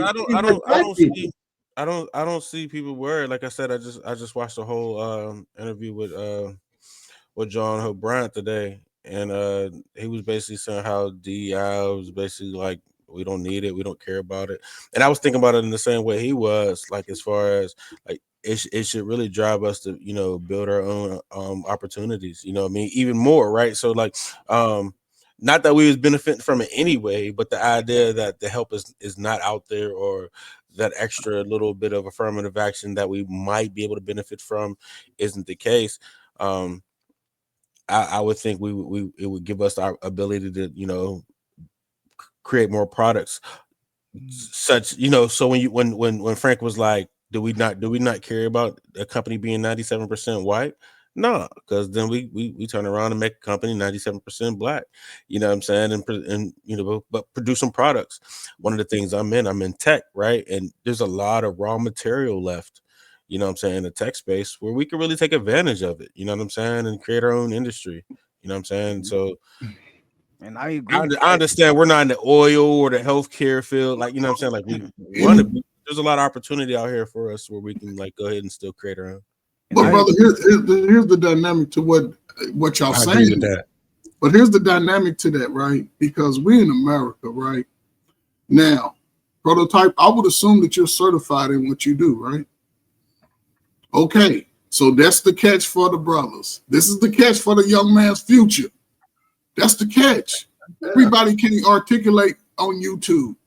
A lot of dudes still can't control their own emotions. So to try to get on here and move some conversation about doing things better, you can't do it. So I would advise any young brother to take advantage of these next 4 years because the Olympics are coming. People with money from around the world are coming for your position.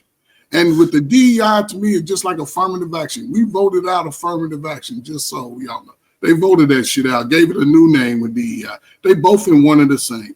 I'd rather have 1 or 2 brothers in those spots than none at all. I'd rather have 1 or 2 sisters in those spots than none at all, because the minority is not just us. You got Palestinians, you got all these other countries where there's been war torn. They're getting the resources here. Those new apartments they building in all of y'all cities that y'all see going up, like, ooh, that ain't for big nose, big lip people.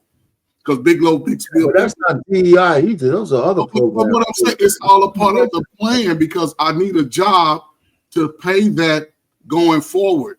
And if brothers and sisters don't take advantage of those opportunities, the regular Walmart job ain't gonna cut it. No, I agree. So you're saying the brothers got to go work to get the certifications and raise their and children and do it young. That's what I'm saying. Take advantage of it while you're young, because even on in the work market, we age out. You can't be 35 saying I'm gonna get my fucking shit together. What you qualify for, son? Oh, this is my second job. Well, man, you in the wrong line. So I I was gonna agree with Prototype on something that he said, and it skipped my mind now. You about the FAA? About no. It was about when he said So you said something about making a business 97% black, and I could see that, you know what I'm saying. But when a person, just think about this though, when a person starts a black-owned business, you know what they say? They say you're segregating a whole community, a whole realm of other people away from you. They say you limiting yourself to only black people is literally what they tell, is literally what people say to, I'm not talking about your point. I'm just saying what other people say when someone has, I started my own black owned jacket company. You know what they tell that person? Hey man, you know, you limiting yourself to only black people. But then on the flip side though, if a company is 97% white, it should stay that way. That's all I'm saying. No, so what I'll say to this is, or what I'll say to that is, make the best product, and then everybody will want it, no matter who you are. You know what I'm saying? We buy Egyptian cotton. Yeah, you know what I'm saying? Yeah, I'm about to say it sounds good. I wish it was that easy. It's not going to be hard. It's like getting custody. No, it sounds good, brother. Of course it sounds good. What's wrong with sounding good? It sounds good, man. I would assume that you are very good in what you do. I would assume that, right? And right now, I would say you got the best product. So by you having the best product, I would hope and assume that you and Brother Frank could make those salaries that are generational life changing by you putting in the work. See, that's the thing. I think that's what a niche had to come in. And I just hope that brothers, if it ain't working with the women, the best thing you can do is focus on something that's going to get your mind together. And it's a catch-22 because, you know what I'm saying, if you focus on the women, I'm not saying not get no cheeks. I'm not saying that. But if you're focusing on them and while they're not acting right, you're going to miss out on opportunity. Mm-hmm. And the United States is sort of going through an opening up stage. That's why I'm with Trump, because I'm pro-America too. And then just talk all this shit. 99% of us That 97%, like he said, go be right here in America when all the shit go up or go down. So if you're in this space right now and you're a working young man, get in front of your skill set. Get in front of it. It will change your life, man. I'm trying to tell you. So whatever. I don't disagree with that. I think I'm just saying. You're right. That's the only way we can have what Prototype's saying, because those young men, like Ian the man was saying earlier, those guys are in position to go in those positions. And if they take advantage of it, they may not get to retire like you are, Payne. No, but here's the thing, though. You're right, though, and you're right. So no, I don't think you have any argument with what you just said. That's exactly what we need to do. No, the problem we have is that no matter in the best of circumstances, it's still a numbers game of who's going to really make it big and who's not. Right? If you know, in terms of everybody, because everybody's not equal, everybody's not going to have equal capabilities, and that's the way the world is. But what's the pool of young men that we have that's coming up to become a Prototype or a Frank or a you or whatever, when we're saying that the national average for brothers in high school or not in reading at 3rd, 4th, 5th grade levels? How do we fix that for them to become the kind of the leaders of the future? Can I tell you a secret? That's a whole different conversation, but what's our pool? Maybe that's the better word. What's our pool of young men? I was a special ed kid all the way up through high school. Okay. So you talk about reading on the 2nd, 3rd, 4th. I am that kid that only read on the 3rd grade level all the way up to high school, and I still became an engineer. So, I mean, you can't let that necessarily like disqualify you. So there was a path you went through, though, right? That got you from where you were to where you are. And is that path still available? I mean, I know it is, but I went to college. My dream was football. I went to college, and I was just like, hey, we're all here getting a scholarship. I'm going to. It costs the same to get an engineering degree as a business degree. Okay, no doubt. I'm gonna get the engineering degree because it costs the same. You know what I'm saying? So, but it took me. I had to take a lot of class over. It took me it took me 6 years. Because you were willing to do that. Hey, listen, I got a question, man. And dang, I be feeling like because I feel like I'm conservative, but I don't feel like I'm a MAGA person. That's the difference. So this is me. I feel like something that I think Braxton said in the chat. How much, like, people say this whole thing, oh, DEI, oh, merit. Most people get their job based off of who they know. Like, if you really know, a lot of times jobs come down, they come open, and what happened? They get filled before it even hit Indeed, or LinkedIn or anything like that, because that person, somebody from in their job heard, and they go, hey man, my brother, hey man, my cousin, hey man, my family, or hey man, my homie. Like, more times than not get their job, get some place of employment, get some type of employment based off of who they know. Sometimes it's through nepotism. Sometimes it's just off of your partner. Sometimes it's off of networking. Like, it is basically, more times than not, that's how people get their job. It's definitely networking. Fraternities, all of that. So you know what I'm saying? It's really, merit really is not that high on the list. It's there. I know. I didn't say that it wasn't there. I'm just saying that more times than not, when people try to act like, well, why come you can't get the job based off the merit? It's not that it's not based off of the merit at all. It's just that more times than not, before that job even come down, somebody already has that job. Yeah, but it's not. That's just something I noticed. That's just the real about shit. my man Frank. I would like for you to have a more positive response. That's a real life response. No, man. We got to look at. Do we not got to look at real life? We got not like that. Not that's going to diminish somebody's hopes, bro. Not like that. Yeah, not like that, bro. That is not to diminish nobody's hope. That's literally the real life how it goes. That don't matter though. Like, we can't say stuff that's gonna deter anybody from trying, man. And what you just said is a deterrent. Wow. If you took that as a deterrent, Yeah, I that did. makes absolutely no I sense. definitely did. I definitely took that as a deterrent. You know what I'm That saying? makes then you Because you hear gotta what I think said about the what I wrong just way. said. Think about what I just said. Nobody would have ever gave me engineer, bro. And I was like I said, I rode the short bus all the way. So no teacher. I never got nothing to say. Oh yeah, you could be an engineer. No. I rode the short bus, bro. Like you know what I'm saying. So any inkling of that, I had to throw like any pessimist. You don't talk to that. I love that Kanye line. You don't talk to any and what you just said was a pessimistic view. We don't care bro, about that is not pessimistic. That's real life. bro. Like we don't Bro, you that's can't really real care life. about it.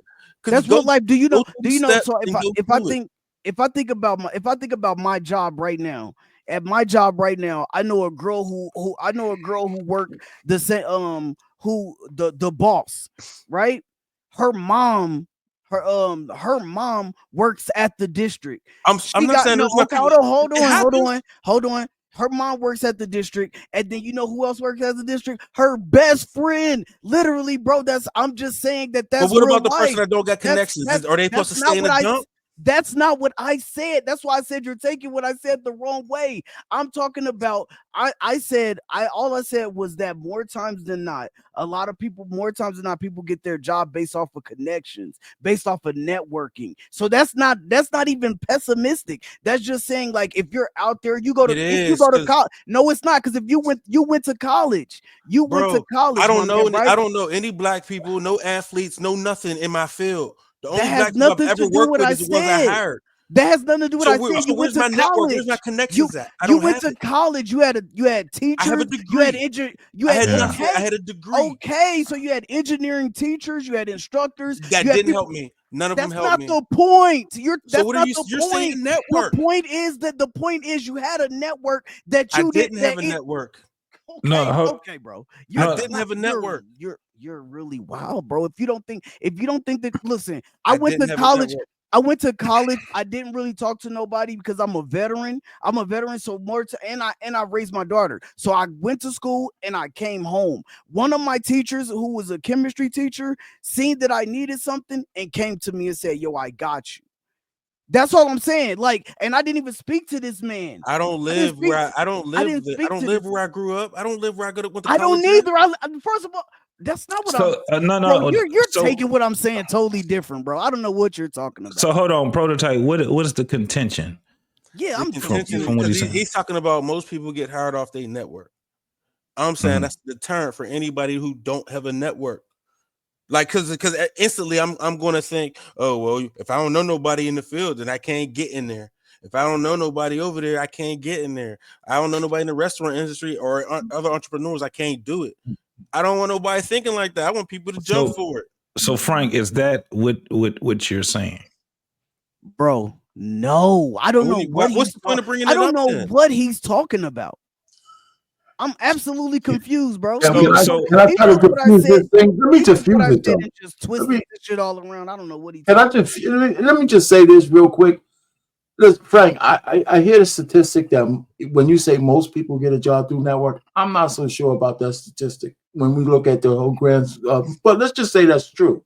It's not mutually exclusive, because if I'm gonna hold on, because I'm not saying anything you saying is really wrong. I don't consider it that negative either. But even still, when you compare that with merit is based, if I'm going to vouch for somebody, I'm most likely going to try to vouch for somebody that has the credentials, because now my name is on the line, right? So I'm not going to just do that for anybody. So if you have the credentials and I can get you in, right, and you have to compete now to get the job, because my word might not be the last word, but now I can introduce you to the right people. But I'm definitely, my credibility is on the line on your name now.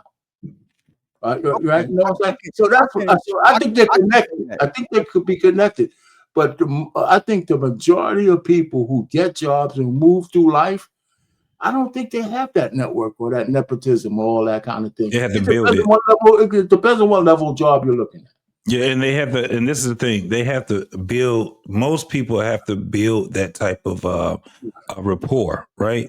Let me put myself. A lot of people ain't good at that. Right. And the thing is that because I'm very good at the job that I have right now, I have people that come, especially black folks would come to me and they would say, "Hey bro, they got an opening right now for this job right here. You know what I'm saying? And they do, but that's because they know of my merit, not because of just the person I am. Now, flip it. There's very few people, and I don't care if they white, black, or whatever. If it's just their family, they've learned. I'm not about to put you in this goddamn position if you don't have the merit to back up that. Now, if I'll put it to you like this. I got a family member has a master's in business, executive business. I have another family member that is a vice president / CEO of a big company that we all know. That family member would not have offered the job that they were going to offer to that other family member if they didn't have the merit to come with it.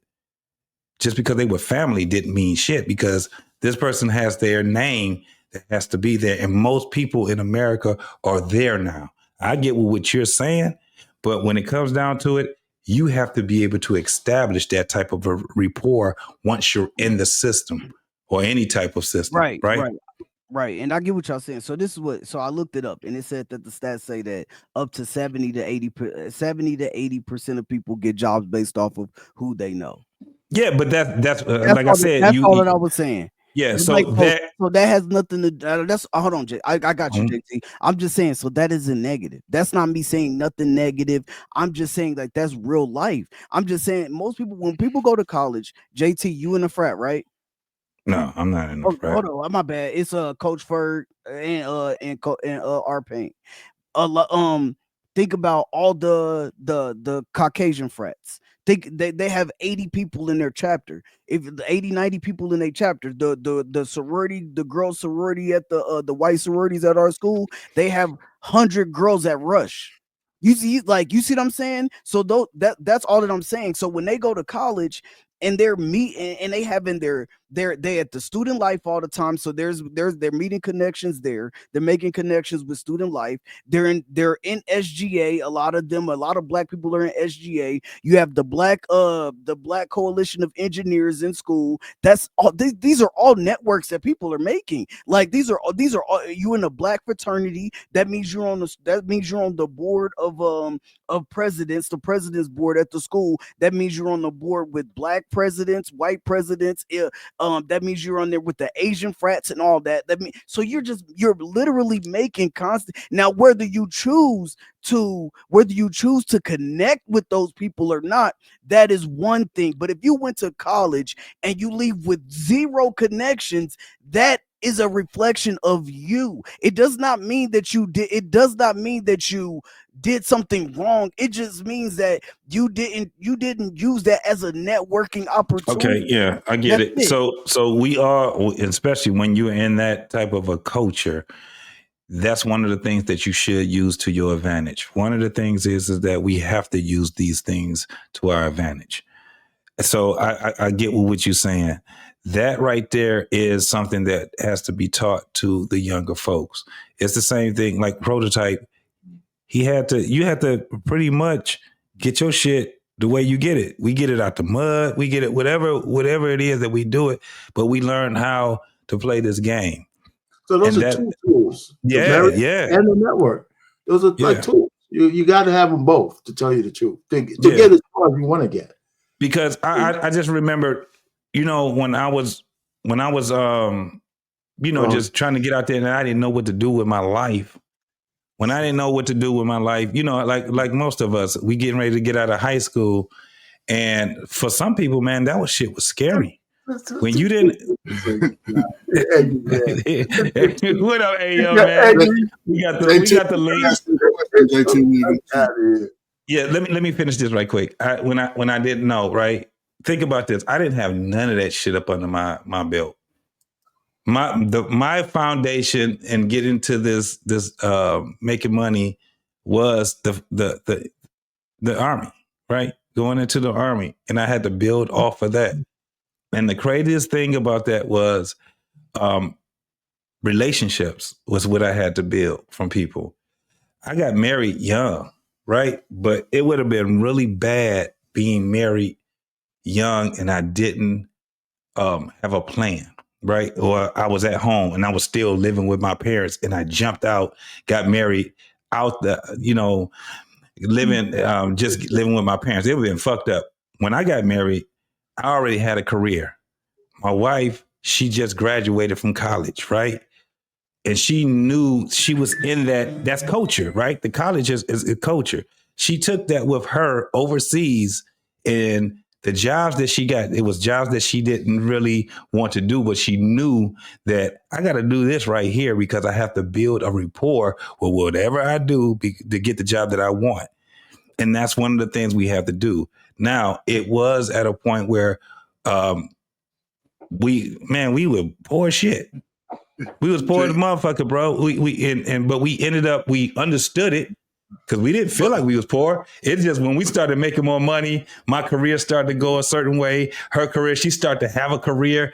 Then we look back at it, we like, damn, we only had a damn couch and a bed, and you know what I'm saying? We understood exactly what that was, but then we had to be resourceful. A lot of people are not resourceful. So when we start talking about this DEI and all this shit, a lot of us as black folks, we are looking at that shit like, yeah, all right, nah. Like some people were saying that it was like a slap in the face for that DEI. Like we was the forefront of it. Prototyper said, that ain't in my feed. That ain't with it. You know what I'm saying? Because we got it out the mud. And a lot of us have gotten to a point, Arpain, that we're not having that mindset that people had in the 90s, 80s, 70s, and 60s, right? So we all are starting to think a little more ahead of the game. There's no fucking way that you can't make it here. There's no fucking way that you can't unless you stand in your own fucking way. But we got so many people. Oh, go ahead. On that point, right there. And that goes back to my point. Maybe on my feed, because I'm in a lot of feeds. It's not just my YouTube feed. I look at all the news networks, a lot of them, you know, Fox, CNN, MSNBC, Legacy Media, other ones and stuff like that. And every time I hear the protest stations against DEI and stuff like that, it's I'm not saying exclusively. I see a black face, usually a black woman's face, people screaming in the mics, talking about, you know, boycotting this bobblehead Sharpton, bringing people through, you know, Costco and DEI. Let's fuck over Target, like they're the only ones doing this. I'm just saying that could breed like the fact that some people are thinking the only way they're going to make it in this life if the white man opens the door and has a quota for you or at least a position for you, because without it, your merit is not enough. And I have a problem with that thought. I have a problem with that thought. What's the problem? The problem is your merit is going to have to be enough. Your merit, your networking, those things you're going to have to try. Because if you don't get the job, you can't just go around saying, I didn't get the job because I'm black. And if you do get the job, what's worse is having people think you only got that position because it's DI. So the question I wanted to ask JP, and even y'all can answer this, right? Because I look at, you know, DEI is a thing I worry about, but I don't. And I base it off this question I'm gonna ask JT. So JT, right? You went to the military, you took what your skill set was in the military, then you went to college for 4 years. You got a bachelor's degree, maybe a master's in a hell of a trade, right? Skill or whatever, right? I'm just using this scenario. I am the white guy. I own a major company. My niece, my nephew just went to college for the same thing as you, right? And the fact that even though military, you know, we got a hiring preference if we qualify, right? We are DEI actually. Right. Military is DEI. So as you and mine, listen, I know my niece, I don't know JT. Hey, little niece, I got an opening coming up over in this department. You should apply. Remember, because you gave a scenario similar to your family. He chose out of two of y'all, right? And you were the better candidate. Now, in the same situation from a corporation that's not that you're not familiar with, you just trying to get a job. And when I go to have this job opening, my niece qualified, JT qualified. Who do you think gets the job? the niece is gonna get the job. Why? Well, that's nepotism. Right, Because but that's because of nepotism. But listen, and this is where the sort of DEI is not diversity. going to save you. DEI is not going to save you from nepotism unless you're saying you're going to force people to use a quote. But you can't really prove that either. That it's nepotism. I wouldn't know though, Coach. I could prove it. No, so if we're not going to get in those positions, and there ain't no reason for the diversity, equity, inclusion, I am the diversity in this company. But this is the thing, though, Coach. Me and a lot of other people, hundreds of thousands of people did what I did. I don't have a scarcity mindset when I'm out here applying for jobs. So I'm applying for a gang of fucking jobs. That's JT, because JT got that mindset. No, but it's not. It don't even matter though. It don't even matter because you still. It don't matter because you can apply for JT, Coach Ferg, me. We can apply for 100 jobs. I'm sure all of us are VA 100%. I hope. But that means that you fall a disabled veteran falls under DEI. You can apply for 100 jobs. You still DEI. You're a disabled veteran. You're veteran preference. You're DEI. It don't even matter if you look at it or not. I mean, not like that. But I'm saying in the overarching, in the office, it's a little bit different though. That's a little bit different. Let me tell you why. You're still saying there's preferences. That's it's a preference than DEI. Yeah, it's a preference, but it does come to a point where you still, at the end of the day, that too, because they call it accessibility. They talk about they not fucking with the veterans are paying right now. Yeah, they already with the veterans. They already There's a thing called fired 1,000 people, 10,000 people from the VA, bro. You remember when they said, my bad, JT. No. And let me tell you, those people that they fired, they were on probation. Again, merit. If you are on probation, you're on mute. My bad. I was gonna say not all of them. It was a lawyer. It was a lawyer who was in the business for 15 years. She was a law attorney fighting for the VA. And guess what they did to her? She wasn't on probation. She was in court. She was in court a week ago. Right. And guess what they did? They fired her. Right. So this is the thing. Politics, you would never get rid of all these things that we're talking about. You're not going to get rid of nepotism.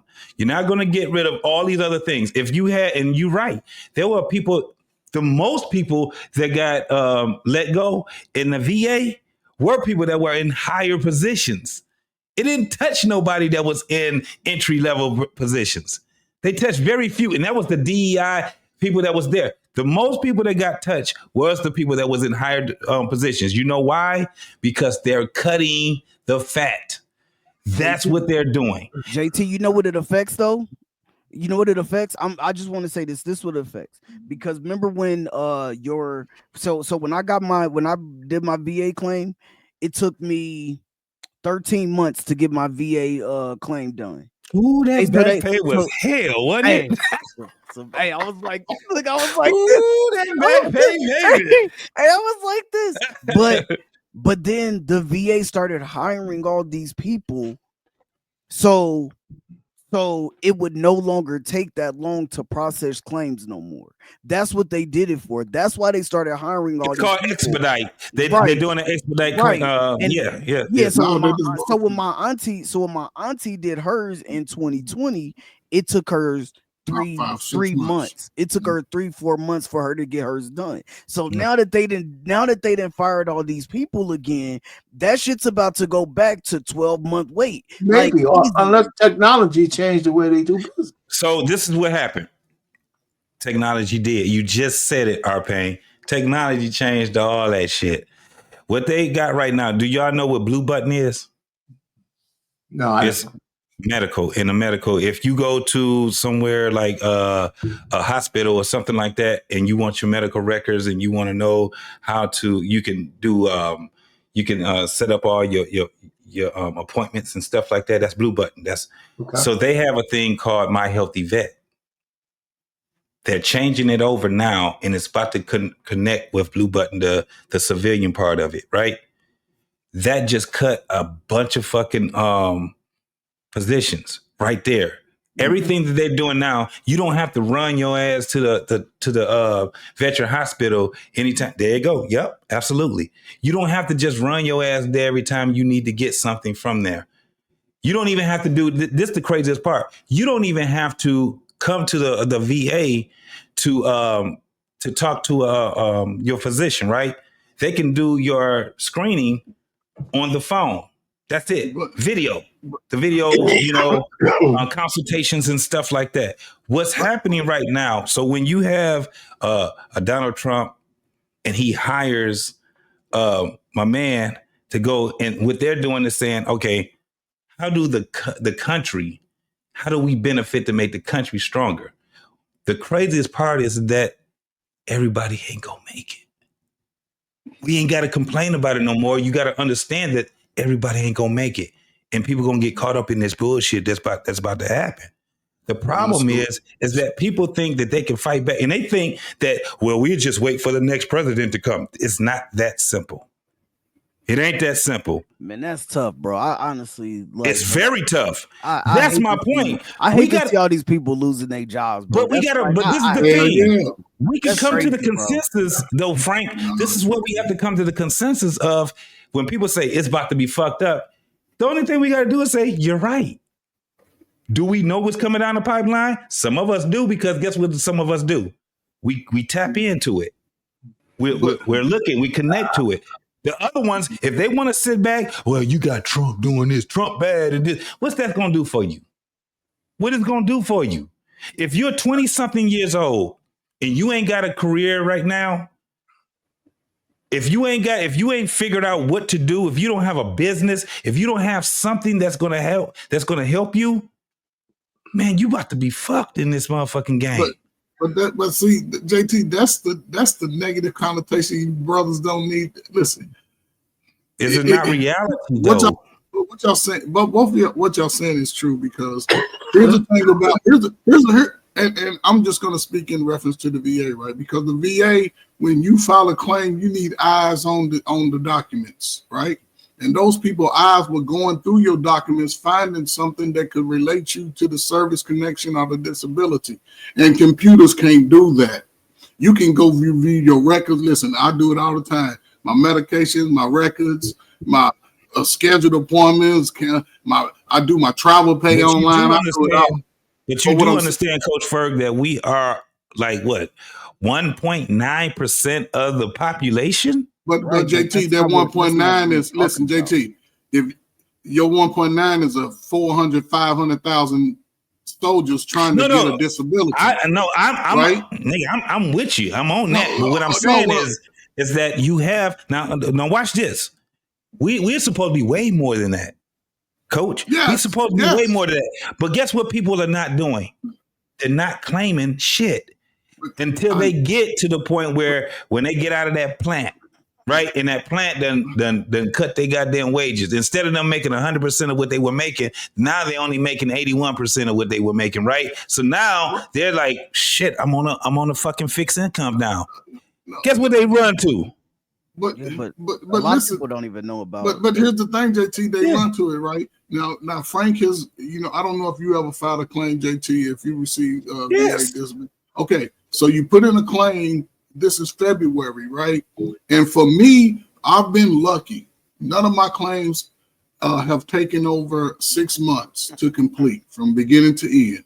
I have had an appeal that I put in 2022 that they just finished it. Everything worked out in my favor because I went to the judge because I knew, right? So, and this is the catch though. Brothers that have that benefit, right? So it's a benefit. They're even proposing today. Well, I saw it through the veterans because I follow most every vet. And you can go see it. What is it? I'm gonna just tell you the website.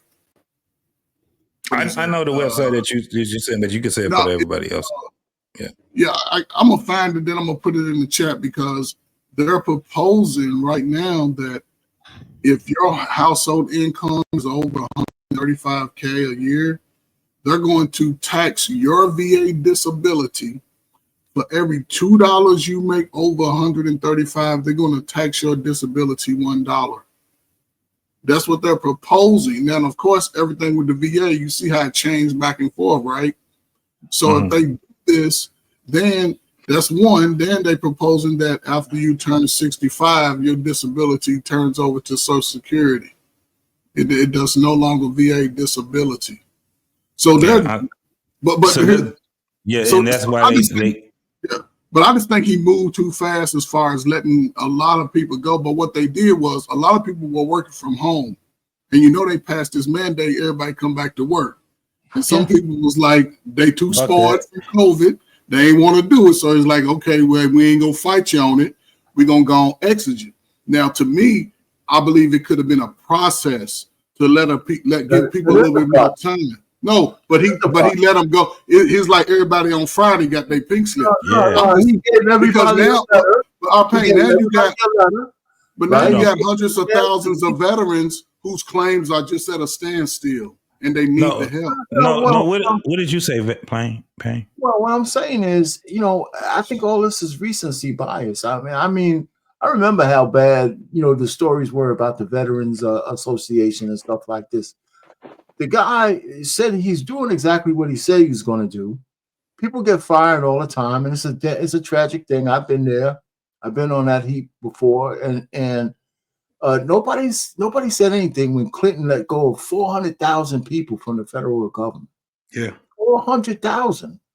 Right. So we're at the time he's finding all of this waste and abuse. He's going. There's no favoritism. It's going across the whole government, including the military. I'm okay with it. He's finding stuff.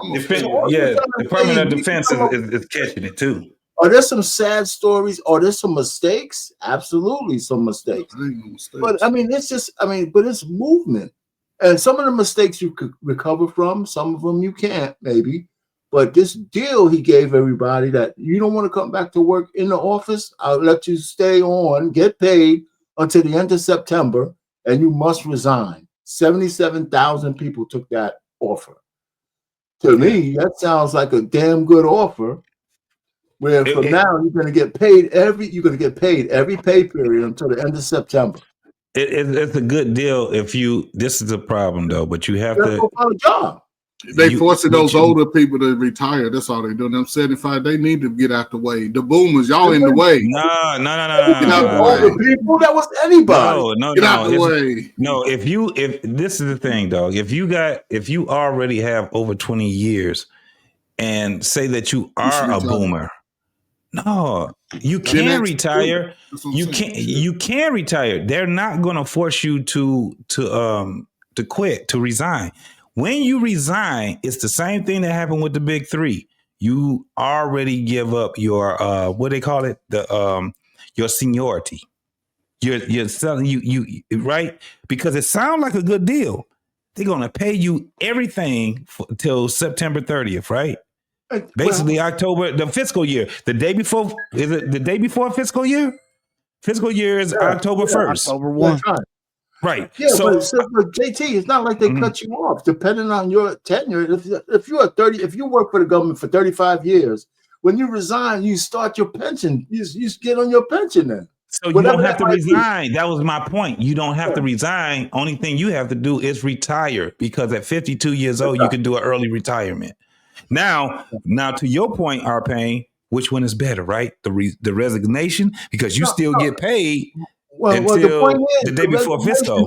The resignation doesn't say you don't get your retirement benefits. You just resigning from your resign. You got to put in your you got to put your retirement papers in before the 30th, right? So it doesn't like you don't lose your retirement if you took the resignation offer if you were eligible. Yeah, that's I what wasn't saying that. I'm just saying. I'm sorry. I was looking. That's what my whole thing is this, because I don't know everything about it. And me and my wife were just talking about this. She works for DOD, so she was saying the same thing. And I'm like, there's something else that I don't know, because it makes no sense that if I'm at retirement age and I only got like a couple of months to retire, then why would I resign? Here's why.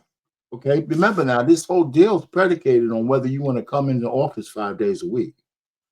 There's some people who move far away because they thought they would never have to do that. Yeah. So if I'm in limbo, right? If I'm going to retire anyway this year, I don't care if I have to come back in the office. I can do that shit standing on my head for 5 days a week, right? I don't have to take that deal, right? Because I know that I can come into the office 5 days a week and retire normally. But if you do take that deal, what you get out of it is you don't have to come in the office. You're still on the roll until the end of September. But you don't lose your retirement benefits over that. No one would take that deal. No, think about it, JC. Who would take that deal if you know what I'm saying? So just because you resign based on this program doesn't mean you lose your retirement benefits. You got to put your retirement paper. You just got to be off the books by the end of September. Yeah. They closed that one. They closed that window fast and shit too, boy. But here's the thing. But I wasn't arguing against losing benefits. I'm just saying, okay, in reference to the VA point of it, because the other side of it, I'm just going to speak in reference to the VA. Say, me, Champ, JT, we all retirement eligible, right? We all retirement eligible. Everybody's retirement eligible. Well, me and JT retirement eligible. So we put in our 20, right? We still fairly young, right? And then we can decide, okay, I'm going to go on back to the office. JT like, man, listen, man, I ain't going back. I'm going to go and take my retirement. Cool. Frank, he's there, right? He been on there 4 years. He's a good worker, but he's over like, man, I ain't going back in the office, man. Fuck that. Now, this is say, at some point, myself and JT retire within the next year. Frank, he like, man, I ain't doing it. Now you got 3 slots open. And here's one thing I learned about VA, especially when it comes to those decisions. Ain't too many brothers and sisters making it in that room. Because they already know they're going to be giving brothers favorable decisions. What they're trying to do is sort of change that dynamic where you ain't getting a favorable decision, because now they're looking at it where that if you're not 30%, you don't get any compensation. You don't get none. Yeah, if you ain't 30%, that shit. See what I'm saying? And it's a lot of older brothers. Yeah, it's a lot of brothers that are older now who always, we think we Superman, to JT's point, and don't want to go file the claim. Now your body start breaking down. Then you file the claim, and the VA will shut you out. Like, well, man, you waited too late. But you know what I'm saying? That's not new to Trump, is it? No, that's not what I was saying. No. And I understand what Coach is saying, but all I was saying is that when you put in a claim, you put your claim in online, and that's been going on for a while now. Okay. But the people for over 15 years. But the people doing your claim, they got those are actual people actually going through your claim, and that's why and that they go through, and they're the ones, like, after you go to the doctor to get to see your whatever, like, they're the one that's processing all that to see, okay, where you fall in line and connecting.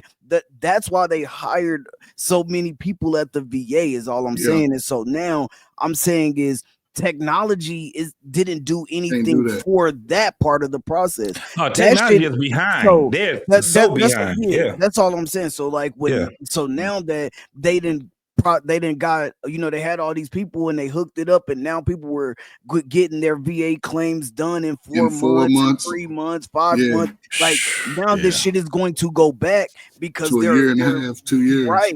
Because before my shit, the shit was taking a year and a half. My check was looking crazy when that shit came through. So so and when I did mine, it was just coming down to where they were trying to keep it down a year. Like they were like, yo, right at that 11-month mark, like, we want that damn claim done. And so they tried to rush me through because they noticed that I was at 12 months. So they hurry up and call me. Yo, we got your appointment. You got your appointment. I have 4 appointments in 2 weeks. They got me in. Hurry up. And then 2 weeks later, I had my back. That bread. Because they was like, we don't want to keep extending this out because they would rather give you. Because they was trying to rather give you 5,000 than to give you 30,000. Yeah.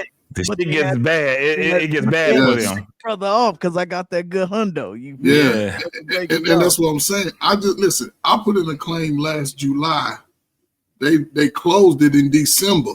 All of my claims have moved fast since I've been out of the military. Every one I did, right?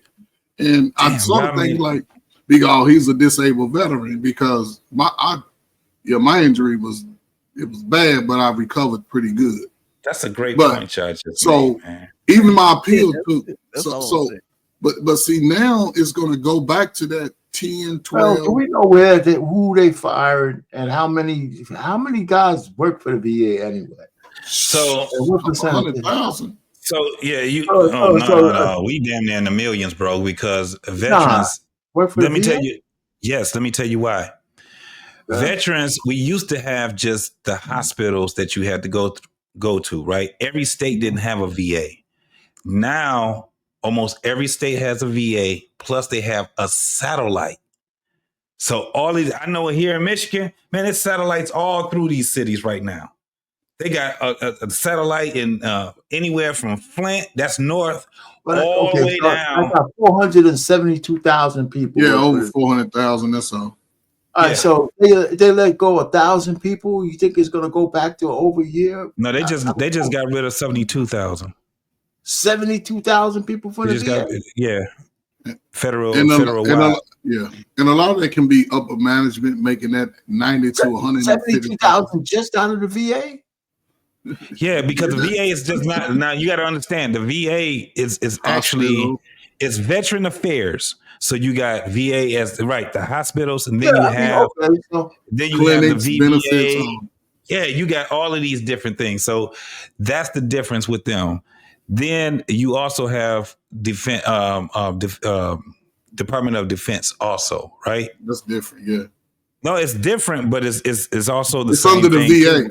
Yeah, because a lot of that is under the VA, because that's where the transition goes from being a military person to being a veteran. They took a 15% employment cut. Yeah. That's basically what it was. And so with the DEI, what is it? DEI, again, that right there was the easiest thing for them to cut because they did it in 24 hours. It was. He signed it. Program. They cut a program, and probably people. Yes, and it was It was a program. So now what we're looking at, damn, y'all just made a fucking damn, man. They made it. Let me tell you why I say they made a good point, because you had a lot of people that was working these claims at first. Like when I did my first claim, that was like in the beginning of 2000, right? And man, that shit took a year and a half, and I didn't even get what I'm getting now, right? So it was a lot to it. They didn't have a lot of people that was doing it. Now, bro, I'm talking about it goes fast. And then at that time when I was doing it, it was the VA hospital that was the ones that were doing the doing all the scheduling appointments. All the scheduling appointments. Now it's not.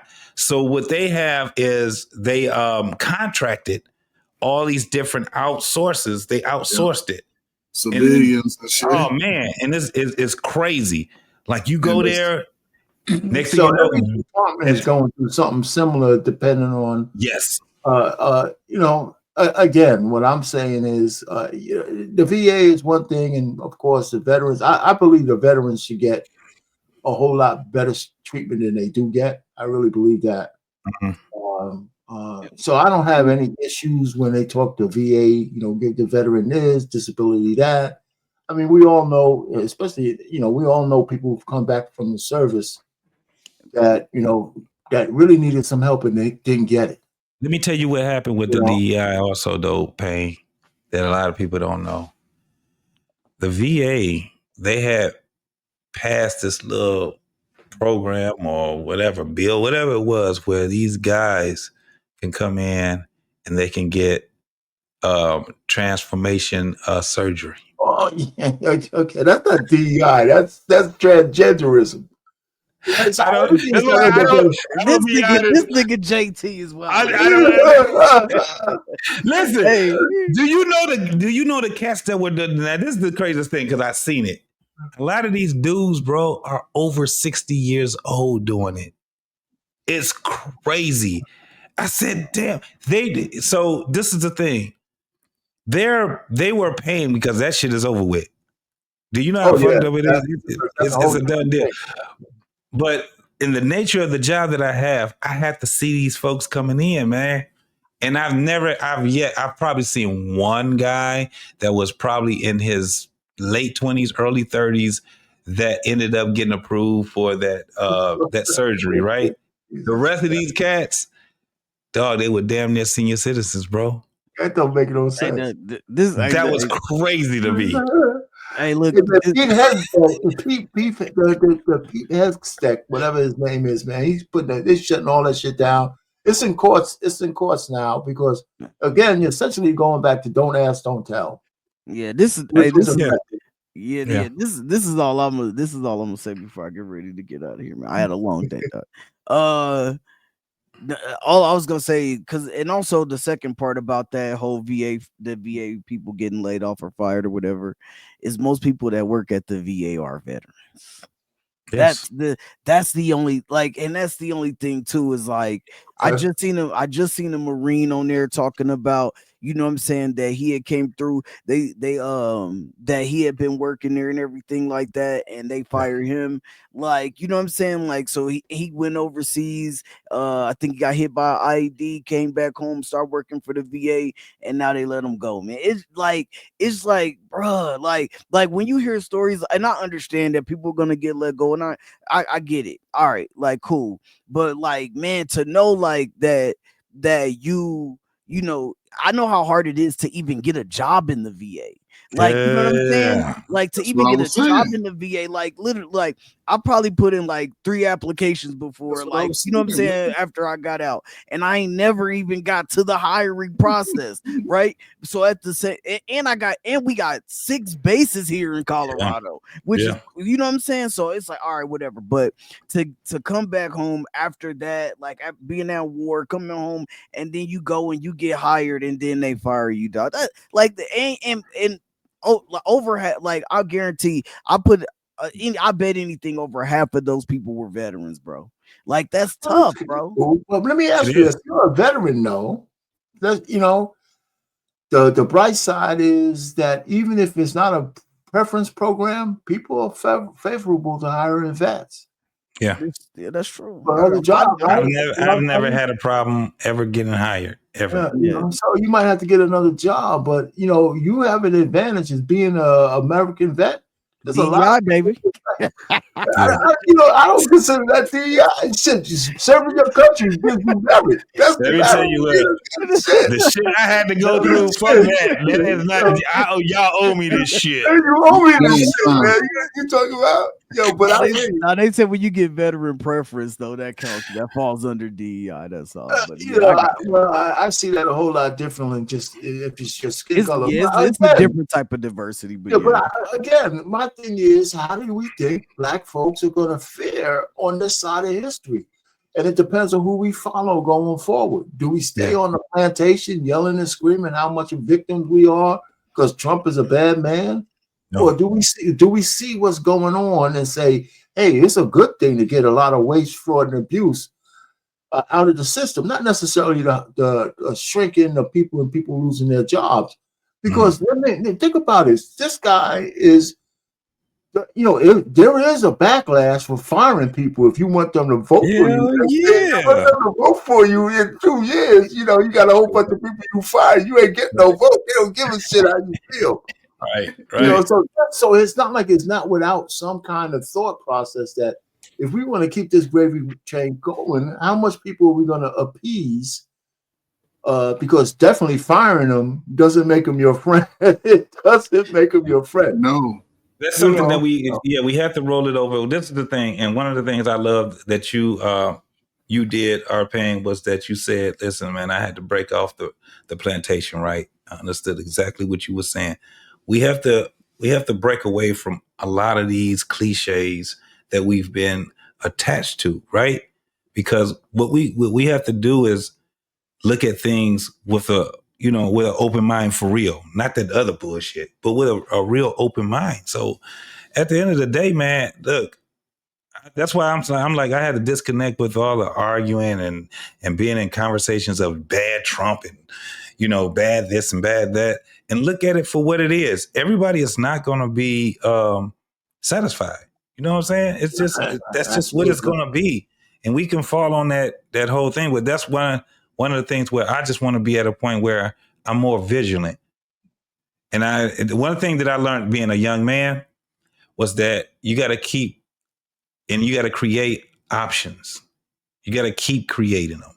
You can't be just so doggone comfortable where you at and not understanding. Because one of the things that my father and my mama used to always say, what can go wrong will go wrong, right?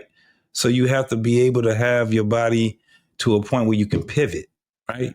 Some shit go wrong, you lose a job. You know what I mean? People done lost jobs, people done, you know what I'm saying, lost houses, lost cars, and they ended up gaining it all back because it's a process.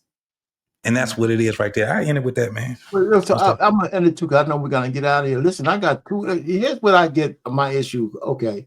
It's easier for me to say what's going on because I'm on the other side, right? I'm retired, right? But I still have a vested interest in the government working because my check comes from OPM.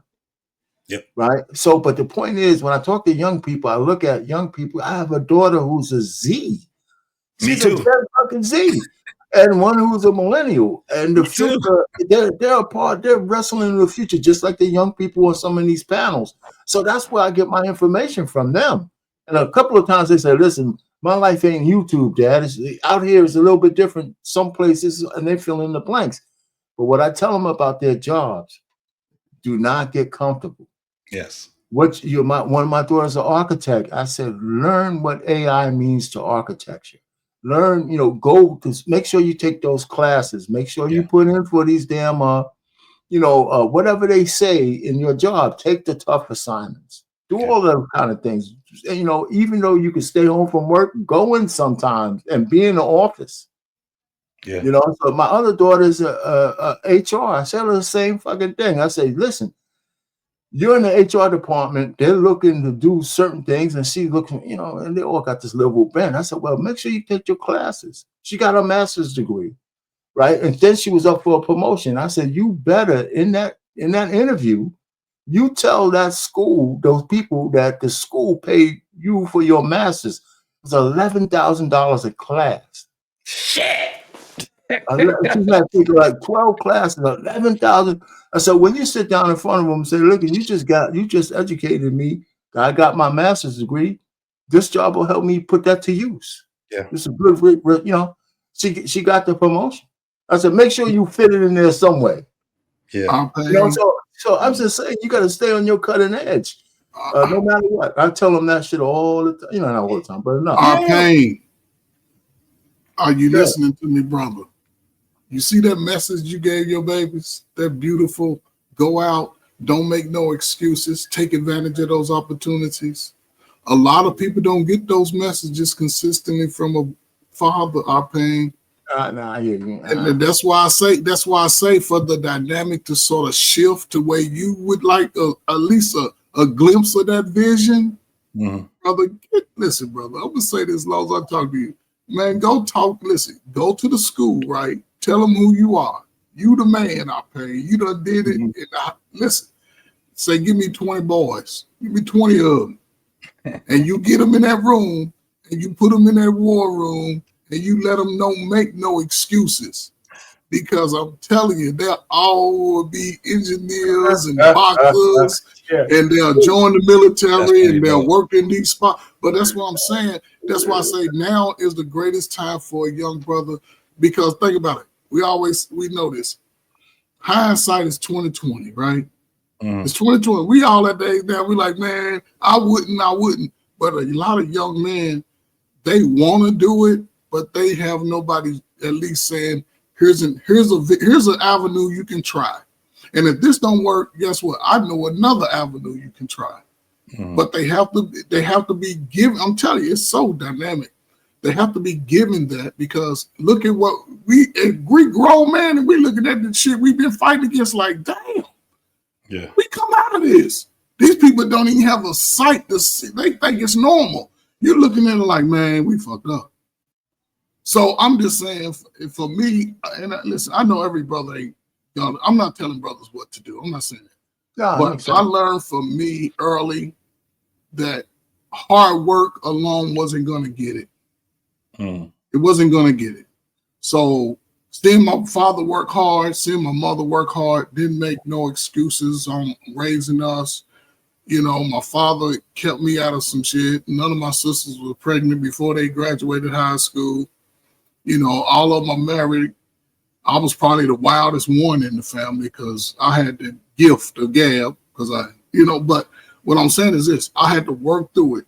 And then when I got to a point, I look back like I can see how when I took advantage of opportunities, whether it was education, learning a skill, joining the military, going back to college, how those things put me in position to where as I got older, and I never wore glasses till I turned 45. So now I know my eyes are bad. I can see like with a greater purpose. Like I ain't gonna go down the road that I know I ain't got to go down. I ain't gonna dibble and dabble with the bullshit. And I know I done seen the bullshit. I ain't going back to it. And I think that's where brothers can take advantage. It just, they take purpose because the women, we can't control them. We seeing how they act. And I wouldn't sit around a woman telling me that I ain't this every day and I ain't worthy and I ain't this. I will get as far away from those type of women as possible. No doubt. And be Mike Jones for the rest of my life. Be Mike Jones for the rest of my life. Who? Mike Jones. I'm gonna end this off with this right here, man. I don't know if you guys seen this video with Philadelphia.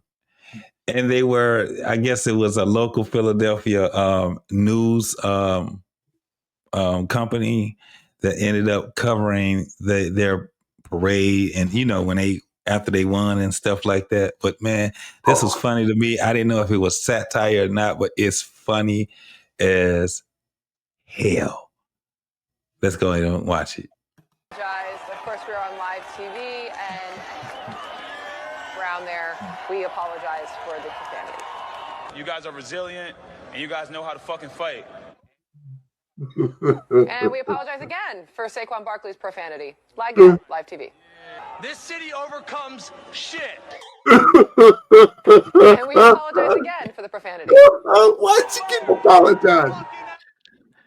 And we apologize once more for the profanity. I can't tell you how much we appreciate you guys every fucking game. Apologize for profanity. Back to Landon Dickerson. Oh, another one there. Sorry about that. We've gone through some shit. He's gone through some stuff. We're sorry about that. I didn't ever want to feel that shit again. Sorry about that. Landon Dickerson talking about the loss. It's live TV. The emotion is there. Back to Landon. I just got one last thing to say. Go fuck. We cut that from off, but if you're already into that, we apologize. Go Birds is what he said.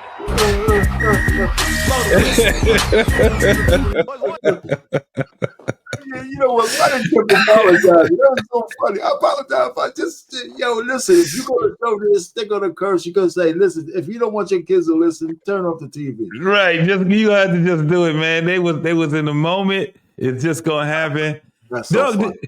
It was so funny to me because I was just like, man, is this and it's funny, man, because I actually like watching my local news now. Because you remember, I don't know if you guys, Frank, I don't know if you ever seen how they used to be, that non-biased attitude and they were just like robots and stuff. Now you actually can get them to give a little bit of their opinion and whatever it is that goes on. And they actually are personalities now. Yeah, I'm about to say a lot of them are, they be doing TikToks and yeah, man, it's just be like real people, man. Like they don't just look like robots no more on the screen, man. Yeah. But I just wanted to end it off with that right there, man. That shit was funny to see that. And they were just like, sorry. All right, sorry again. Hey But, man, you know, it I is just what it want to is. say I appreciate you, brothers. Even though y'all was pissing me off on Wednesday, man. I'm just joking. It was all fun, man. I love y'all, man. It was peace, man. I I got. think Frank. I think we show. I think we show how men actually. That's the thing I like about having a conversation with you, brothers, man, because we're not trying to act like anything other than what we are, and that's why, like with RP, you get RP to get roused up. Hey, you be like, woo. Hey, RP was like this. Yeah, that's right. That's right. They said the Jay-Z said you're muted. you're muted. You know what? And I said, thank God I was muted because I'm glad that shit didn't get over, man. I was so happy that thank you. You would have had to have that beep button. Yeah, man. RP, you remind me of my uncle. My uncle was only 2. He was only 8 years older than me. And man, that's how when we used to get him fired up like that, man, especially because we used to always talk about sports. He used to be the same way, man. And it's just the fire that comes out of you and the passion that comes out, and we understand it. That's the dopest thing, that we actually understand one another. You dig what I'm saying? So it's like when we go through it and we have the frustration and stuff like that, that's why, Frank, I kept saying, I understand it, bro. Because it be some days where it's me. Well, yeah, one time JT was up there, man. He was so mad at everybody. We couldn't say shit to him, man. JT was mad. He was mad. He was pissed off, JT. He sat back in his chair. Like, fuck this shit. But like, fuck this, man. I'm tired of this. But it brings the fire out of me because, man, I just remember when I was younger, I had a lot of friends, right? And as I got older, I don't have those friends anymore because I moved around so much. When I came back to Michigan, man, I didn't have those same friends I went to high school with and all that. So it's like I probably got 3 friends that I actually be with, but they don't bring out the fire like that. I got one friend that probably would when we do see each other. But man, when I'm on here and I'm talking to y'all, that's what it does. It just gets my blood to rushing, and we have conversation that we're passionate about, but it's all love at the end of the day. You know what I'm saying? So this is a dope thing, man. I appreciate all you brothers, man. Yes, sir, man. All right, gentlemen. Yes, All sir. right. All right, man. We about to get up out of here, man. I appreciate everybody that hung with us. You know what I'm saying? We are out this piece, bro. Hey, I'll see y'all guys Monday, right? Arpain? Yeah, you know, I have to put in my thing. I had some issues getting on the back here, but I think Monday I'm gonna either be talking about Doge or I'm gonna be talking about Trump and the new masculinity and why we have some issues. Either one of those two, I'm gonna come up with something. Okay, so next week I'm gonna actually be in the clouds because I am going to be taking my vacation with my baby. We're gonna be down in the what they call it, the NOLA. Yeah,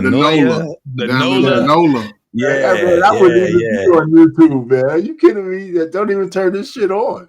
No, we go, man. I got a long. This probably was the only year that I had probably. I've taken a vacation that's about to be this long. It's 2-week vacation that I'm about to take. Oh, okay. So Okay. yeah, so I'm going to the Bahamas and all that stuff, man. But yeah, we about to go and I'm about to enjoy it. You know what I'm JT, saying? So, yeah. Don't be coming back here. I don't want to see no videos of when them dudes rubbing all on you, rubbing mud on you. Hey, no, man, I'm with my baby, man. Me and my baby, we going there. Don't do nothing stupid. Don't be doing no bungee jumping or nothing like that. I might do that though. Hey, Coach Ferg, RP, man.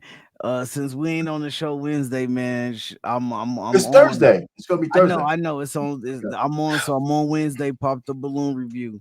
All right, cool, shit. man. Okay. If y'all want to come up, man, let me know. Hey, what time you doing? Yeah, what time? If my daughter, I'll let you know. Well, I got. I'll get the notification. Okay, but I was about to say, yeah, I gotta get your. You on IG, right? Yeah. Do you put your links and stuff like that in the Sir FH on? I think it's Sir FH on Instagram. Okay, go to JT at What We Know, man, and just give me a message. Okay, bet you on there like that. All right, bet. Yep. All right, just yeah. like that. Yeah, I get your notifications, so I'll know. Yeah, man. So it'll either be before my daughter, like if she don't got track practice, because they just ended basketball today. She got track next week. So if she don't got practice next week, then boom, it'll be probably at like 5 o'clock. Boom, knocked out my time. Okay. Yeah. Okay, I mean the Are show. you mountain time? Are you mountain time? Yeah, mountain time. Yeah, so when you got a show on Wednesday, right? Y'all got the sports show. Mine is at 7 Eastern. Oh, okay. Berg has his at 8. Yeah, we had 8 1-on-1 sports show right here at BMU. Okay, got you. You know, so both of those last so like 9 o'clock. You know, I'm free. Just like the what's the precious time? I'm free like 9 o'clock. For sure. All right, y'all, man. Everybody keep doing the right thing, bro. Yes, sir. All right, man. Love everybody. Y'all take it easy, man. We out. Yes, Peace. sir.